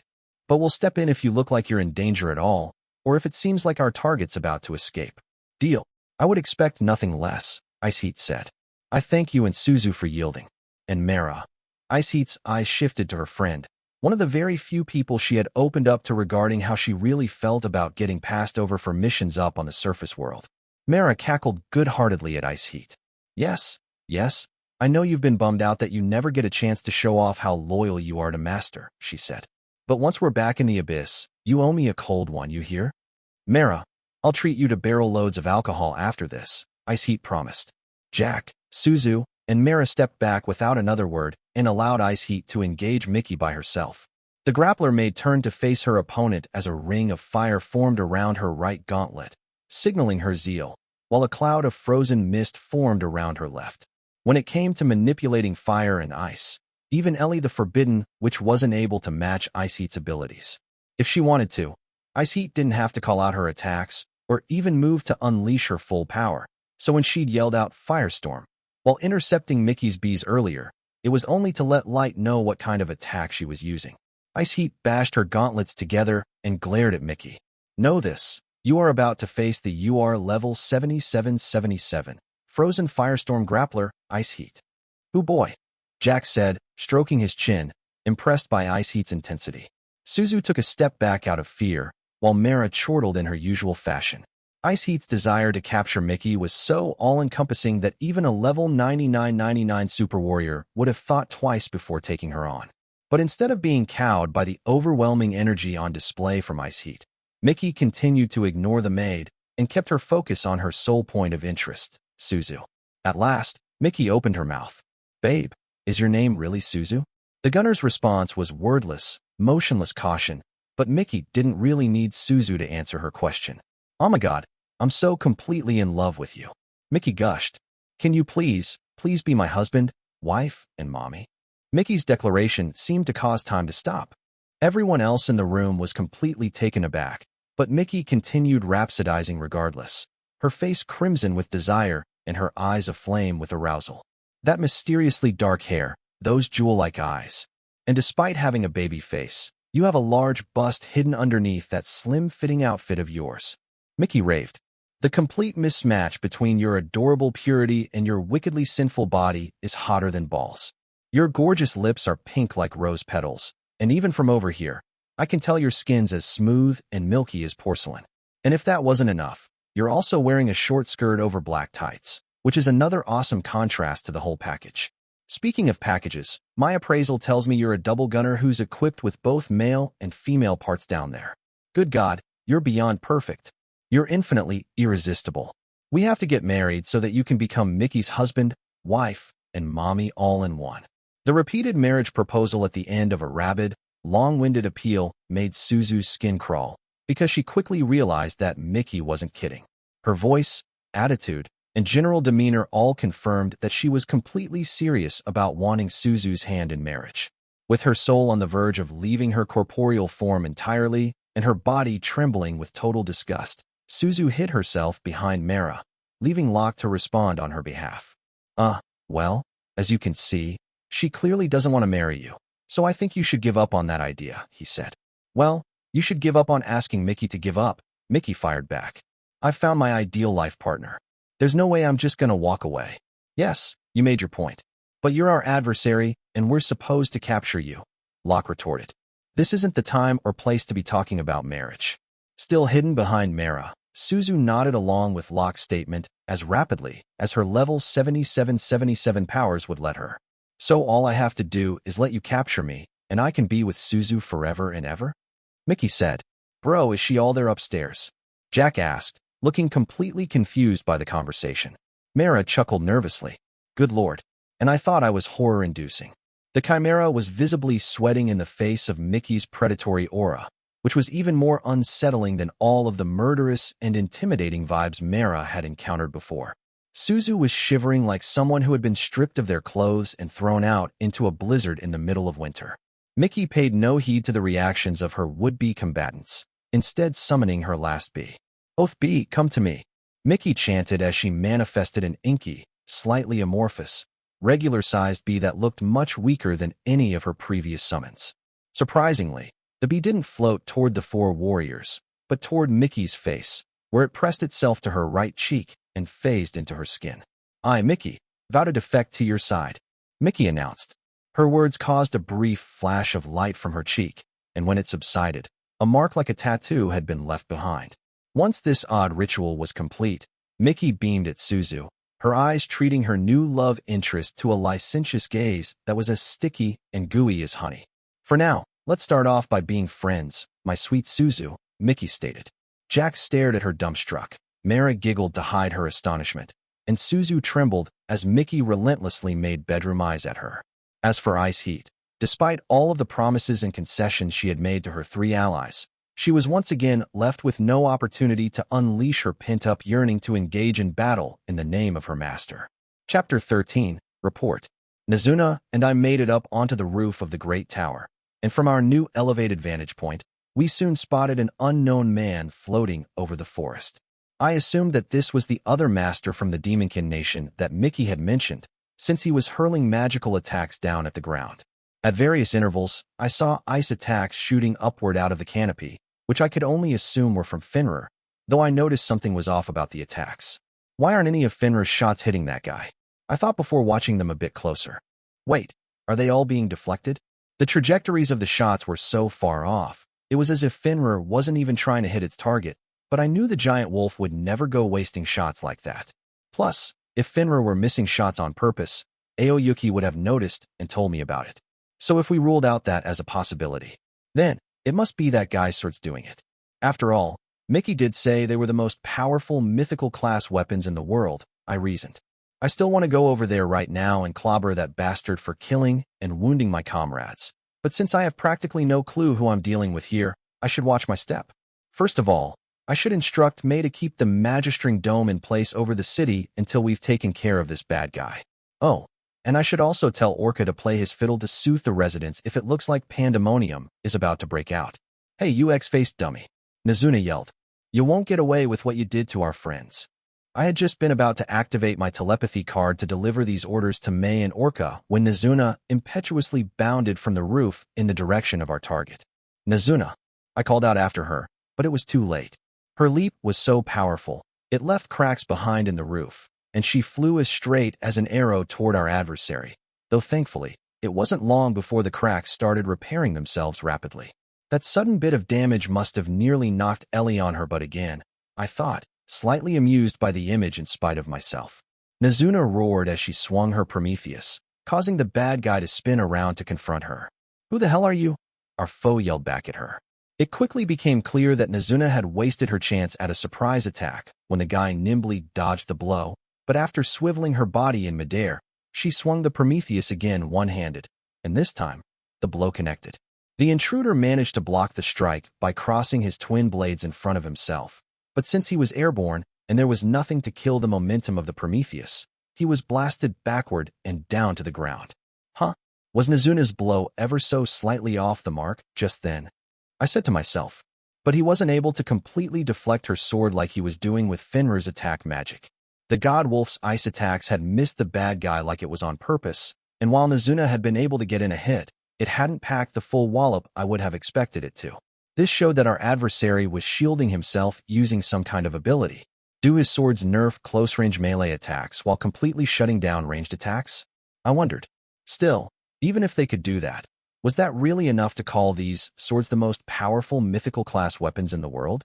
While all of these thoughts were churning around inside my head, the guy with the facial scars bounded back up from the ground and started trash-talking Nizuna. Are you freaking kidding me? A level 9999 female brat? This is sweet. Hella sweet. These hunting grounds were practically made for me to level grind. The guy must have used an appraisal to discover Nizuna's power level, but just like with Fenrir, he showed no sign of fear at being outleveled. A long way from the action, I activated an appraisal card and saw that this guy was a level 7000 human who went by the name of Daigo, but because he was concealing some of his stats, my appraisal couldn't read the full name of his gift. Level 7000 was the highest power level we had faced so far, but this Daigo character was taking on the level 9999 Nizuna, so I couldn't understand why he was so confident that he would beat her. Guess that's just how much he believes in the power of his mythical class swords, I thought. I tried to run an appraisal on the swords themselves, but their stats were concealed as well. I still found myself wondering why the name of his gift would be scrambled the way it was. All I could read from the stats screen was that he was some sort of swordsman. Nizuna's battle cry dragged me up out of my thoughts. Take this. Nizuna yelled as she crossed swords with Daigo again, eventually spotting an opening that allowed her to force Daigo back and knock him off balance. Boy, it's really hard to hit you with my sword, she remarked. Really, really hard. I quickly issued my orders to May and the others via telepathy so that I could provide backup for Nizuna. Detonation Inferno, release. I activated 10 SSR Detonation Inferno cards, setting off a series of blasts that targeted Daigo. Detonation Inferno was a high-ranking tactical class spell that unleashed a combination of flames and explosions strong enough to cause severe damage to any normal monster, and could at least wound a really powerful monster. But a sudden blast of wind blew away the flames and the smoke, revealing a completely unharmed Daigo in the middle of the whirlwind. I wasn't totally surprised by this outcome, but it was still weird how 10 Detonation Inferno cards hadn't left so much as a single scratch on him. So I've got one female munchkin here who's level 9999, and another stupid brat who's at the same level. Daigo summarized. This is fantastic. Lady Luck's finally on my side for once. Is this guy right in the head? I wondered to myself. Since I was active as an adventurer under the alias of Dark, I made sure that my stats were constantly falsified to maintain my cover, but in spite of this, Daigo had been able to figure out my real power level. I guessed it was probably because I'd unleashed 10 tactical class spells at once. Yet even though he was facing 2 level 9999 opponents, he still saw us as sitting ducks that would help him to level up. If I were to believe what Mickey had blurted out, then it must have been the swords making him so cocky. He still wants to fight us even knowing the odds are stacked against him, I thought. Just how powerful are those swords of his? I might even reach level 9999 myself once I've wasted you all. Daigo bragged. This is too sweet a chance to pass up. He saw us as prey rather than overwhelming threats to his life. He must have seriously been a real leveling freak if he was this dedicated to his task. Daigo ate up the ground as he sprinted toward where I was still standing watching the battle from the roof of the great tower. Master! Nazuna yelled, running at breakneck speed to block Daigo's path. He slashed Nazuna with his blades, leaving a nick in her armor. Prometheus, heal my reality. Nazuna chanted to fix the tiny crack in her armor. Or to be perfectly accurate about it, rather than repairing the armor, the sword rewrote reality to one where the armor was completely undamaged. Nevertheless, the fact remained that Daigo's mythical class swords were powerful enough to cause damage to Nazuna's armaments. Just as I was considering what my next move should be, I received a telepathy call from Mera. Master, can you spare a minute? I noticed she sounded pretty shaken up. Yeah, what's wrong? Has something happened? I asked. While I was responding to the telepathy message, I simultaneously fired off an SSR solar ray card to ward off Daigo, but exactly as I'd thought would happen, its trajectory curved upward from my intended target and off into the sky. Daigo started ascending at high speed toward my position on the tower roof, as if he was running up some invisible staircase. You're not Hudden Master while I'm around. Nazuna yelled, leaping into the air after Daigo. He turned to face Nazuna and unleashed a flurry of sword strikes that once again scratched up Nazuna's armor. Prometheus, heal my reality, Nazuna shouted, and as her armor automatically repaired itself, she swung her sword heavily toward Daigo to bash him out of midair. Damn it, Daigo yelled, crossing his swords to try to block Nazuna's blow, but it wasn't enough to stop him from getting slammed to the ground again. Nazuna landed on the ground as well and dashed toward Daigo. I'm gonna smash you into outer space. Daigo clicked his tongue and chose to put a bit of distance between him and Nazuna, knowing that he was at a disadvantage at close quarters. Mera, I'm in the middle of a battle here, so could you make it quick? I said through my telepathy link. Certainly, Master, Mera replied with a chuckle. So the thing is, Mickey's fallen in love with Suzu and defected over to our side. Mickey defected? That's awesome. I said. Now we can. Wait, she fell in love with who? With Suzu, Mera repeated. Mickey is literally head over heels in love with her, and she's defected to our side, so she can be with Suzu as her life partner. We didn't even have to fight her. Of course, Suzu's having none of her advances, but Mickey keeps on saying all this stuff about wanting to marry Suzu, and wanting to bear Suzu's children, and wanting Suzu to bear their children. Sorry, Mera, I interrupted. Can you back up a minute? You're not making sense. Mera cackled wildly. I can relate. It makes no sense to me either. What Mickey was doing must have been really bonkers if Mera was this baffled despite witnessing the whole scene. But putting aside all of her drivel, Mickey did cough up some info on the intruder's swords in exchange for letting her defect to our side. Mera continued. They're mythical class weapons known as the elemental blades, and they work by using elementals. Elementals? I said, and it was as if the scales had fallen from my eyes. Of course, elementals. Using fire and ice elementals would explain how Daigo was able to deflect ranged magical attacks, and those same elementals would also be able to partially absorb physical attacks. But even if Daigo's swords were able to control elementals, that in itself wouldn't necessarily make them the most powerful mythical class weapons in the world. Mera immediately cleared up that puzzle. Mickey said the swords don't just control elementals, they create new ones. They sometimes even create elementals that aren't supposed to exist in this world. Elementals that aren't supposed to exist? I queried. What do you mean by that? Mera chuckled grimly. Mickey said his swords can create elementals that can kill opponents on sight, ones that confer eternal youth, and even ones that give someone unbeatable luck. The swords can make elementals with any property the user can think of. Whoa, yikes. I whistled in awe. Yup, I can see how that would make them the most powerful mythical class weapons. But here's another thing, Mera continued. She says they're the strongest weapons only because Daigo says they are. So he just thinks he has the strongest weapons. Huh? I thought to myself. That meant both Mickey and Daigo thought their team was virtually unbeatable because they had swords that could create and control any elementals they could think up. And if you were to take all of these claims at face value, they would be right. But hold on a minute, I said. If the elemental blades are that powerful, how come we're still standing? If the swords were as deadly as advertised, Daigo should have been able to kill Fenrir in an instant. But my godwolf was still alive and kicking, albeit pretty banged up. The swords themselves are super powerful, it's true, but apparently, it's really tough to use them right. Or so Mickey says, Mara relayed, laughing. Daigo thinks he hasn't been able to fully harness the powers of the elemental blades because his power level isn't high enough yet. All the pieces were finally starting to fall into place. Now I truly understood why Daigo was a so-called leveling freak, and I also realized that I had to stop him here and now before he could level up further. Though now that I knew the secret behind his weapons, I figured it wouldn't be too hard to see him off. I ended my telepathy call with Mara, and from my UR card holder, I drew the one gacha card I should have used from the very start. SSSR Truth's Eye Release. I yelled, activating a triple super rare gacha card that didn't just work on me, but also on my allies. What's that? Nazuna asked. There's some kind of cloud thingy floating around that guy. As she said, Daigo was surrounded by a semi-transparent, humanoid-shaped mist, which must have been an elemental. Nazuna, his swords are able to create and control elementals. I called out to her. That's why he's been able to partially block all of your blows. Hey, how'd you know about my SWO? Daigo started before abruptly stopping mid-sentence when he realized the answer to his unfinished question. That lousy skank. She squealed on me. Nice going, master. Nazuna called back. Now I know how to beat him.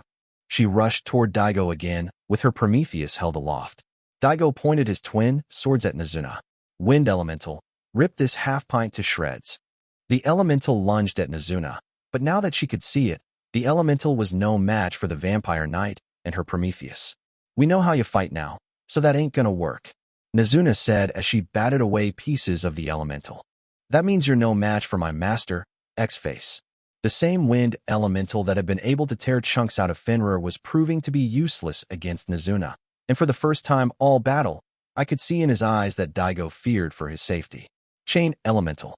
Shield Elemental. Charm Elemental. Protect me and stop this little brat. You've got no chance, X-Face. Nazuna yelled. You're too weak to stop me. She hacked up all three of the elementals until there was nothing left of them before swinging her Prometheus down at Daigo faster than any ordinary I could follow. A run-of-the-mill fighter wouldn't have had any time to react, and only the top warriors in the abyss would have even been able to sense the blow and shield themselves from it. But Daigo proved once more that he was a cut above the rest. Don't screw with me, girly.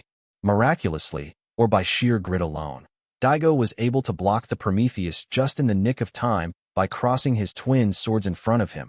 And not only that, but he actually stepped forward into the swing to meet the Prometheus sooner, before it could reach its full momentum. Then, at the moment of contact, he just as quickly uncrossed his swords and repelled Nazuna's sword. He grinned contemptuously, as if saying he didn't need any elementals to beat back Nazuna's sword swing. Nazuna responded by sneering back at him. Loser. I just tricked ya, she boasted. She may have swung her sword at him faster than lightning, but that hadn't even been the full extent of her might, and she had held back just enough for Daigo to be able to block her strike and repel the Prometheus. But with his arms now spread wide, he was exposed to Nazuna's next strike. Daigo had focused so much on blocking the first attack, there was no way he would be able to completely dodge the next one, even if he managed to notice in time. As soon as Daigo deflected her blade, Nazuna spun around, and using the added momentum, she unleashed her fully powered strike. Prometheus, bend reality and don't kill. The speed of the sword swing went well beyond that of lightning, and the Prometheus seemed to disappear into thin air before reappearing buried deep into Daigo's exposed torso. This blow would usually have been enough to slice Daigo clean in half, but thanks to Nazuna's incantation, he was spared death, even if he was blasted backward, accompanied by a thunderous boom. He crashed through countless trees before finally ending up in his own little crater, the force making the ground shake. Once Daigo had come to a stop, Nazuna slung the Prometheus onto her shoulder so it was resting there, then scratched her nose with her free hand. Master said we should keep you alive so we can ask you questions. That's why I didn't kill ya, Nazuna explained. But I made you think you'd won just 'cause you blocked one of my sword swings. You see, now that I know where all your power's coming from, you don't stand a chance against me. While Nazuna basked in her victory, I chuckled to myself and jumped down from the roof of the great tower. Daigo had already dropped both of his twin swords in favor of rolling around on the ground clutching his belly due to the excruciating pain from Nazuna's strike that had caused him to spew up bile, blood, saliva, and the contents of his stomach. Of course, this wasn't nearly enough payback for killing my snake hellhound, but I did feel a little better watching him suffer like this. Unfortunately, I didn't have all that much time to enjoy the spectacle, since we needed to capture Daigo and pump him for information. Since Mickey had already defected to our side, I didn't really expect Daigo to add anything of value intelligence-wise, but on the positive side, at least he would be able to confirm anything Mickey might tell us. I instructed Nizuna to use the Prometheus to make a copy of herself, just in case Daigo decided he was going to pull a sneak attack on us while we tried to detain him. My thinking was that if he managed to seriously injure one of the Nizunas in the struggle, the other Nizuna could still heal her. But before we could even approach Daigo, he finally said something, his voice trembling with rage, as if he was face to face with his sworn enemies. "I'll kill you," Daigo muttered before suddenly raising his voice. "I'll kill you. I swear I'll obliterate you." Even though he was obviously still in pain, he picked up his elemental blades, and I could see that his eyes were ablaze with anger, resentment, pain, and humiliation, all swirling in a vortex. "You're dead, you little piece of shit," Daigo yelled at Nizuna. "You think you're better than me, short stuff? Well, you can go screw yourself and pound sand." Having recovered from his pain enough to move freely again, Daigo raised both of his elemental blades high into the air, then plunged them into his own body. At first, I was shocked, thinking he must have killed himself to prevent himself from being captured, but after a few seconds passed, he was still standing in the same spot and still very much breathing. The two swords melted into his body until they disappeared entirely, and tattoos appeared on his face where there hadn't been any a moment ago. "Weapon fusion," Daigo yelled, "and soul supremacy." As soon as these words had passed his lips, my body grew leaden, and I noticed that I wasn't the only one who felt this way. "I'm feeling kinda weak," Nizuna grumbled. "I activated an SR appraisal card on us to find out what was going on. All of our abilities are being drained," I said incredulously. Even Nizuna had lost 20% of her usual skill level, so it was hardly any wonder that she was feeling weak. On the other hand, Daigo looked like he was growing stronger and stronger, as if he was absorbing all of our abilities. Daigo sneered as he lapped up our shocked reactions. "Looks like you runts have finally figured it out. My gift, Soul Supremacy, allows me to lower the stats of my enemies while raising the stats of me and my allies. And not only that," he spread his arms wide and seemed to summon a large, dark, humanoid elemental above his head. The mere sight of it alone sent chills down my spine. "My other gift, Weapon Fusion, allows me to become one with my elemental blades, which means I can now unleash the full power of the blades." "Wait a minute," I yelled. "I thought humans could only have one gift." This simple fact was conventional wisdom pretty much everywhere. Yet here was this Daigo character standing before me, claiming he had two powerful gifts at his disposal. Daigo laughed maniacally. "Feast your eyes on the world's only double gifter, useless turds. You're just trash bit players waiting to be slain by me. Now it's time for you to die and feed me the points I need to level up." Daigo looked up at the creepy dark elemental above him, which must have been created using the twin blades he had absorbed, then issued an order to it. "Death Elemental," he yelled. "Kill these little pukes."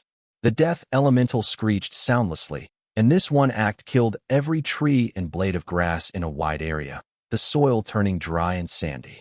Death permeated the air, draining all color, sucking out all moisture, and even extinguishing all the light.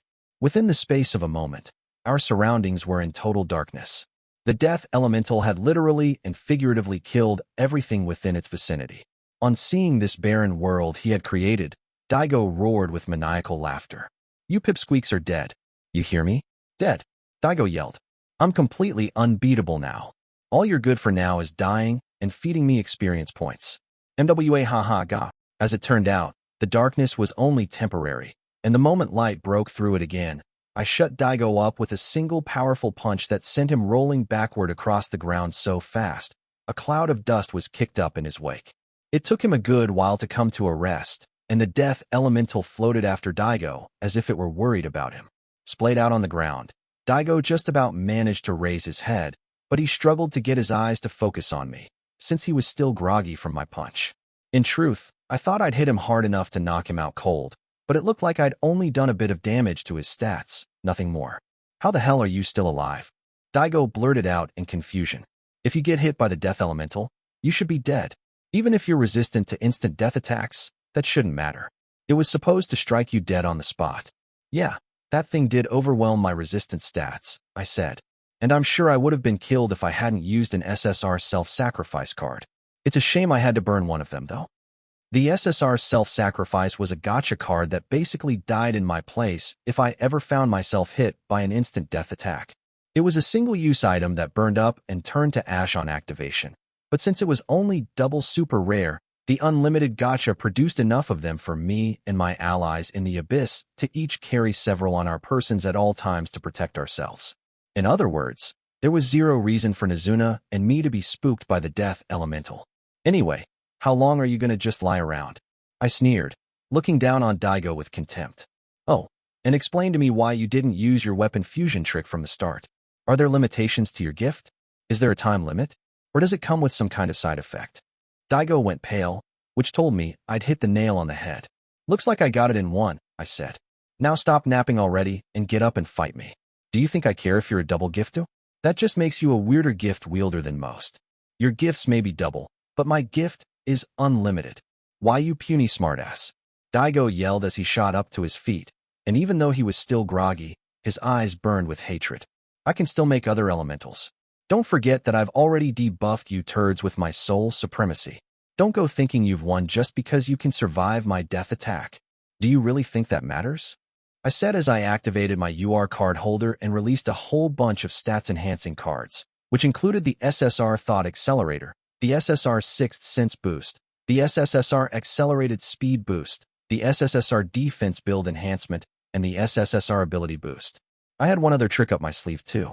Orca, I yelled through my telepathy link. Back me up by playing some music. Leave it to me, my most honorable lord and master. Orca replied. I call this piece Lionheart. He had been put on standby to soothe the residents of Tower City with his music if necessary. But at this particular moment, I needed him to play his fiddle to buff my stats even further. Thanks to Orca's playing, my stats rebounded to normal levels, then kept right on going. Daigo activated his appraisal and confirmed that my stats really were higher than before he'd used his soul supremacy on me. For the first time in this encounter, Daigo actually looked frightened, and I sneered at him as I stared him down. Told you my gift was unlimited, I bragged. And thanks to my gift, I can easily recover from some stupid debuff skill. Daigo was starting to get desperate. S-Sword Elemental. Gravity Elemental. Darkness Elemental. Light Elemental. All elementals, kill those freaks, he yelled. The swarm of elementals Daigo had summoned rushed toward me and Nizuna, but I didn't even bother to move from my spot. Prometheus, bend my reality. Nizuna yelled as she propelled herself forward from behind me. Her sword split the vampire knight into 5 identical copies of herself, each one making quick work of the onrushing elementals. You ain't laying a finger on master, one Nizuna said. You're easy to fight now that I can see ya, said a second copy. 'Cause I'm awesome, said a third. I bet master's even awesomer, another Nizuna added. Yeah, 'cause he's super awesome, agreed the last of the quintuplets. Nizuna, I called out. Take care of those elementals, will you? You got it, master. All 5 Nizunas replied in unison. While they kept the elementals busy, I ate up the ground between me and Daigo. Thanks to Nizuna, the layer of protection the elementals had been providing Daigo had grown thin, allowing me to get within range to strike. Stay away from me, Ga. Daigo cried out as I buried my fist into his torso. But I didn't stop there, since I had to pay him back for killing and maiming my allies. I punted Daigo straight up into the air, then took off after him and pummeled him as he soared higher and higher. Just as he was about to reach the apex of his arc, I did a vertical 360 spin in midair and landed an axe kick on him that blasted him straight back into the ground, the impact causing a small crater. But I still wasn't finished with him. SSSR Plasma Sundown. SSSR Star Puncher. SSSR Bomber Lances, release. I shouted, still in midair. I limited myself to SSSR cards at most, because UR cards tended to be so powerful, I would risk doing damage to the city if I were to use them. Even so, these were the most potent SSSR cards in my arsenal, since I was facing a high-level opponent and I wanted to capture him alive, but I knew if I didn't use potentially lethal force, there was a chance he might get away. Besides, if he did survive these attacks, we could always heal him later. The Plasma Sundown formed a huge ball of super-hot plasma resembling the sun that could be dropped on top of a foe, while the Star Puncher was an enhanced version of the SSR Solar Ray, meaning it fired a bigger laser beam. The Bomber Lances fired off multiple energy bolts intended to penetrate an opponent, then explode them from inside. All 3 of these attacks rained down on Daigo, and even at his elevated power level, I imagined the impact would bring him to the brink of death. And sure enough, the strikes found their target and slammed into Daigo. But when the dust eventually settled, I noticed that my foe was surrounded by a red, circular force field, and it had just about managed to shield him from the worst of my multi-pronged offensive. I drifted back down to the ground with a wary eye still on Daigo, who was slowly getting to his feet in the middle of the small crater. I didn't want to do this, Daigo muttered faintly. I didn't want to go using my full powers, since that psycho skank and C might be in that tower. But now I say screw it. The red force field suddenly started shining brighter, and Daigo's pupils grew fully dilated with madness. I'm energizing the elemental blades inside me past their limits using my weapon fusion, Daigo informed me. I really didn't want to do it, since it'll destroy my swords forever. But this way, I'm guaranteed to kill you people and boost my power level. You, the witch, and that whole frickin' tower are gonna be blasted to smithereens. Be sure to feed me a whole lot of experience points, you dumb prick. It sounded as though he believed the only way for him to win was by blowing himself up and taking everything else with him. But judging from what he'd just said, he would apparently remain unharmed in the explosion. We're gonna cut you down before you get the chance to blast anything, one of the Nizunas yelled, as all 5 copies charged at Daigo. In unison, the Nizunas swung their Prometheuses at Daigo, but he expanded his red force field bubble to block the blows. He roared with laughter at the Nizuna's failed attempt to subdue him. You really think your attacks are still gonna work? Daigo spat. I've just sacrificed 2 mythical class weapons in order to make powder out of you and your pals. You midgets ain't stopping me. Not if those puny weapons are in the same class. Darn it. The Nizunas kept swinging their swords in vain at the red barrier, and all the while, the force field expanded and radiated yet more energy. This is what you get for royally pissing me off, Daigo yelled. You wiener kids shoulda let me kill you from the start, instead of trying to resist me. Now die like the trash you are. Die and max out my level. The capillaries in Daigo's eyes were engorged with blood and pulsated grotesquely with every heartbeat. His newly created tattoos were also glowing in a weirdly rhythmic manner, indicating he was completely committed to blowing up the elemental blades. Underneath his ghoulish expression, Daigo looked very sure that he'd won the battle, but unfortunately for him, I still had one last card left to play. Nizuna, move away from Daigo, I ordered. You got it, the quintuplets obeyed. Commencing primary soul seal cancel code, I chanted. 9,999 for 9s. God Requiem Gungnir. The EX God Requiem Gungnir was the only extra rare item my Unlimited Gacha had produced up to that point. Because the spear was way too powerful for me to handle in its regular form, Mei, Ellie, Oyuki, and I had used our souls to nerf the weapon by sealing away its power, turning it into the boring-looking staff I usually carried around with me. Yet, I was able to unseal a quarter of the Gungnir's power at my discretion, and doing this turned the staff into a spear with a dark blade at its tip. The partially unsealed Gungnir emitted dark flames along its entire length that hovered around its shaft like smoke, and my hand audibly hissed like it was being seared by the spear's energy. Just holding the weapon caused me to grunt in pain, but I should note that the Gungnir wasn't actually burning my skin.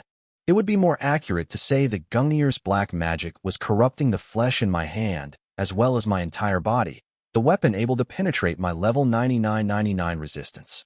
But despite all of this, I knew instinctively that the Gungnir wouldn't be able to break through Daigo's elemental barrier. Not at quarter power, at least. I need more power to break through his force field. I thought to myself before setting up a telepathy connection to one of my lieutenants. Ellie, execute the Gungnir's second cancel code. Be blessed, Lord Light. Ellie said uncertainly through the telepathy link. But if I do that, it'll put your body in danger. Ellie, there's no time for arguments. I interrupted, nearly screaming. Do it now.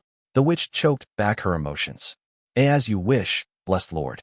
I could see mana churning around like boiling lava inside Daigo's bubble, which told me it was only a matter of time before he unleashed an apocalyptic explosion. If I'd allowed Ellie to argue with my call, not only would she be reduced to ash, the great tower and the whole city at its base would be too. I couldn't afford to stop and think about what might happen to me. Steady and clear, Ellie's voice resonated through the telepathy link. Commencing secondary soul seal cancel code. Basical, Iwolith, Sherry Ruth, Addy Shak, Axer Yuth, Keitel, Shaka, Kimda, Iatsbus, Kimmernut. O tree of evil, contort thy vagaries and become thy iniquities. God Requiem Gungnir. The Gungnir transformed a second time, the tip splitting in half and becoming an L-shaped blade large enough to slice the heads off several people at once. Now that the weapon was half unsealed, the dark flames it emitted coiled themselves around my arm and shoulder, reaching up as far as my face and lapping against the right side of it. My right eye had started glowing bright red, and I felt like I had no control over that side of my body. I knew if I held on to the Gungnir for too long in its present state, I would lose my entire sense of self. I focused both my red eye and my normal eye on Daigo, and hurled the Gungnir toward him as if it were a harpoon. "Neutralize that thing, God Requiem Gungnir," I yelled. "You runty piece of shit." Daigo hissed back. "I'm blowing up the most powerful mythical class weapon in the world. Do you really think that little twig is going to stop me? I'll just blast that weapon into atoms. Then do the same to the rest of you road apples." Just as Daigo pushed his energy force field past critical mass, the Gungnir slammed into it head-on.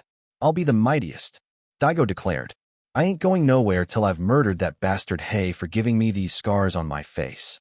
I'll destroy everything in this area, raise my power level, then take back what was taken from me." "You say those swords are the most powerful mythical class weapons in the world?" I asked. "First of all, you can't prove that.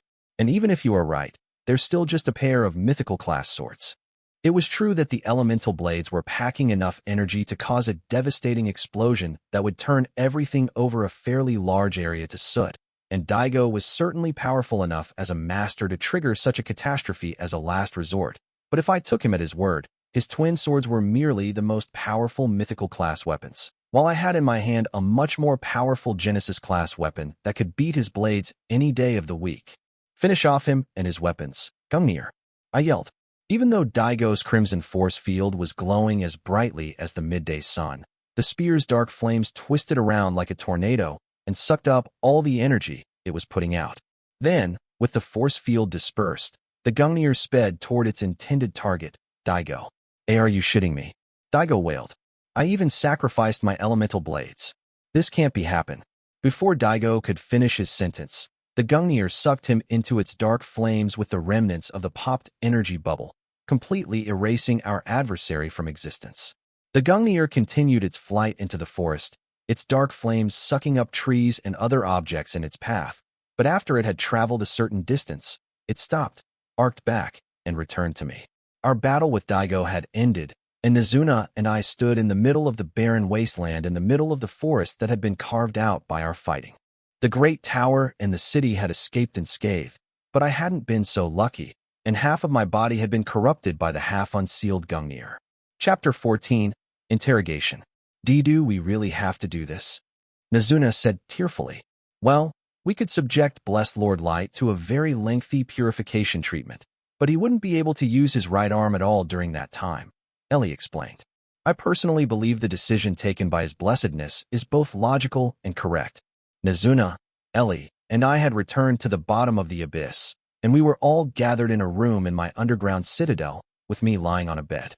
Even though Ellie made it sound like she had accepted what was about to happen next, she also looked like she was on the verge of passing out. But more of my pity was reserved for Nizuna, who I'd ordered to do something that was pretty much unthinkable. "Look, I am sorry for putting you two through this," I said, "but I simply don't have time to get my arm purified. This is the fastest option available to us." Nizuna whined softly. "Oh, master, and why were my two lieutenants looking so unnerved, you might ask?" Well, I had been forced to unseal half of the Gungnir's power in my fight with Daigo, and the dark energy released by the weapon had corrupted my body. I had concentrated my resistance stats on my face and torso area, but this had necessitated leaving my right arm at the mercy of the Gungnir's cursed powers, and now the whole arm was corrupted, maybe even down to the bone. Not that it hurt at all. In fact, I couldn't feel any sensation in my arm whatsoever. I couldn't wiggle a finger or channel any mana into the limb.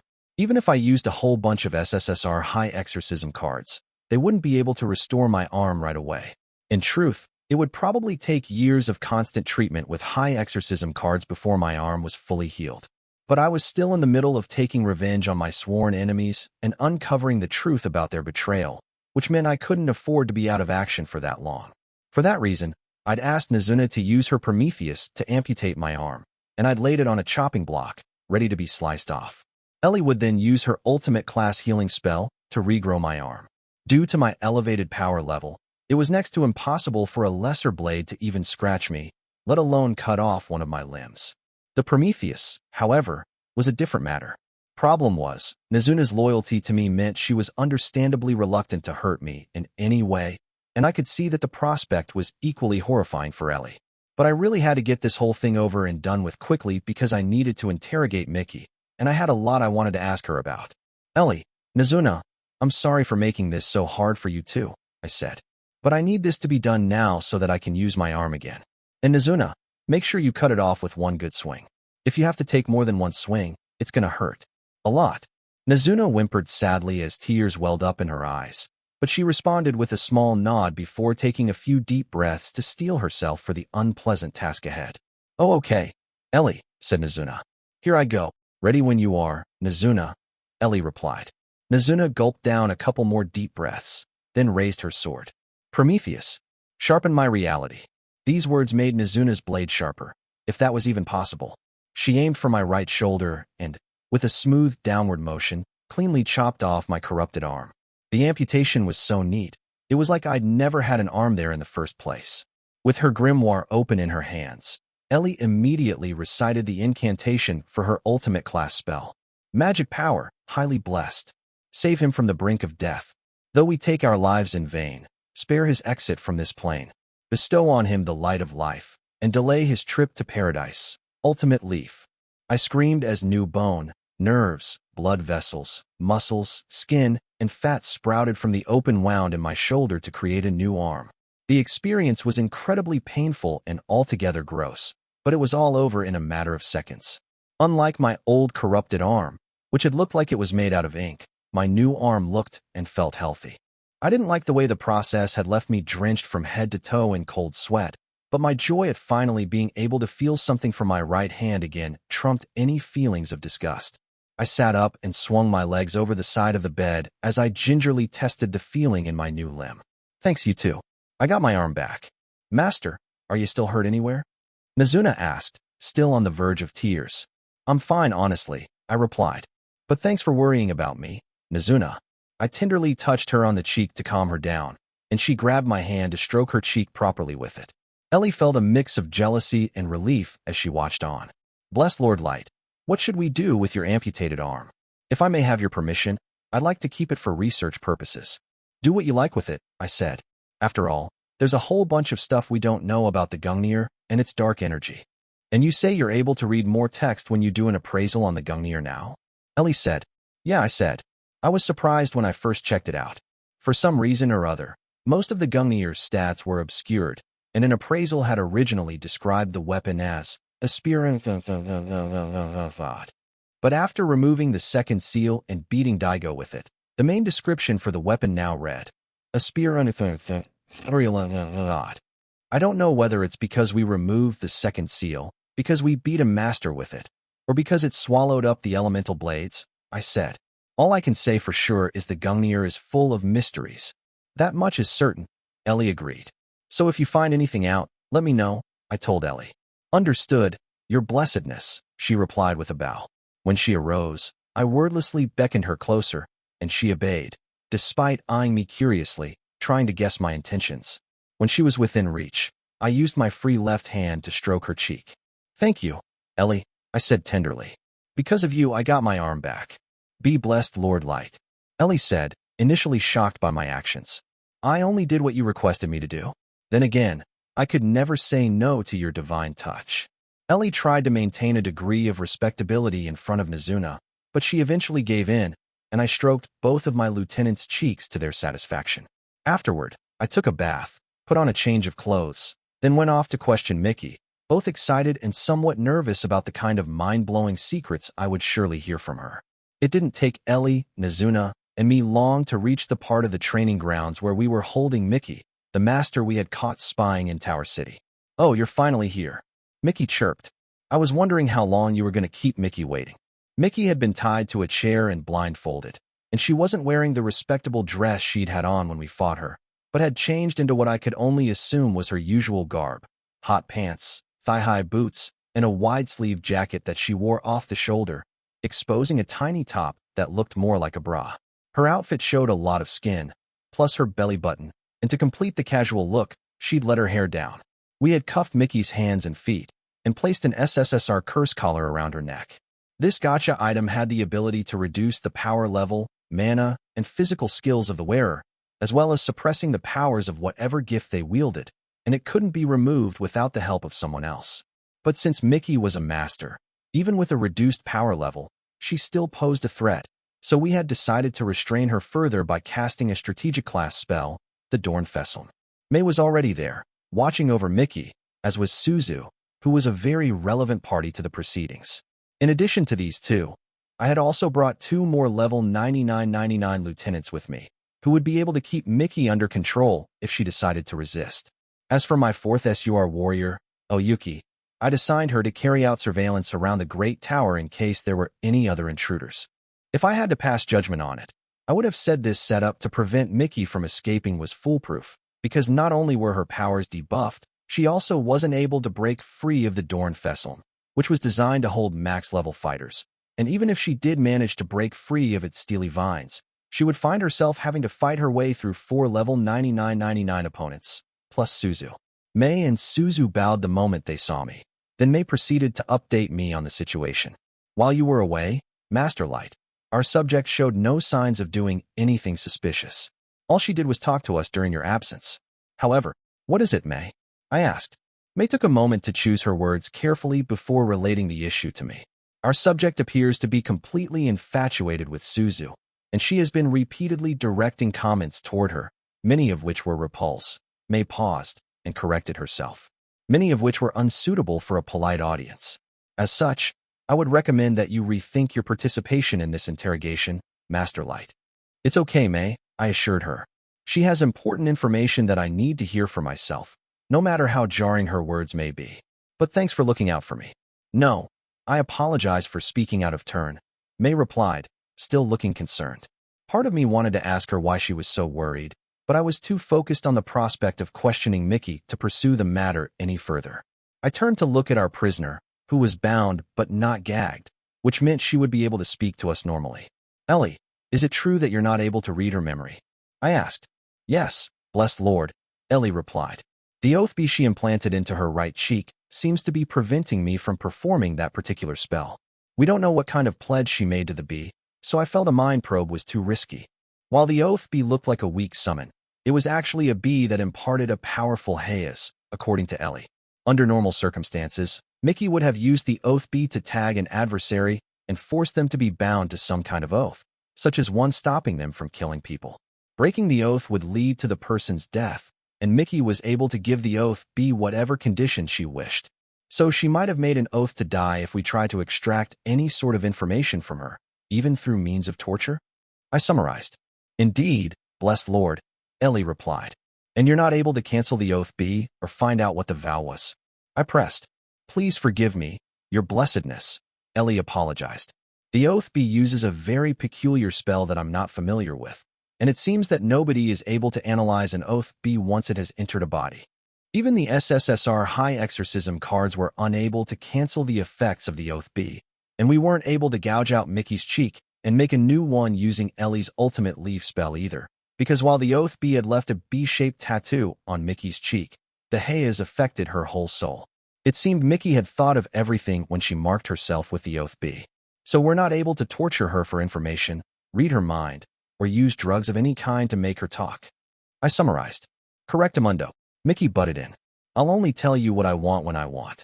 Mickey laid out her terms for singing like a canary in a sing-song voice. If you want Mickey to tell you what you want to hear, you gotta make sure Mickey's safe and secure and gets full room and board. Oh, and you need to let Mickey marry her sweet little love muffin, Suzu. We all stared at Mickey in silence. I'd heard that Mickey had defected to our side after falling in love with Suzu at first sight. Though when they'd first told me that Mickey was asking for Suzu's hand in marriage, I honestly thought they were pulling a prank on me. But on hearing it straight from the horse's mouth, my head started to ache, and I had to rub my temple until the pain eased a little. We can guarantee you'll be taken care of, I said. But we're not letting you marry Suzu. Ah, but why not? Mickey whined. I'd tell you everything if you just let me marry that dreamboat. You're the leader of these girls, aren't you? So all you have to do is order her to do it, and it'll all be cool. I turned to look at Suzu, and saw that her legs were shaking violently like two leaves being whipped about by the wind, while her face had gone deathly pale from fright. It didn't take a mind reader to know that Suzu wanted nothing to do with Mickey. But Mickey was absolutely right in what she'd said too. If I commanded Suzu to marry Mickey, she would submit to my order without resistance. But only if I wanted. No, it won't be cool, I said to Mickey. Yes, I'm pretty sure Suzu will marry you if I tell her to, but it's plain to see she doesn't want to. Suzu and everyone else here aren't my underlings or maids that I boss around however much I want. They're my family, my allies. I can't force a member of my family to do something she doesn't want to do, even if that means we're not able to get some critical intel we might have otherwise. I used to think the Concord of the tribes were my family too, until they betrayed my trust right here in the abyss. I wasn't about to do the same thing to the new family my Unlimited Gacha had blessed me with. Suzu and everyone in the arena looked moved by this little speech from the heart, to the point where I was starting to feel a little bashful under their admiring gazes. Ellie, I said. Yes. What will it be, blessed Lord? She replied a little too enthusiastically. Please know that I'm perfectly willing to carry out whatever you command me to do. I grinned wryly. Then I empower you to attempt to extract information from her using any method of your choosing. If you kill her in the process, I won't hold it against you, or even care. As you wish, your blessedness, Ellie said sweetly. I will try to salvage whatever intel is contained in her mind to the best of my abilities. Huh? Hey, wait a second. Don't do that, Mickey said, reacting frantically now that she knew she wasn't necessarily valuable enough as an asset to keep alive. Okay, I'll put my marriage to sweet Suzu on hold for now. So let's work something out. You wish to negotiate? I said. Yup, she confirmed. Mickey will give you intel in return for favors. In other words, you scratch my back, and I'll scratch yours. Deal? I'd say it's a fair bargain. I didn't answer her immediately. Sure, the deal sounded fair, but how good a bargain it was depended entirely on whether or not Mickey would insist on another ridiculous demand I couldn't entertain. In truth, it was pretty suspect, but I was curious despite myself. Fine, I hear you, I said. So what do you want? Oh, that's easy, Mickey said, perking up. I want a Suzu raw, all goo-shy and sloppy. I think that's good enough to get us started. I felt the mood in the arena turn frigid, and Suzu looked like she was about to faint in response to Mickey's very graphic demand. Maybe we should give up on extracting intel from her and just execute her, I thought in all seriousness. May shared my pained expression, while Ellie's face had gone beet red. Nazuna, on the other hand, looked at Mickey in total befuddlement because she hadn't understood what Mickey's foul language meant. Suzu was still white as a sheet, while Locke looked about ready to resolve this awkward ordeal by firing a bunch of bullets at Mickey. I better jump in and say something before Locke really does just straight up murder her, I thought. I still wanted to get as much info as I could out of her, and for her part, she seemed willing to play ball. If she proved to be completely useless as a source of info, we always had the option of executing her later. I held up my hand to signal to my allies to stand down. That's not going to happen. I told you, I won't force Suzu to do something she very clearly doesn't want to do. Suzu doesn't even want to hook up? Mickey giggled. She may be playing hard to get now, but one of these days, I'm going to make her putty in my hands, and her body and soul won't be able to live without Mickey. Then we'll spend all day getting mushy, goo-shy, and slippery, wet like a couple of slugs in a rug. The words coming out of Mickey's mouth were honestly terrifying me, which wasn't helped by the fact that she was saying it all with such a gooey, lust-filled voice. Now I understood why May had tried to warn me not to interrogate her. She didn't want me hearing all of this sexually explicit stuff Mickey was spewing. I appreciated May's concern, but I was mature enough to be able to put up with Mickey's dirty remarks if it meant getting some useful intel out of it. Well, nobody's getting goo-shy or sloppy, ahem. I mean, all that stuff is off the table, I said. You need to come up with some actual, realistic requests, or we can't help you. The moment the words goo-shy and sloppy left my mouth, all of my allies blushed with anger and embarrassment at how Mickey had influenced me, and they glared at our detainee with renewed fury. All, that is, except Nazuna, of course. But despite all of this rage that was directed at her, Mickey responded without even a modicum of fear in her voice. Ah, come on. I was being totally realistic, Mickey grumbled. So you want me to walk back my demands? Fine. If you don't want me touching her, then you can just give me those dark tights she's wearing. Is it wrong that I'm thinking this piece of insanity is actually preferable than everything else she's pitched so far? I wondered. I glanced across at Suzu, and it looked like she was much more willing to consider this concession compared to the prospect of marrying Mickey or sleeping with her. I directly consulted with Suzu about it, and she said she was prepared to give in to Mickey's request, though once we'd confirmed with Mickey that we had a deal, she rattled off a bunch of conditions for the transaction. I want to see sweet Suzu taking off her tights, so you'd better take off this blindfold, Mickey said. And it has to be those exact tights she's wearing, not some new pair of tights, nor someone else's tights. Are we clear? Give me tights. Give me tights. Give me tights. Mickey had started acting like a reveler in a tavern, egging on Suzu to immediately take her tights off in front of everybody, and she was shouting so enthusiastically and rhythmically. Nazuna was just about to join in when Ellie smacked her around the back of the head and whispered a short but stern lecture in her ear. I pretended not to notice what Nazuna and Ellie were up to, and turned to face Mickey. Yeah, you're not getting those tights right now. You're still shackled, so you can't hold them. Still, you have my word that you'll get Suzu's tights. Though first, you need to answer my questions. Fine, you win, Mickey said, conceding defeat. Then, I'll keep my word and answer your question. And you're only allowed one question, because that's the equivalent value of the tights. If you want to ask me more questions, you gotta give me more. I took a moment to mull this over. All right, you got it. We'll limit it to one question. I decided to play along with her game, since Mickey seemed to be acting in good faith, for whatever that was worth. Also, I didn't really want to drag out the haggling and end up putting Suzu on the spot again. Okay, so what's my first question gonna be? I pondered. I had so many questions to choose from, so I had to frame my words in such a way that a whole bunch of info would be drawn out in one go. After taking a little while to think about it, I finally settled on my question. So there's you, Daigo Hisomi, I said. Who exactly are you guys? Whoa, that's gonna be a pain to answer, Mickey replied. She still sounded eager to spill the beans, but I got the feeling she wasn't quite sure how to answer my question. After several seconds of thinking time, Mickey finally came out with a reply. We're masters, like the ones you keep talking about. That doesn't really answer the question, I said. Ugh, you're such a little pain in the butt. Mickey complained and pursed her lips. Since I'd picked such an open-ended question, it seemed Mickey was forced to touch on a range of issues I'd been wondering about.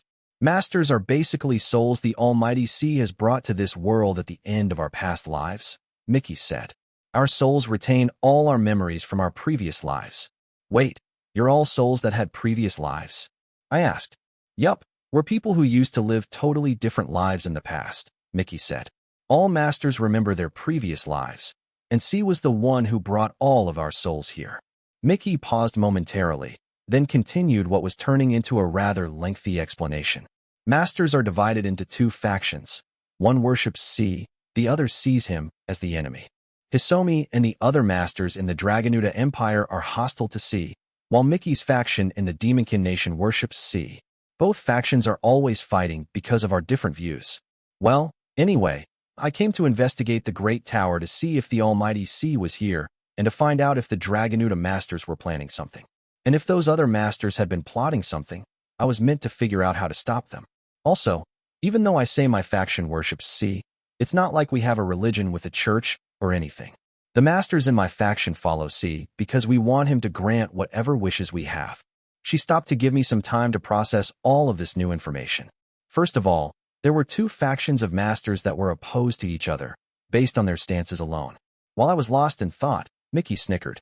I wanted C to give me my ideal harem or life partner, but then I found my absolute dream girl Suzu right here, she said. So now I don't care about C anymore, and that's why I defected.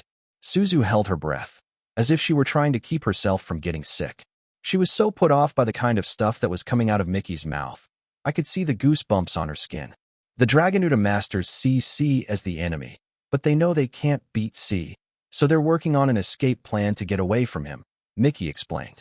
I think the plan was called PA or something. The P stands for project, but we're not entirely sure what the A stands for, though we have debated it quite a bit. Mickey paused and took a moment to think. Oh yeah? So there are 5 masters each on the Dragonuda and Demonkin side, making 10 in total. Or there was before you guys killed Daigo, so I guess that means there's only 9 masters that Mickey knows about. That is, unless another one gets revived. The purpose of interrogating Mickey was to clear up some mysteries, but the flood of intel from her was only raising more questions about souls that had been brought to this world from another by C. The PA project, the masters split between the Dragon Youths and the Demonkin. what powers the other masters had, and what Mickey meant exactly by revived. But before I could jump in with any follow-up questions, Mickey put her foot down. Now, if you want to know more, you gotta do Mickey more favors of equal value, she stated. I gazed at her without saying a word. She was once an adversary, but she was dealing with me earnestly, in her own way. So I felt I had no choice but to call it a day there. I didn't want to end up cheating or manipulating someone who didn't deserve it, just like the Concord of the tribes did to me. So what kind of favors would make you say more about what you were just talking about? I asked. Let's see. Mickey thought on this for a couple seconds. Well, you said I can't Suzu raw, but now I understand that anyone raw would be taking things way too fast. So how about me and Suzu get into some hot and heavy Yuri style? Or maybe Mickey can Suzu's and make her like her in heat. I also want to get a taste of Suzu's side, so we can do some feeding roleplay. Or we can even get into some kink in the bathroom. Suzu probably doesn't know a whole lot about those things yet, but you can let Mickey coach her on everything. Oh yeah? I also want to take her in. Ellie covered Nizuna's ears as tightly as possible as soon as Mickey started droning on about her illicit fantasies. May and I both raised a hand to our temples and nursed our respective headaches. Suzu, the subject of Mickey's spiel, couldn't take the verbal harassment anymore, so she backed away to the far end of the training grounds and covered her ears as she fought back tears. It was true that I wanted the intel Mickey had to offer, but I once again seriously considered just putting her to death on the spot, and not just for Suzu's well-being, but also because I felt having Mickey around would be a bad influence on both Nizuna and Yum. But in the end, I decided I would honor our promise, and Suzu would give her worn tights to Mickey. We did, however, keep Mickey in a holding cell with the curse collar around her neck, and just to make doubly sure she wouldn't be escaping anytime soon, her cell was placed under constant watch. Chapter 15, Their Separate Ways. Reclining on the sofa, Go groaned with a mix of apathy and annoyance. Well, looks like we lost contact with both Mickey and Daigo right after that level grinder sped off to raid the tower. We lost contact with them. Doc screeched in anguish. How could this have happened? Document. You're too loud. Shut up, Jira said. The 3 remaining Demonkin masters had gathered in a room in a residence in the Demonkin nation. Doc, a spindly male measuring 2 meters in height, wore a mask over his face and a blood-splattered lab coat hung loosely over his tall, lanky frame. By contrast, Jiro was only 150 centimeters tall, making him even shorter than Mickey, and a scarf with skull imagery on it covering his mouth complemented his baggy attire. As for Jira's gaze, it was so piercing, it could run a person through like a dagger. Doc wasn't about to let Jira's emotionally detached comment stand. Jira, we don't know what's happened to 2 of our precious allies.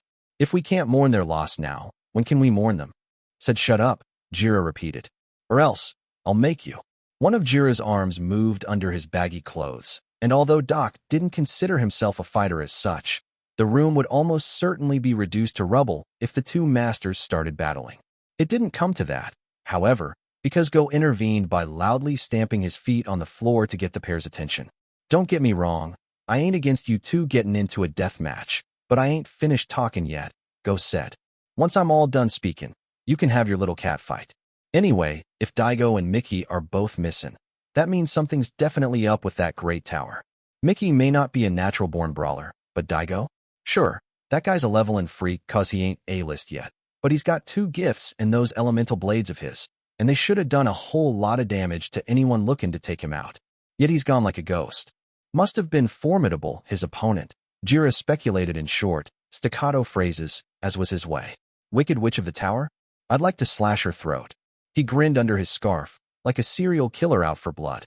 The witch might be hiding other bruisers or wild cards up her sleeve for all we know, Go said, setting aside Jira's comments. But now it's come to this, we gotta move against the tower, cause this job's too big for those candy-ass demons. Get ready to put in the work once I give the word. And now I'm done talking. Are you implying we could move against the tower at any time? Doc asked. Don't you have a specific schedule in mind? I'm in the middle of conducting experiments that I can't afford to postpone. Relax. It ain't gonna be tomorrow or even the day after, Go assured him. Jira gave Go an odd look. Not moving right away? Act fast. Might rescue Mickey and Daigo. Oh, a splendid idea. We must go save our comrades. Doc cried. And if they're already dead, we should at least retrieve their remains. I could even use their bodies in my experiments. I'm sure that wherever they are, they would rejoice in the knowledge that we're putting their corpses to good use in our efforts to bring about a new future for the human race. Their brows wrinkled. Go and Jira looked at each other as Doc went off on another one of his speeches. Although Doc liked to hide behind platitudes extolling his so-called comrades, his motivations always circled back to creating superhumans through grisly human experimentation. It was no secret that Doc enjoyed butchering people and monsters alike for the future of the human race, as he put it, but the hedonistic ghastliness of Doc's experiments made even Jiro wince. Though in fairness, it was hard to judge exactly who was worse. Doc, who used humans as guinea pigs ostensibly out of a sense of altruism, or Jira, who murdered humans out of pure malice. Go sighed and answered Jira's previous question. We got word about Mickey and Daigo disappearing way too late after the fact, so there ain't no use racing against the clock to get there. Besides, that summit in the duchy is coming up, and since it was the demons who called that summit, we can't go making our move till this whole thing's over. The least we can do for our host nation is not smear mud all over their faces. You get me? Stupid reason to hold back, Jira opined. I beg to differ, Jira, Doc interjected. It is, in fact, highly critical that we do not embarrass our hosts, especially if said host is a major power like the Demonkin Nation. I believe Go is correct in his decision, and I fully support it. Jira didn't feel much like pushing back against Go's proposed timeline, so he simply gave a slight shrug and quietly went along with it. Okay, that's settled, Go said. We'll make our move against the tower once the summit's wrapped up. Doc, Jira, make sure you're free by then.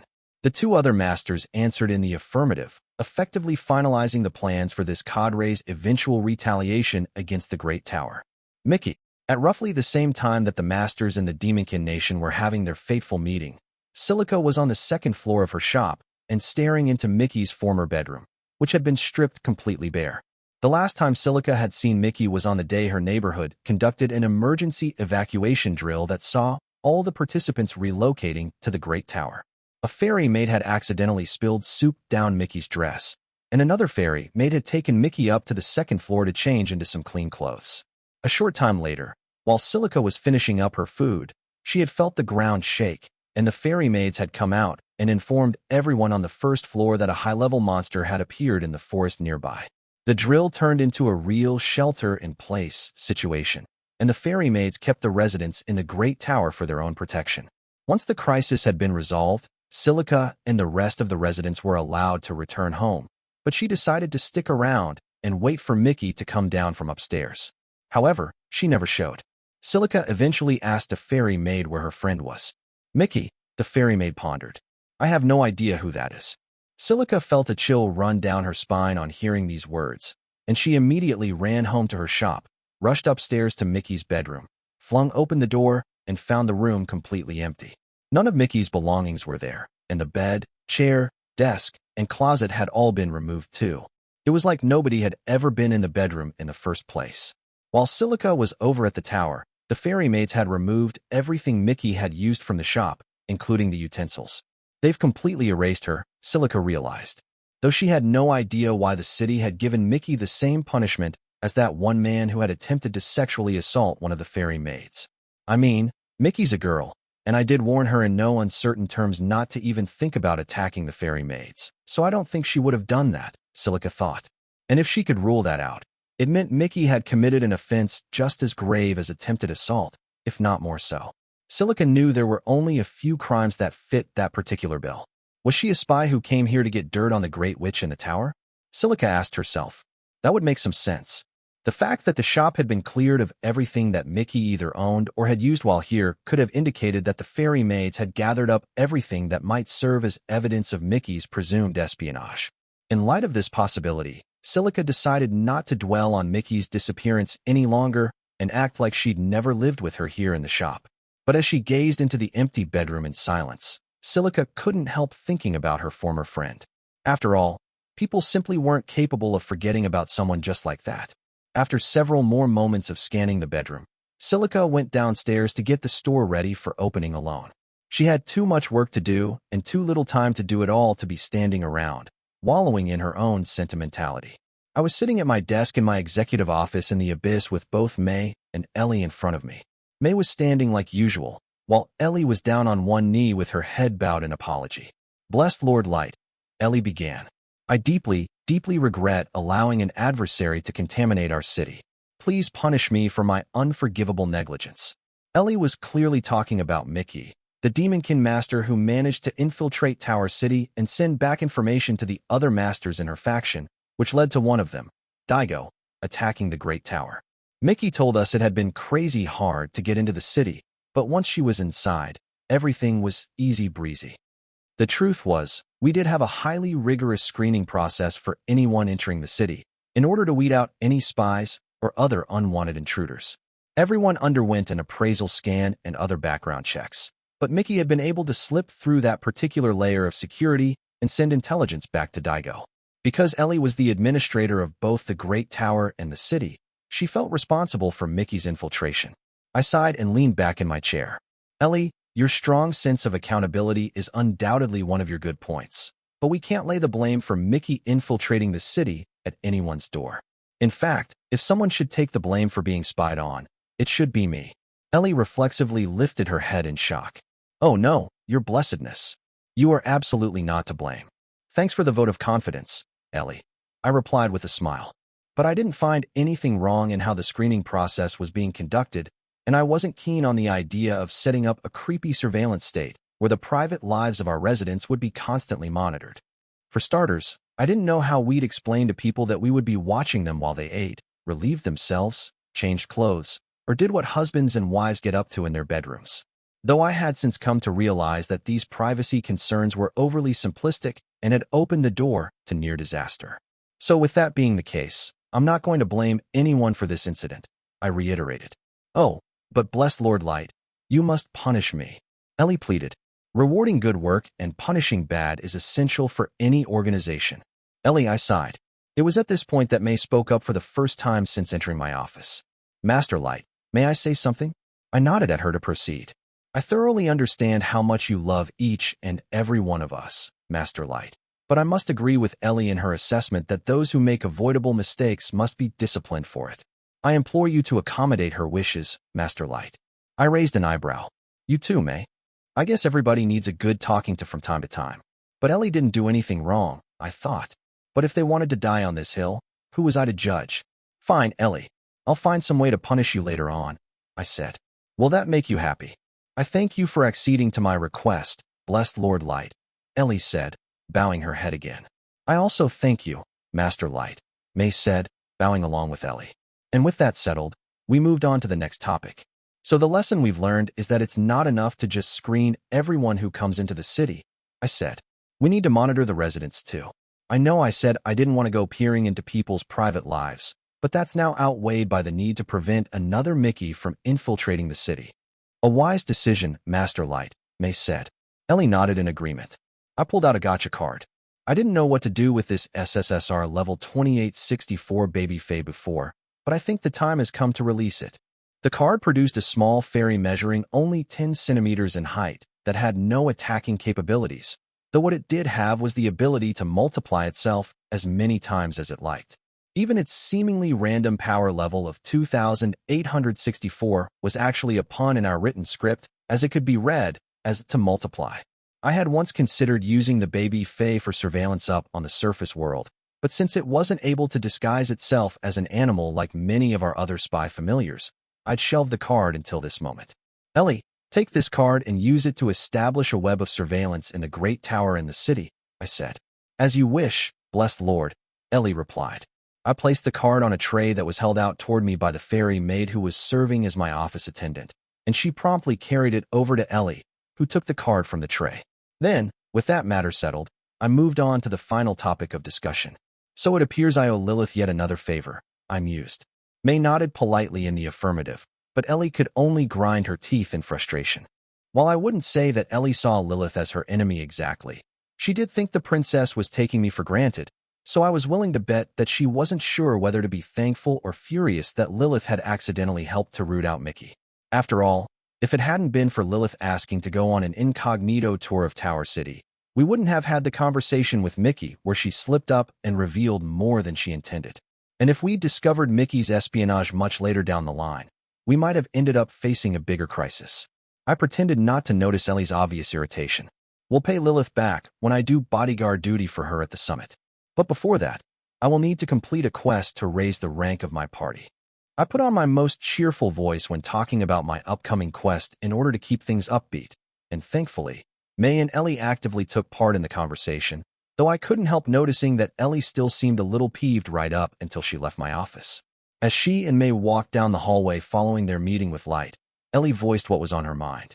May, thanks for your help in convincing blessed Lord Light to discipline me, she said.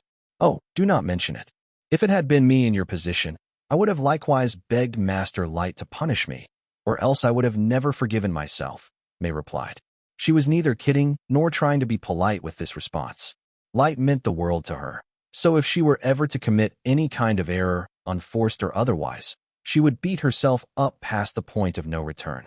As such, in order to prevent Ellie from inflicting that flavor of psychological self-harm on herself, May had petitioned Light to punish the witch in some way to provide her with an emotional outlet. Even though May was her rival, Ellie had been grateful for her helping hand in this matter and held no hint of resentment toward her over it, so she felt she had to thank the head maid in the hallway, away from prying eyes. However, this show of empathy by May didn't supplant Ellie's competitive spirit. Just so you know, I will most definitely repay the favor, Ellie promised May. Just you wait and see. I was merely helping out a fellow comrade, May stated. I do not believe there is any need for you to feel indebted to me.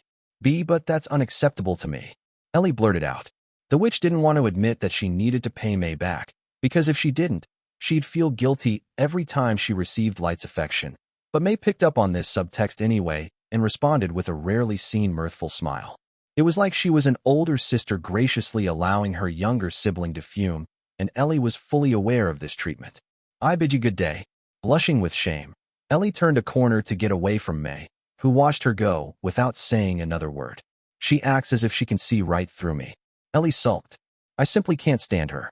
But because May had helped her out back in Light's office, she was unable to utter anything mean to her.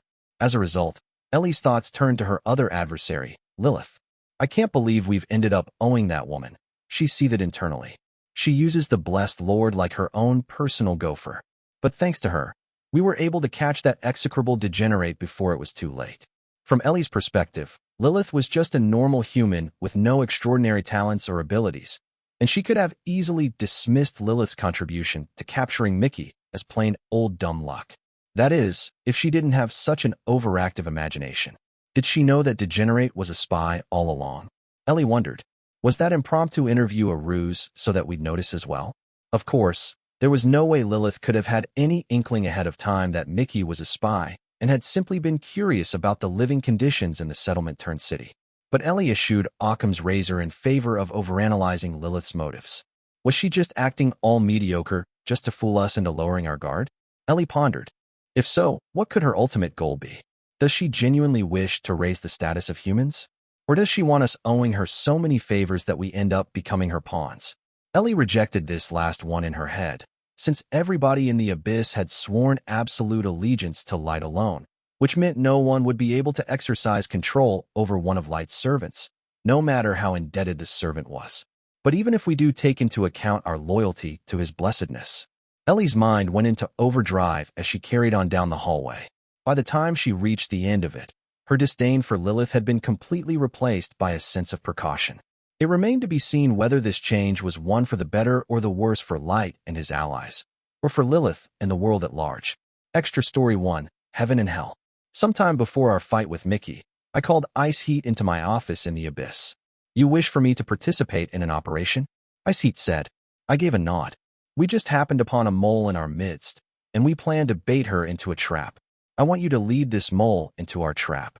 We had pretty much confirmed that Mickey was a spy, so we had sent a notice out to her neighborhood that all the residents were expected to take part in an evacuation drill, with the Great Tower as the place of shelter.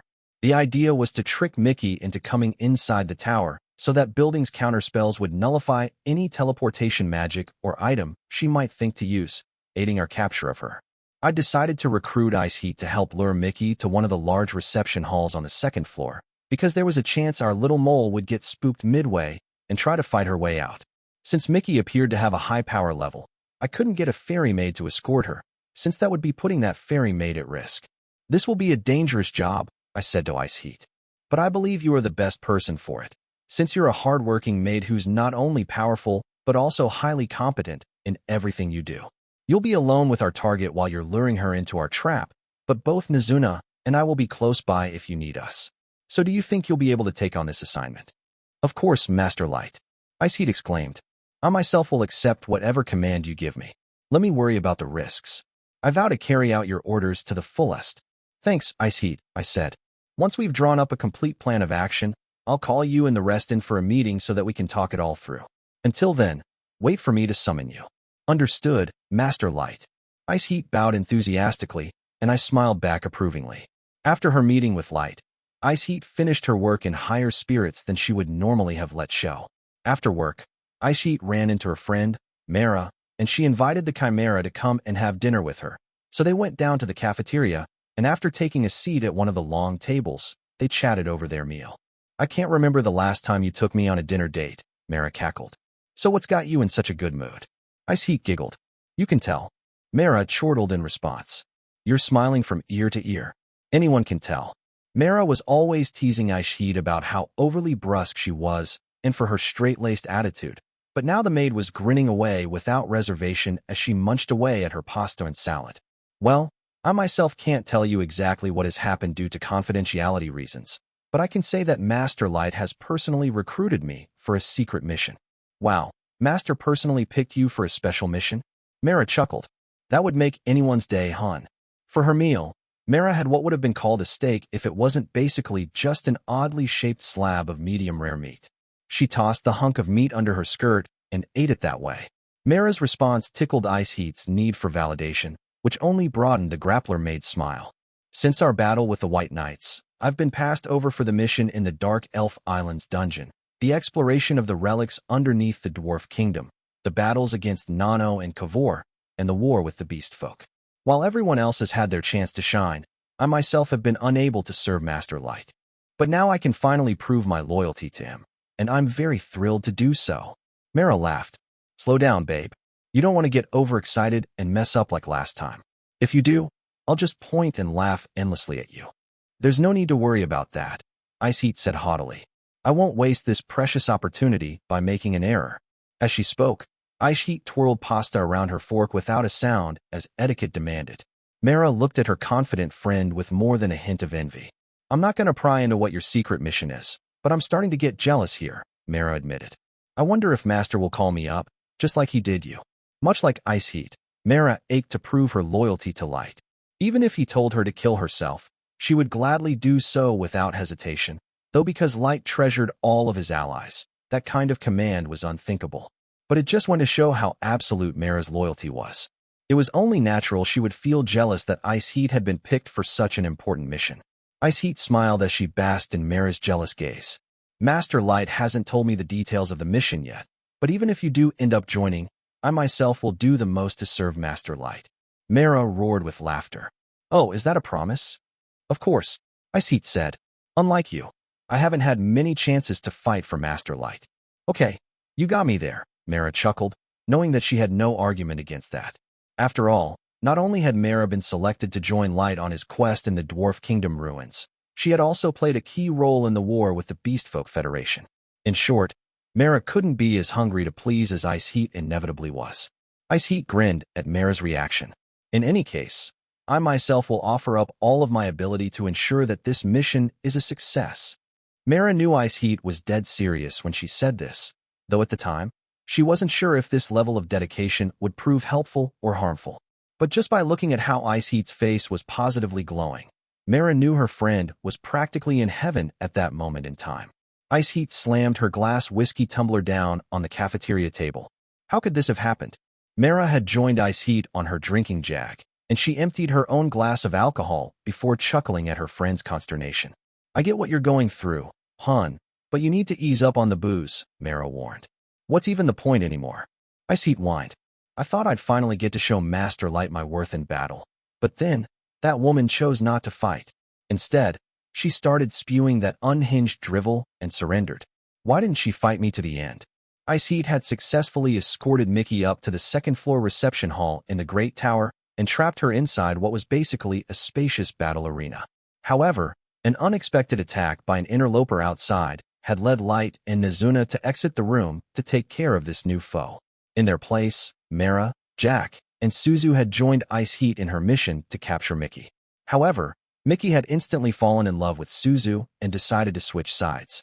Before that, Ice Heat had pleaded with her 3 level 7777 colleagues to let her fight Mickey one-on-one so that she could prove herself to Light, and had even gone as far as calling Jack her bro, humbling herself in a way she would have never even considered doing if she hadn't been so desperate.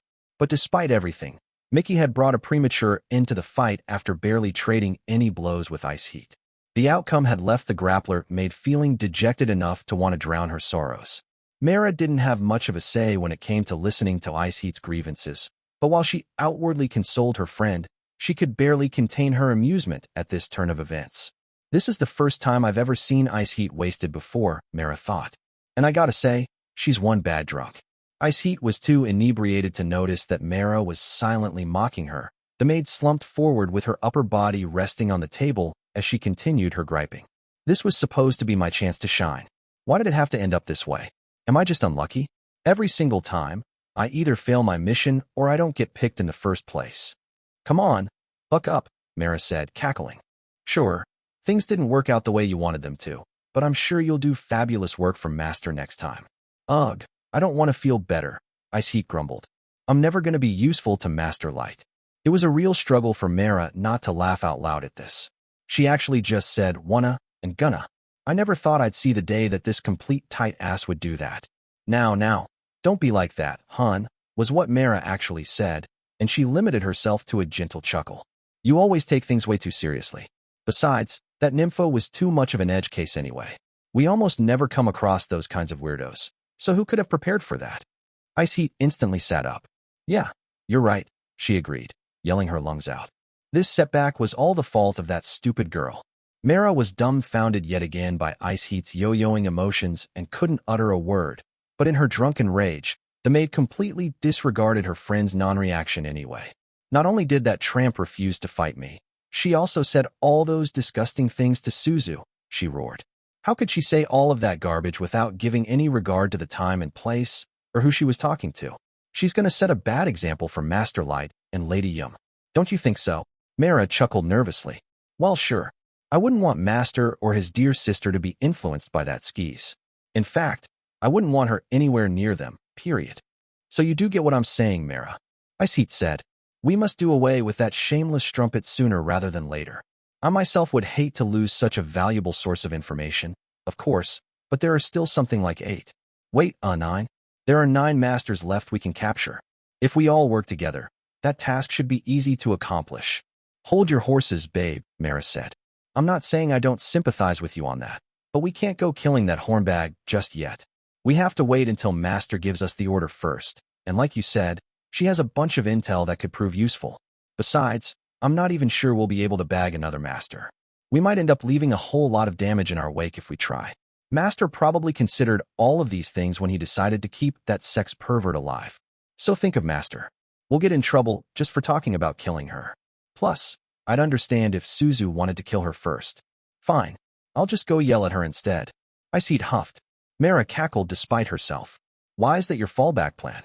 Ice Heat shrugged off Mara's comment, stood up with a self-satisfied smile on her face, and marched toward the cafeteria exit, still tipsy from all the whiskey.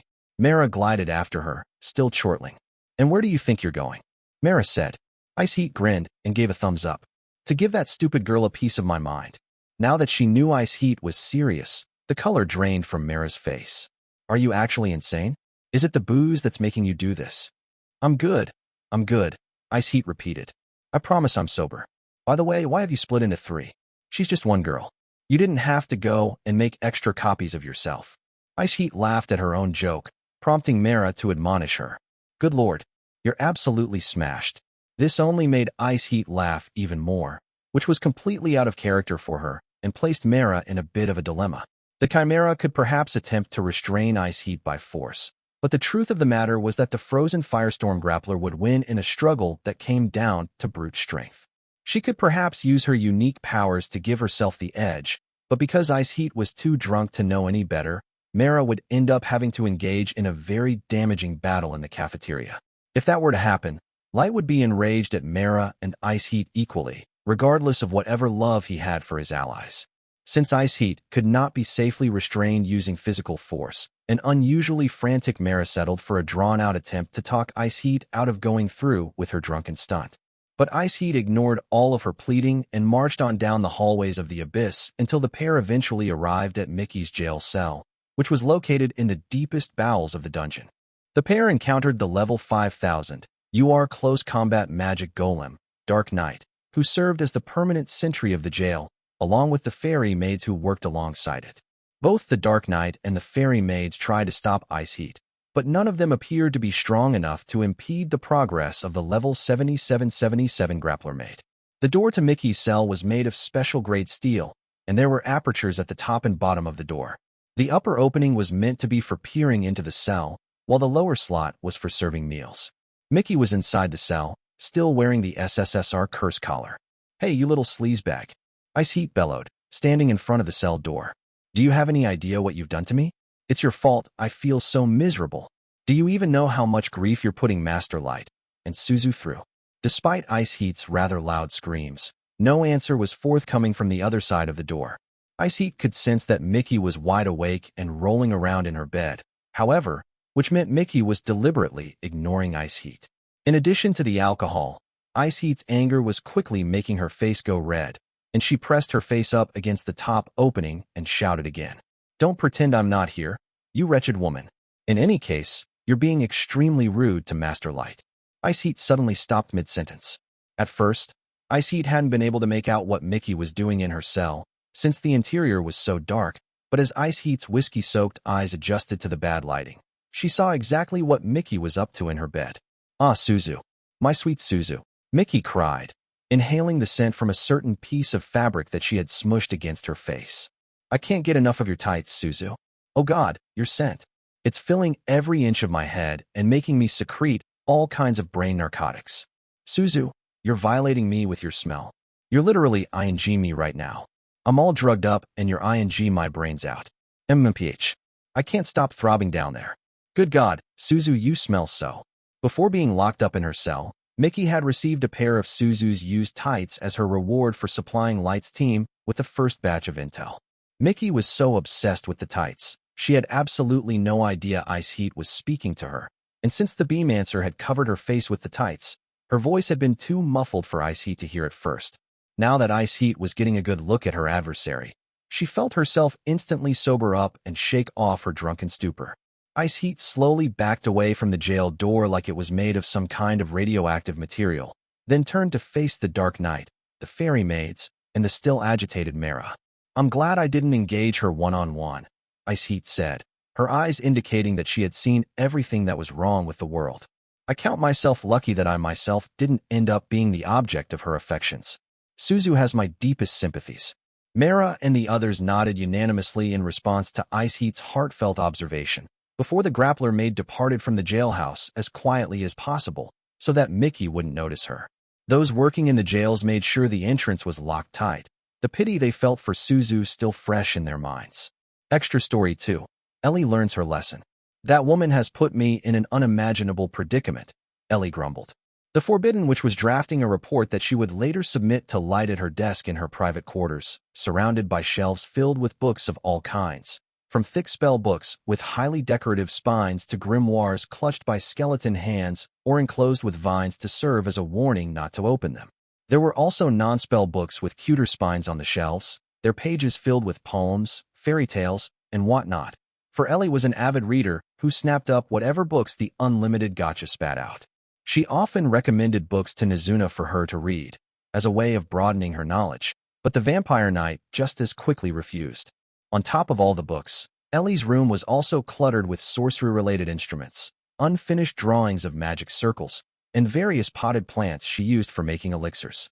In short, her room was just what you'd expect the shadowy abode of a witch to look like. Ellie continued sketching out the steps she would be taking in order to reform the screening and monitoring processes, as well as the overall security readiness of the city that was growing at the foot of the Great Tower. This was in response to the master known as Mickey infiltrating the city after passing inspection at the point of entry. Although the initial screening process was strict, There had basically been no scrutiny into her actions once she was within city limits, according to Mickey. In fact, this gap in security was so wide, she had been able to send intel via a messenger bee back to her faction in the Demonkin Nation, and this had led to Daigo arriving to cause havoc near the Great Tower. Ellie had offered to assume full responsibility for allowing this crisis to unfold, but Light had waved this away and refused to punish her at first.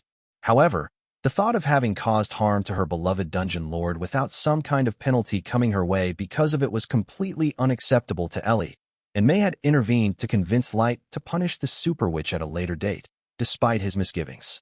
This meant that, although Ellie viewed May as her rival, she felt indebted to the ever-seeking maid.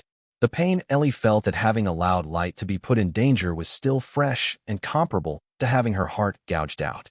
Just remembering the episode made Ellie grind her teeth so hard. Blood started appearing at the corner of her mouth, which she wiped away with a handkerchief before any of it could drip onto the report she was writing. It's all that outrageously indecent Floozy's fault. Ellie whined as she pocketed her handkerchief again, recalling Mickey's unprintable prattle in front of Light during their initial interrogation of the Beemancer. Though on a more positive note, Light and his team had managed to capture Mickey before she could cause extensive damage. Unfortunately, Ellie wasn't the glass-half-full type. For one thing, Ellie felt it was her failure to enforce tighter security in and around the city that had led directly to Light needing to chop off his right arm and grow a new one, and she was unable to forgive herself for indirectly subjecting her beloved master to such an ordeal. If Light had given his permission, Ellie would have gladly fallen on her sword and ended her own life. But he would never have allowed that on his watch, and anyway, Ellie couldn't just kill herself there and then because she was waiting for Light to discipline her. Ellie breathed a heavy sigh. I simply cannot endure the thought of my blessed Lord Light getting hurt due to my misdeeds. Thankfully, we were able to restore him. But even so, I wish there was a hole I could just crawl into and rot. But Ellie had no time to find a hole to crawl into, given her present need to improve the security around the Great Tower and thus redeem herself. And the key to achieving this goal lay in the numerous SSSR, level 2864, Baby Fae. I fully understand how critical you all are for the task of reinforcing our security, but I didn't anticipate you would be this peculiar, Ellie noted. In truth, I find each of you downright bizarre. Ellie had kept a few baby fays around to serve as samples to show Light, and they were holding up little placards on Ellie's desk to make their points heard. Flattery won't get you anywhere. Read the response of one baby fay. If you really want to flatter us, give us some sweets. The next placard read, forget sweets. Gimme booze. Read the third placard in line. Not only were they tiny creatures, their heads were the same size as their bodies, and they had the ability to multiply, to hide in nooks and crannies, and to contact each other through their own personal communication network. Due to these abilities, the Fae were perfect for maintaining surveillance in Tower City and watching out for potential foes. The Fae were not without their flaws, however. For one, they were entirely incapable of fighting, even though their power levels were much higher than the average for surface world folk. Their small size made them slow to move by any standard, and if that wasn't enough, the clones all differed in their personal tastes, with each and every one making demands based on their own preferences. To be clear, the Fae were perfectly willing to perform their duties without receiving any sort of compensation. But while they were like the other denizens of the Abyss in viewing Light as their unquestioned commander, that wasn't necessarily the case for anyone else. Meaning if someone other than Light wanted to deploy the baby Fae, they needed to know how to deal with them. The Fae were the linchpins of Ellie's new security plans, but she wasn't about to indulge them by simply giving them what they asked for, and she lazily shooed away their pleas. I'm not giving you anything until you've done some work, Ellie said flatly. You're free to drink water for all I care. But that's not fair. Read one placard. Schweets. Schweets. Schweets. Read the next. I want to drink booze. Booze. It said on the board held up by the third Fae in line. You fiend. Dwevel. Yui. Read the final placard. Oh, would you care to write all of those complaints out again? Ellie said with a smirk as she unleashed a mana blast at the Fae that made them scatter like mice in all different directions. Ellie treated the Fae to one more incredulous look before returning to drafting her report for Light. Once she was all done with her plan to upgrade security in and around the Great Tower, Ellie headed straight for Light's executive office. He was busy poring over some other documents, but since Ellie had made an appointment in advance, She was guaranteed an audience with the young dungeon lord. On arriving at his office, Ellie handed her master plan to the fairy maid whose turn it was on office duty, who then placed the document in front of Light. The wording was straightforward and easy to read, and the details of the steps Ellie would be taking in order to beef up security were immediately understandable without requiring an in-depth study of the text. Ellie was the smartest of all of Light's allies, so writing an easy-to-digest report on what was a complicated subject was a piece of cake. Light nodded approvingly. "This all looks great, Ellie. I can't see anything wrong with this plan. I'm sure glad I got you to do this task." "I thank you, blessed Lord Light," Ellie replied. "Though I should give most of the credit to the baby Fae. It would be simply impossible to form such a tight web of surveillance if I were to rely on just my own powers." "Do you think so?" Light said. "I think if you wanted to, you're powerful enough to watch over the city. You truly, truly humble me with your words, your blessedness." But even though Ellie's words expressed modesty, there was a distinctively downcast tone to her voice. Light immediately understood that Ellie was still feeling responsible for Mickey's infiltration, and after a pregnant pause, he issued an order to his fairy maid helper. "I need to speak to Ellie alone. Once you've shut the door behind you, tell the others who are guarding the entrance to move to someplace where they can't overhear us." But I don't think we should move the G-guards too," the fairy maid stuttered. "That is a direct order," Light said firmly. Forgive me, Master Light," the hapless maid squeaked as she beat a hasty retreat out of the room. "Oh, whoops. Did I sound a bit too harsh just then?" Light wondered. "I'll have to make it up to her later." Ellie watched on with a bewildered look on her face. Once Light couldn't sense anyone on the other side of the door, he got up from his chair and walked over to Ellie. "Be blessed, Lord," she said nervously. "Ellie." Light took her hands in his and held them tightly, then addressed her like he would a sullen child. "Ellie, you don't need to feel bad about what happened. Remember, it was partly my fault Mickey was able to sneak in and send out intel. I thank you for trying to comfort me, blessed Lord Light," Ellie said. "But in spite of your insistence to the contrary, I still feel I bear all of the blame for allowing this crisis to unfold." She believed she should have noticed and fixed the vulnerability in the Great Tower Settlement's security long before Mickey's arrival. But because she failed to recognize the issue in time, the damage Mickey and Daigo had subsequently managed to inflict was entirely her fault. Light smiled gently at her. "You always take everything so seriously. But that's one thing I like about you. Be blessed, Lord Light." This compliment from Light lifted Ellie out of her funk, and her voice trembled with joy. This caused Light's smile to grow even wider. "But I will still take part of the blame for that mess," Light insisted. "So there's no need for you to feel entirely responsible for it. I know I'm asking a lot since you feel so duty-bound to me, but I'd like to shoulder the blame with you." Light looked up into her eyes. "Can I?" Not only was her beloved lord holding her hands, which was making her pulse race, he was now looking up into her eyes like a cute, beseeching child.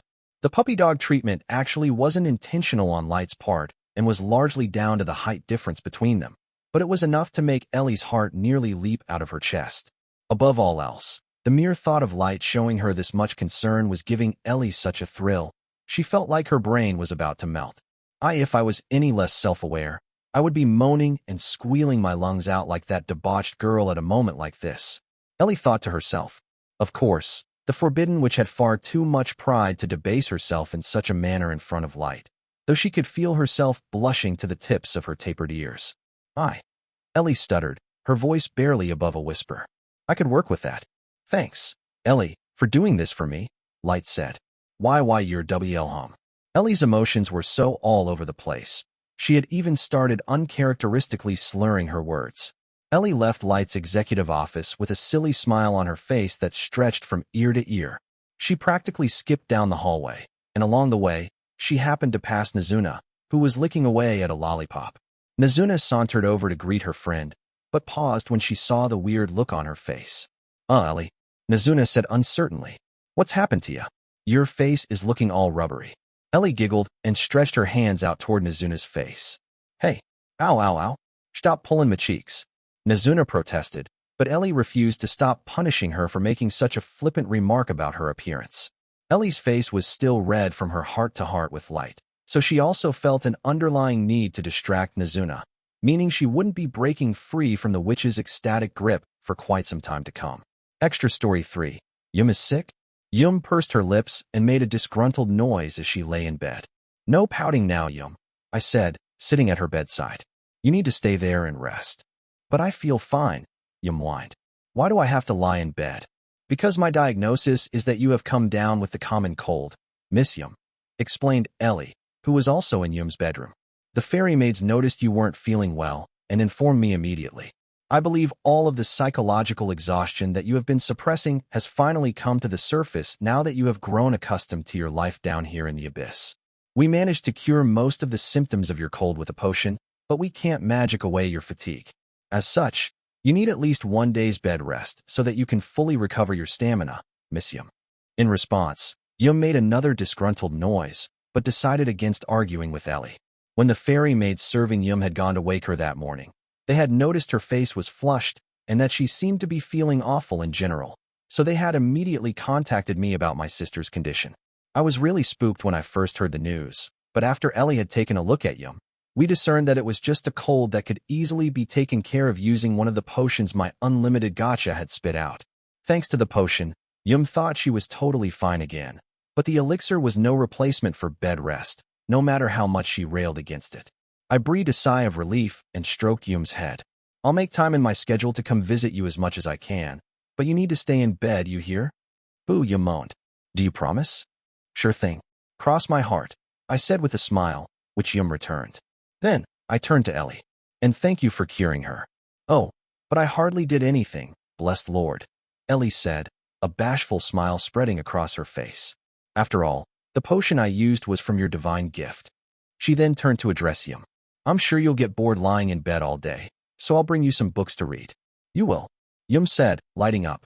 Ooh, I hope they're good ones. I hear you loud and clear, Miss Yum, Ellie said. I'll pick out some of my favorites for you. Do you really mean it? Yum asked. Of course, Miss Yum, Ellie replied. I grinned as I watched the exchange, and once it was over, Ellie and I left my sister's room. I came back again at noon after finishing up reviewing some documents in my office, and when I got there, I found Yum eating lunch with Nazuna, a table having been pulled up beside my sister's bed to allow her to do so. My sister had a cardigan on and a blanket covering her lap to keep her warm. Hi, brother, Yum called out when she noticed me. Hey, master, you're here to check up on little sis too? Nazuna asked. Yup. Oh, and thanks for coming to see her, Nazuna, I said. Nazuna giggled, seemingly very pleased with herself. Well, she's my sister too, after all, and nobody wants to eat alone when they're sick, so that's why I came. Thank you, Auntie Nazuna. This is why I love you, Yum said, grabbing Nazuna's hand. Love you too, little sister, Nazuna said, giving Yum's hands a squeeze back. Both Yum and Nazuna had stopped eating their soup and put their dirty spoons down on the table. Since this was considered very bad manners, the brow on the fairy maid who was attending to my sister noticeably wrinkled, and she would have upbraided the pair of them if I hadn't raised my hand to stop her. Yum was enjoying herself in Nazuna's company, and I didn't want the moment to be spoiled, especially considering my sister was sick. You should eat with us too, master, Nazuna suggested. Thanks for the offer, but I've already eaten, I admitted. But I will stay for some tea. As soon as the words left my mouth, the fairy maid quietly started the brewing process, and despite her silence, I could tell that she was ecstatic to be making me tea. They really do view serving me as the highest form of happiness, I mused. So did you stay in bed all morning? I asked Yum. I sure did, Yum said. I kept my promise to you, and also read the books Mistress Ellie brought me. Ellie tried to get me to read one of her books again, Nazuna said despairingly. I really wish she'd stop doing that. Ellie was always recommending books for Nazuna to read so that she could learn things, but since Nazuna was more into doing physical activity than sitting down reading, she always ran a mile whenever she saw Ellie with books in her hand. Admittedly, I did want Nazuna to read a little more, but on the other hand, I wouldn't have liked it if someone had tried to force me to do something I didn't like. So in the end, I just kept my mouth shut on the subject. On the plus side, though, it looked like Ellie had picked out exactly the right books for Yum. I liked the one about the tortoise and the hare, but I really liked the book on magic she gave to me, Yum told me. A book on magic? I asked. Yeah, Yum said. It was a book on illusion magic, which I'm good at, and Yum talked my ear off about this one particular book for quite some time. Nazuna looked like she had no idea what Yum was talking about, but she had enough sense to sit quietly and let my sister speak. And so, Yum and I discussed the illusion magic book until lunchtime was over. The next time I came to check on Yum, it was past 3 in the afternoon. When I entered her bedroom, I found her asleep in bed with her arms wrapped around Aoyuki, as if she were a body pillow. My ew. Aoyuki whimpered meekly, and it sounded like a cry for help. If I were to hazard a guess at how this scene had come about, I would say that Aoyuki had come to check on Yum out of concern for her health, but had gotten too close to my sleeping sister and been grabbed, and now my sister wouldn't let her go. I put my hands together, smiled sheepishly, and silently pleaded with her. Please let her hold you like that until she wakes up, or lets you go. I signaled to her. Niu, Aoyuki whined, which was basically her way of saying, I knew this would happen. My lieutenant went limp and surrendered herself completely to Yum's embrace. I honestly felt sorry for Aoyuki, but decided it was best to quietly leave the room, still grinning apologetically. I shouldn't let Yum sleep for too long, because otherwise, she won't be able to sleep tonight, I thought. I'll make sure I tell one of the fairy maids to wake her up when the time is right. It turned out Light had been overthinking how to handle Aoyuki's entrapment. Shortly after that, a fairy maid woke Yum up and finally set Aoyuki free. Yum stayed in bed wide awake for a time before falling into a deep sleep once evening rolled around. But late in the night, Yum started moaning in her sleep, before suddenly grabbing her head like she was in pain as sweat droplets formed on her forehead. But she soon drifted back into a peaceful repose again, the pain having seemingly subsided as quickly as it had arrived, and she slept all night long with a restful expression on her face that gave no hint that anything was wrong. Extra Story 4, Naughty Girl Mickey. How in the world did my ice heat become one of your bros, Jackie Poo? Anelia complained. She never wants to be my kiddo. Anelia and her younger brother, Alf, had just happened to cross paths with Jack while strolling around the hallways of the Abyss, but instead of greeting him like a normal person would, Anelia immediately launched into protesting about what she felt was a slight against her. Behind Anelia, Alf bowed his head in apology for his sister's deplorable attitude, but Jack held up a hand to stop him. It is what it is, Anelia, Jack said. Just shows I got more bro points than you, so you may as well start calling me your bro from now on too. That's not fair, whined a clearly devastated Anelia. Chill, I'm just playing with ya, Jack said. The thing is, stuff happened, and she called me bro for once. He then went on to elaborate what stuff actually happened with Ice Heat. Y'all must have heard about that prisoner we're holding, right? Well, the Lightmeister called all of us level 7,777s to the tower to capture that spy, but Ice Heat was all, like, I need to capture her myself, 'cause I ain't been on missions since forever. Now at first, I didn't think that was muy bueno, but then she starts calling me her bro, and I was like, okay, fine, you can have her, 'cause you know I can't resist a favor from a newly minted bro, why feel me? Jack's lips then curved downward into a rarely seen frown. But guess what happened next? The nutsoid Ice Heat was supposed to lay the smackdown on decided to surrender before she did anything. So it meant Ice Heat called me bro, with nothing to show for it. I'm not about forcing Ice Heat to be my bro, and I'd rather my peeps called me their bro 'cause they want to do it. Jack glumly recalled the conversation he'd had with Ice Heat immediately after their aborted battle with Mickey. I was mad stoked when Ice Heat finally called me her bro, but in the end, I wasn't able to give her what she wanted, so it didn't count. I even told her she don't have to call me her bro no more, but she says that once she's in on something, she won't back out, so I dunno what the score is on that. I can't believe something like that happened to her, Anelia said, tears beating in her eyes. Ice Heat, you poor thing. Yeah, I feel the same way, Anelia, Jack agreed. But just to warn you, Ice Heat's been on edge with everything that's been going on, so you better lay off messing with her, capiche? After chatting to Jack, Anelia and Alf continued on their way to the card repository where they both worked. All the way there, Anelia ranted angrily about Mickey for making Ice Heat feel so miserable. That captive had no right to make my poor, sweet Icy so sad, Anelia declared. She needs to know how naughty doing that was. Dear sister, I do not believe that saying anything to our detainee about it after the fact will change anything, Alf said gently. I know it won't, Anelia shouted. But that awful person has hurt my poor, sweet kiddo, which means I need to go speak to her on Ice Heat's behalf. But Miss Ice Heat does not see herself as your kiddo, Alf thought, and you will not convince the captive that you are speaking for her either. But knowing that voicing his true opinion would be a totally counterproductive argument, Alf did his best to bite his tongue. Before the two of them made it to the card repository, however, an unexpected visitor offered to lend Anelia a hand in her self-appointed task. You just said everything I needed to know, came a haughty yet even-keeled voice. Allow me to join you in admonishing the captive. Mr. Cows, Alf guessed from the voice. Cows emerged from around the corner of the hallway, fully revealing his presence. It was clear that he had been listening in on the siblings' conversation. But why, Mr. Cows? Asked a clearly perturbed Alf. Do you also think the captive needs to be punished for harming Miss Iceheat in this way? No, I do not, Cows said, almost dramatically. I have no quarrel with our captive. During the most recent battle on the surface, I was on standby in the abyss as insurance, Cows said, his eyes narrowing. Since I ended up not being called into action, I remain unfamiliar with whom it was we were fighting in the Great Tower. From what Cows had heard, Light's team hadn't been able to extract much information from Mickey, aside from in the first interrogation session. Yet Light was keeping Mickey well-fed and unharmed, albeit in a cell she couldn't escape from. Mickey had apparently been backed into a corner during the battle in the tower and had placed a haze upon herself to make sure that no one could do her harm.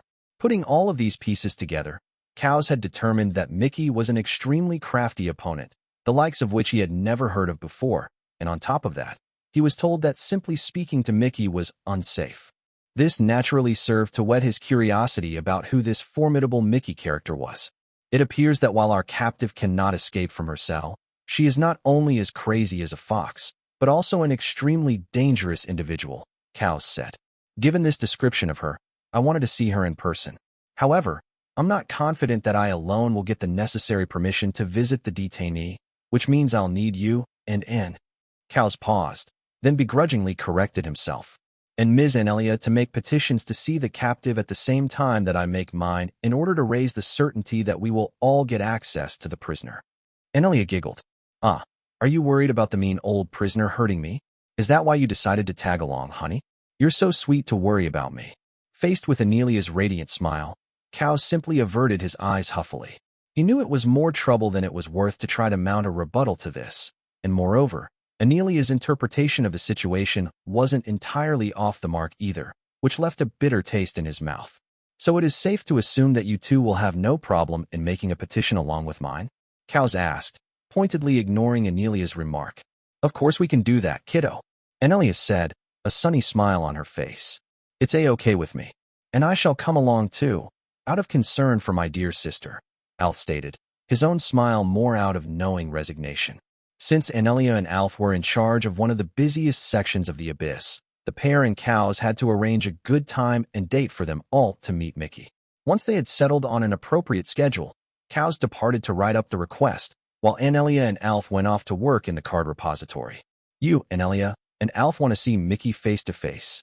Sitting in his office, Light looked up from the petition form he had received from Cows with an expression on his face that was a mix of worry and utter disbelief. Light was about to talk Cows out of the idea when he suddenly began to have second thoughts. Mickey's clearly not safe to be around, but that's not because of her ability to fight or play mind games. It's because she's an unhinged sex maniac, Light reasoned. But I really don't want to go into all the gory details of that. Heck, they probably wouldn't even believe me if I tried to explain it anyway. Light spent several seconds rubbing his forehead before signing the petition to approve it. He didn't think the aphorism, seeing is believing, would justify the horrors the trio were surely about to witness, but he figured it'd be faster to show Mickey's depravity than to try to paint a picture with words. After getting permission from Light, Cows joined up with Alf and Anelia at the appointed time on the appointed day and made their way to the jailhouse that was located in the deepest depths of the abyss. The three flashed the permission form to the Dark Knight golem that was standing sentry, as well as to the fairy maids who were on duty there. The Dark Knight let them pass without a second thought, but the fairy maids looked on aghast, wondering why anyone would actually go out of their way to meet a prisoner with Mickey's reputation. But Cows really was excited to meet Mickey, and the anticipation of getting to scold her had Anelia breathing heavily, so neither of the two noticed the funny looks the fairy maids were giving them. Alf did note the curious stares, however, but the reason for all the attention they were getting completely went over his head. This is the cell where we're holding the master in question, a fairy maid said, leading the trio to the door. You're free to converse with the detainee all you like, but please refrain from delivering or receiving any kind of contraband. Please be aware that you will be punished severely if you break this rule. Once the fairy maid had briefed the visitors on all of the other directives as well, Cows gave his consent. Understood. I appreciate the warnings. Don't worry, kiddo, Anelia said. I'd never break a rule that my sweet little light has made for us." The fairy maid bowed and left the three of them in front of the cell. Cows and Anelia approached the steel door in front of them, and both had to stand on tiptoes to look through the upper aperture. Inside the cell, they saw a teenage girl with long blonde hair, who was kneeling at the edge of her bed with her hands folded in prayer. Mickey was clothed provocatively in hot pants and a bralette top with a jacket dangling off her shoulders. Yet in spite of this, she had both knees firmly planted on the cold, stone floor of her cell and her hands clasped in front of her chest, her eyes closed in prayer, their long eyelashes resembling the delicate wings of a butterfly. If it hadn't been for Mickey's skimpy attire together with the curse collar that was buckled around her dainty neck, she would have been the very picture of a saint fervently offering up a prayer to her God. Mickey broke the peaceful, mystical silence by reciting her spiritual devotion to Suzu's tights that were spread out before her on the bed like some kind of holy relic. "Oh, Suzu, you're so cute. You're so cute. I want to lick you all over," she said. "You hit me in the feels harder than I ever thought possible. I want you to plunge your Excalibur straight into my so bad right now. Actually, I want to be the one on top, ing you and screaming, 'Who's your daddy and your mommy? Good God, you're so mo. Good God, you're so precious.'" Mickey was praying at such a fever pitch that she didn't notice she was being observed through the aperture, nor that her unholy canticles were making the onlookers' skins crawl. In fact, Mickey's lack of awareness at being watched was so total, she proceeded to pick up Suzu's tights and stuff them straight into her mouth. "You taste incredible, Suzu," Mickey said in a muffled voice. "Nothing I've ever eaten in my life compares to this.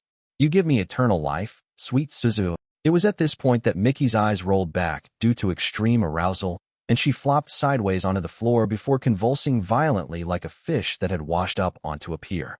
Despite initially entering the jailhouse in high spirits, Cows and Anelia had gone green around the gills at what they had just witnessed and slowly backed away from the cell door. Thankfully for Alf, he hadn't been subjected to the spectacle, so he wasn't quite as traumatized.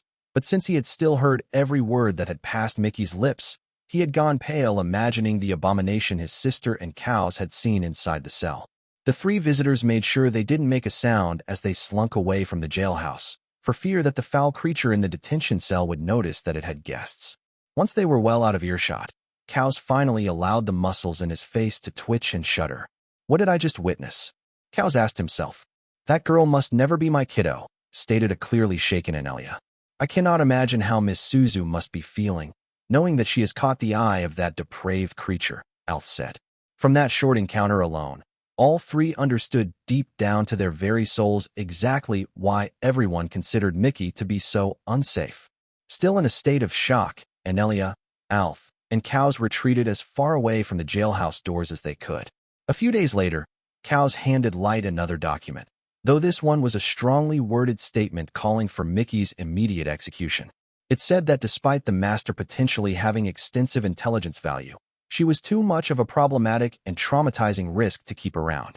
Cows laid out in exhaustive detail all of the negative consequences Mickey would wreak if kept alive, with each point anchored in his impeccably cold logic. In fact, he presented such an airtight, headache-inducing case against Mickey that Light even considered putting her to death, if only momentarily. Extra Story 5. What a Girl Needs. "You want to take a bath?" I echoed. "Yup, you got it," Mickey said through her cell door. Mickey really needs to take a real bath. I'd gone to see Mickey in her detention cell after a message was relayed via a fairy maid that she needed to tell me something that was, in her words, a matter of life or death. Naturally, I was taken aback by this, so I headed straight for her cell, only to find out that she just wanted to take a bath. It was such an infinitely dumb reason to urgently call for me. I had to repeat her request just to make sure I'd heard her correctly. "So when you said you had something to tell me that was a matter of life and death, this was it? A bath?" I sighed, my shoulders slumping after the misleading build-up. "God, why were you like this?" Mickey huffed. "Taking a nice bath is a matter of life and death for any girl." "Yeah, no," I said. "Sure, I get that hygiene is very important, but I make sure you and your cell get a thorough cleaning with my wash cards every day, so you don't need to take baths." The R-Wash was an Unlimited Gacha card that magically removed all grime and dirt from whatever the user released it upon, and the fairy maids used them on Mickey and her cell once every day. It was entirely possible that Mickey was living a much cleaner life in this cell than she had in her old life back on the surface world, so it made no sense to me why she'd feel the need to take a bath. That's not enough at all. Mickey whined. A bath isn't just for washing your body. A girl needs to take baths to unwind and forget about all of her cares. A bath is like nutrients for a girl's soul. It's like breathing in lungfuls of fresh air. Nutrients for the soul?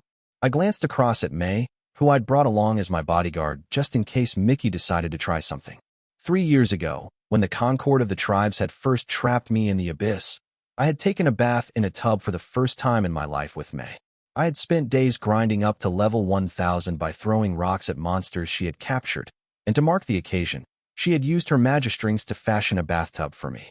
I remember feeling completely exhausted, both physically and mentally, from grinding and everything else that had happened to me, and of course, I hadn't washed in days. That bath I took with May was undoubtedly more soothing and relaxing than anything I had ever experienced in my young life up to that point, and it allowed me to unwind from all of my stress. Now that I understood where Mickey was coming from, I felt I had no right to refuse her request. All right, I think we can compromise. However, my people will be watching you every step of the way, and I'd better get some good intel in return. Relax. You'll get what you want, Mickey said. It's a small price to pay for some much-needed bath time. Later on, I presented Mickey with the terms and conditions under which I would allow her to take baths, and she coughed up some info to meet her end of the bargain. Mickey readily agreed to the numerous rules that came with the privilege of using the women's baths in the abyss. She was only allowed access to the bathing area once a week for 1 hour, and 2 women had to accompany her as her menders on each occasion.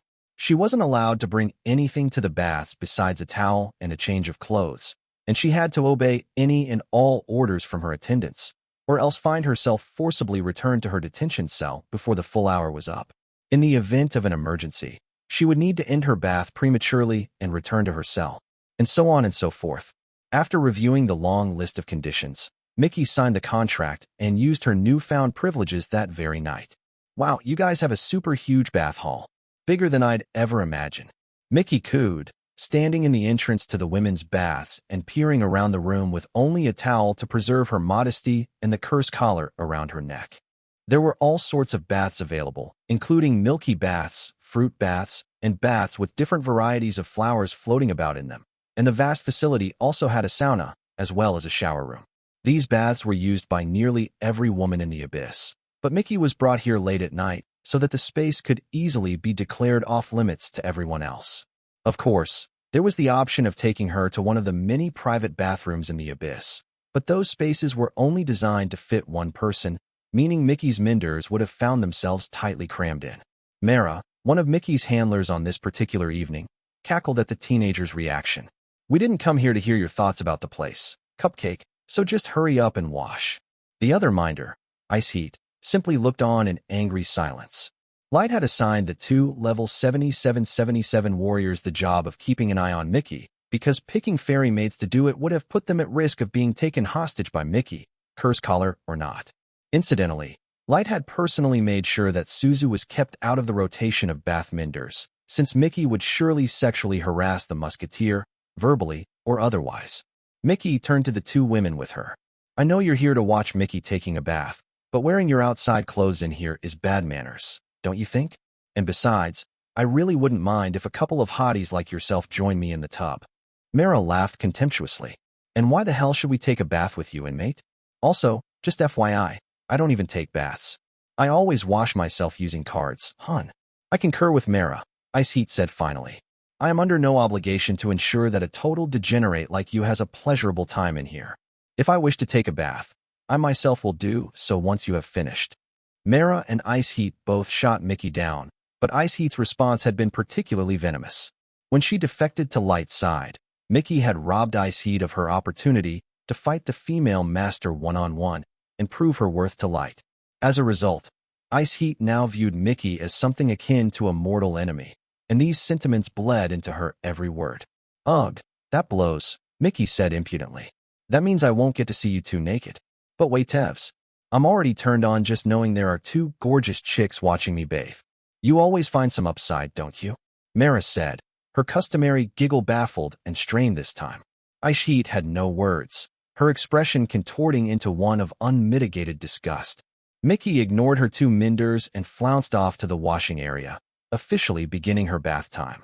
All hour long, Mickey never once let up on the chatter. "Is this for real?" Mickey said when she first walked into the washing area. "You actually have body wash, shampoo, and conditioner here? You guys are literal gods.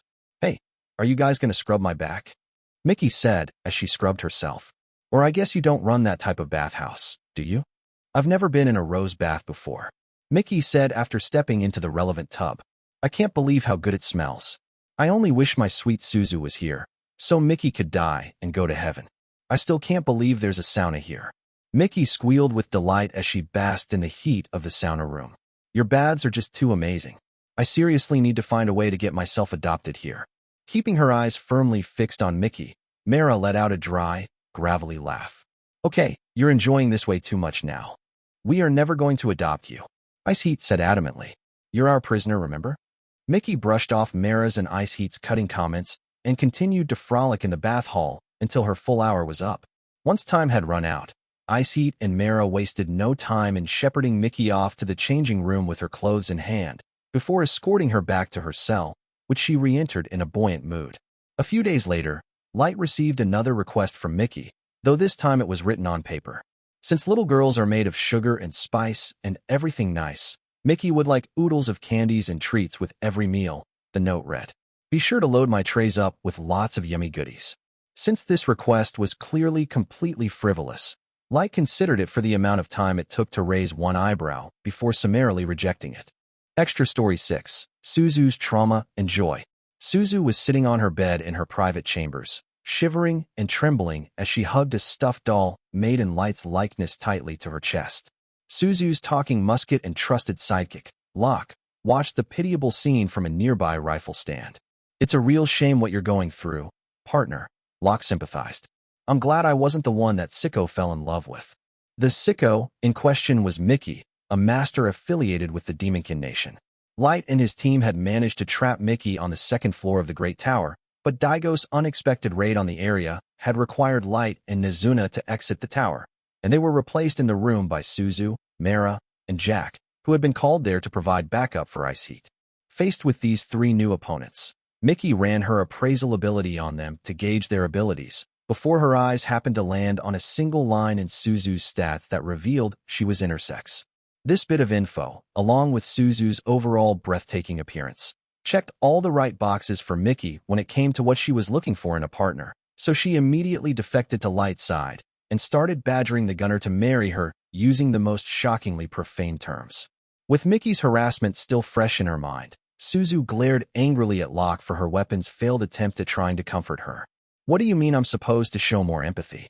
Locke said. "What happened with Mickey doesn't affect me either way, so I couldn't even if I tried." Suzu puffed out her cheeks as her anger grew, though this only made her look more adorable rather than threatening. But Locke still rode back from his comment and tried to appease Suzu. Okay. Sorry if I sounded insensitive just then," Locke said. "A crisis for you is a crisis for me too, since we're inseparable." Suzu nodded in approval at Locke's charitable words, but the rifle wasn't finished saying his piece. "And yes, I know you have gone through something very disturbing, but on the bright side, something good has come out of it." Suzu gave Locke a quizzical look, so the rifle explained. "Remember when we put that lunatic away in her cell? Lord Light came over and talked to you privately afterward." As soon as Locke jogged her memory, Suzu's cheeks went bright red, and she buried her face into the light doll, lay flat on her stomach, and kicked the bed repeatedly with her legs, as if she were swimming. Locke watched this euphorically bashful reaction with as warm a gaze as an object without eyes could muster. Right after Light's team had finished conducting their initial interrogation of Mickey, they had fulfilled their side of the bargain by handing Mickey the pair of tights Suzu had been wearing. To fully demonstrate that it was all done in good faith, Suzu was compelled to swallow down her shame and drop her tights in front of Mickey, who'd had her blindfold removed to witness the moment. Once they were off, Suzu had given her tights to a fairy maid, who had then handed them to Mickey, the teen reacting by howling with elation. "I finally have my baby Suzu's black tights. Those sweet, sweet tights," Mickey had yelled ecstatically. After subjecting herself to this indignity, Suzu had found herself fighting back tears, while even Light himself had been sorely offended by the display too. His team had quickly replaced Mickey's blindfold before escorting her to her holding cell. After assigning some fairy maids to watch over Mickey, Light had dismissed the rest of his team, but kept Suzu behind so that he could talk to her. "I'm really sorry for putting you through that," Light had said. Suzu had shaken her head briskly, which Locke had translated for the young dungeon lord. "It's not your fault, Lord Light. She was put in that position by that crazy girl." Light had chuckled wryly at this. "Thanks, guys. But she was still super gross and trampled all over your boundaries. I don't care if I have to say it 1,000 times, but you and my allies are way more precious to me than any intel I can get from anyone. I would never put you or anyone else in my new family in danger just for my own benefit. I will always protect you, Suzu, along with everyone else. So please let me know if you ever feel like you can't deal with Mickey anymore. Just say the word, and I'll stop using her as a source of info." Light had looked Suzu straight in the eye while delivering these heartfelt assurances, which had caused Suzu's head to nearly boil. It was an unsurprising reaction, because to Suzu's ears, her romantic interest, Light, had just told her that she was more precious to him than Mickey's high-value intelligence, though the same went for his other allies too.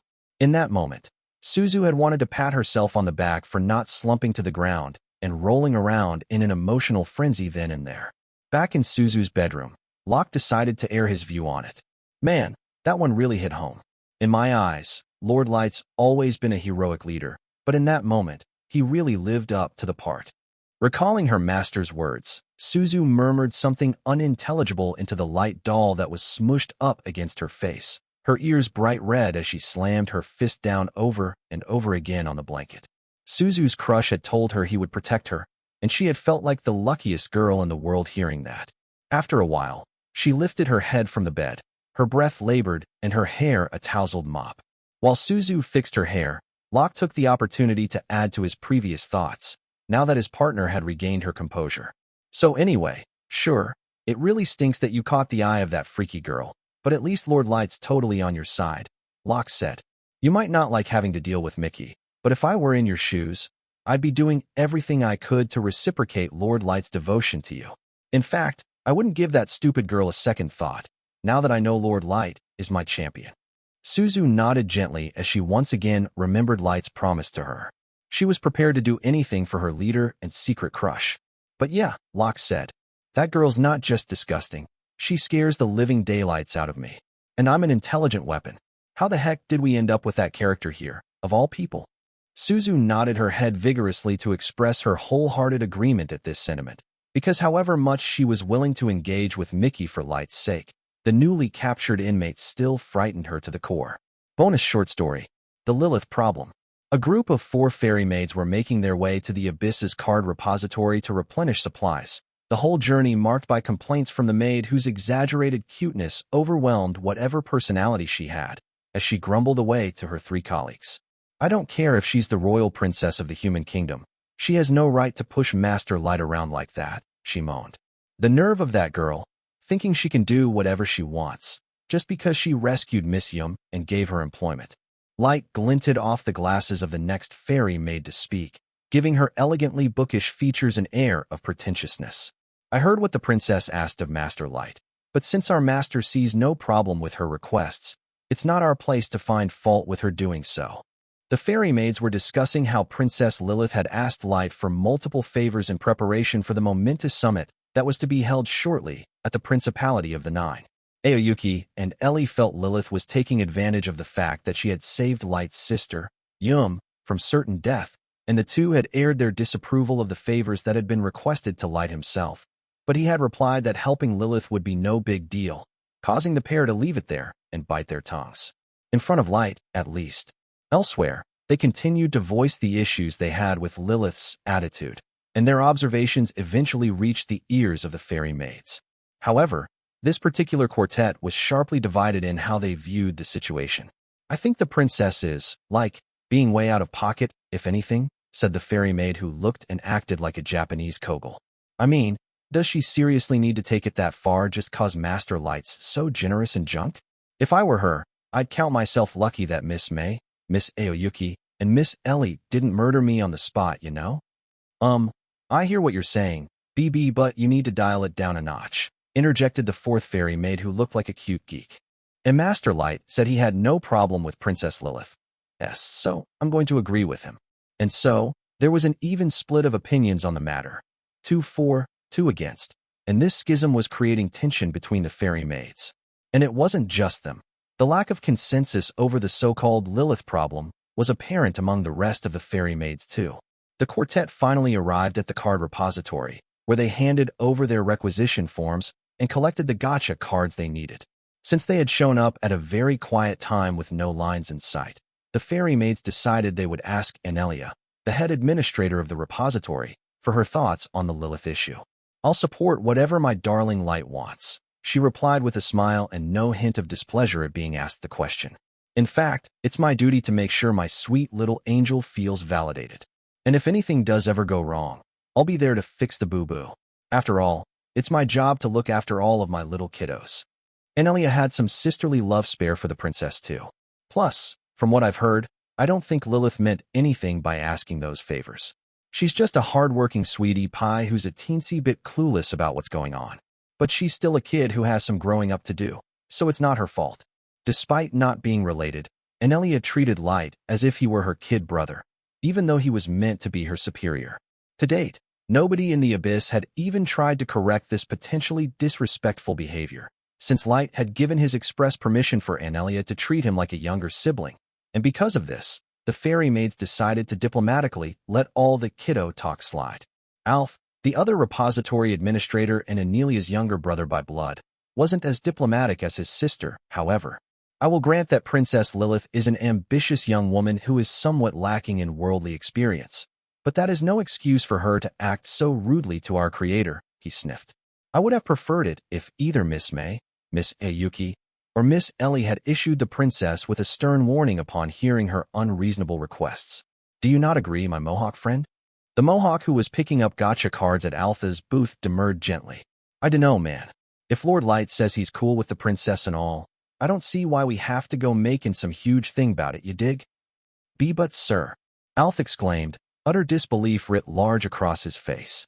The shock of the Mohawk's dissenting view had struck Alf with the same force as being betrayed by a best friend or cheated on by a long-term girlfriend. Alf launched into a rebuttal of the Mohawk's statement, forgetting all about Anelia and the fairy maids beside him, and the 4 fairy maids decided it was probably best to leave the card repository promptly before they could get drawn into the heated argument. "Wow, who would have thought those two would be so divided on the issue?" Super Cute remarked. "Yes, they're just as divided as us," Glasses stated. "As is to be expected.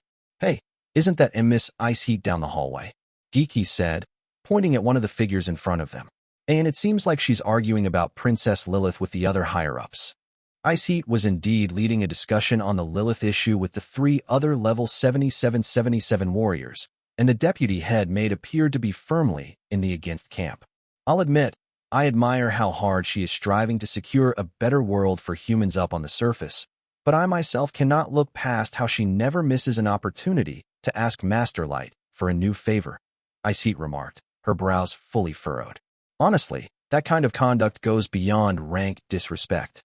Suzu nodded vigorously at this, and her talking musket, Locke, translated for her. "My partner says she agrees with you, Miss Ice Heat." Since Suzu was too shy to vocalize her thoughts, most of the time, she relied on her intelligent weapon to do the speaking for her. The precious few times Suzu had actually spoken her own words out loud had been in situations involving her romantic interest, Light, so her antipathy for Lilith was colored by her own feelings for the young dungeon lord. On the flip side, Mara and Jack were standing up for Lilith.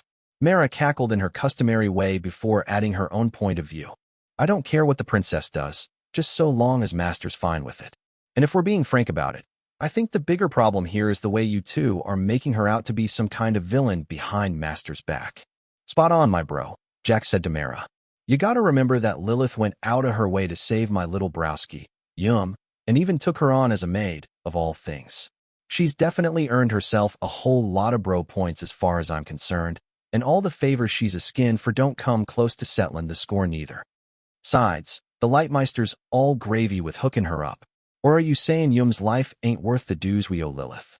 That is not what I'm saying, so don't go twisting my words," Ice Heat sputtered. Suzu nodded 4 times to register her own protest at the implied accusation. Ice Heat suddenly spun around and addressed the 4 fairy maids, whose presence she had sensed from the very beginning. Tell us, what do you all think?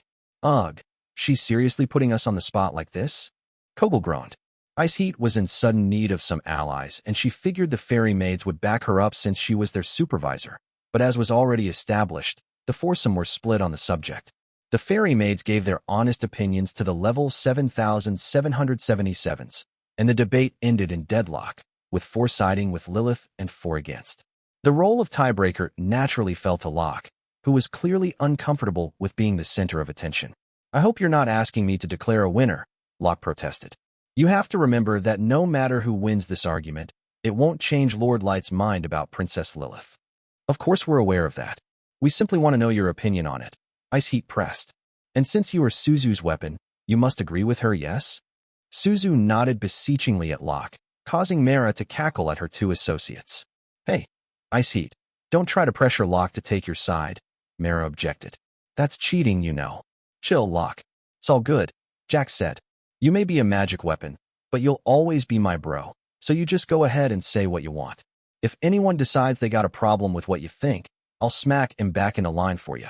These assurances weren't making Locke feel any better, especially as all eyes in the immediate vicinity were trained on the rifle. I know I'm a magic weapon and don't have one, but my stomach's starting to hurt, Locke thought under the intensity of the glares he was getting. Someone please get me out of this jam. At that exact moment, a savior seemingly arrived to answer Locke's prayers. Might I ask what you are all doing here? It seemed as though May, the level 9999 ever-seeking maid, had heard every word of the discussion, and her sudden appearance drew everyone's attention away from Locke, much to the musket's relief. It appears your views regarding Princess Lilith are perfectly divided, though I will ask all of you to refrain from discussing the matter ever again, May warned, her exasperation hardening her normally placid expression. Since Master Light sees no issue with Princess Lilith's requests, we are not entitled to opine on the matter, wherever we might stand on it. May paused. There is also another reason why this subject is not open for discussion. I do not wish to deal with the serious repercussions that might arise if either Nizuna or Miss Yum were to hear about this supposed controversy. Everyone else in the hallway started imagining how the pure-hearted Nizuna would likely react to hearing that Lilith was taking advantage of Light. Wait, Lilith was a baddie all along. Nizuna would no doubt say. I thought she was good, since she saved Lil Sis. But she ain't gonna aggravate Master on my watch. I'll clobber her all the way to the moon. She would then immediately make a beeline for the human kingdom to make good on her threat. Everyone else in the abyss would do all they could to stop Nizuna, but if they failed, the Vampire Knight would wipe the kingdom off the map in the most literal sense. Yum's reaction to hearing about the Lilith problem would be no less devastating, even if it wouldn't be quite as physically destructive. Brother, please don't be mad at the princess. Yum would plead, tearfully bowing her head. She was the one who saved my life. I owe her everything. I'll say sorry for her, so please don't be mad. Needless to say, Light would feel guilty and shaken for unintentionally making his beloved sister miserable.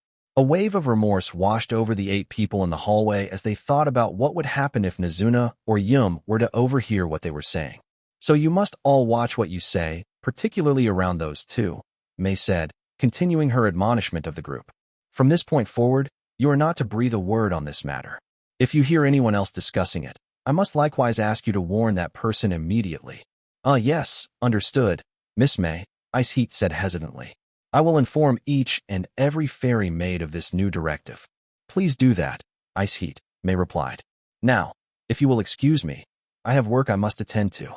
Once May had departed, everyone else that had been blocking the hallway returned to their own tasks, acting as if they hadn't even mentioned Lilith in the first place. Meanwhile, Yum and Nizuna were having their own private chat about the princess as they sat eating tiramisu in Yum's private chambers. This is really yummy, little sister. Nizuna squealed. I can't believe how tasty this is. I love how it's just the right kind of bitter that grown-ups like, Yum agreed. I think Princess Lilith would like this dessert too. Princess Lilith? Nizuna said. You mean that girl who saved you? She must be nice. Yup, she's really sweet, Yum said. Whenever we had tea time in the castle, the princess would sneak me some cookies when the head maid wasn't looking. She did, Nizuna said. Well, now I like her even more. The 2 friends continued to chat away merrily while a group of fairy maids silently waited on them.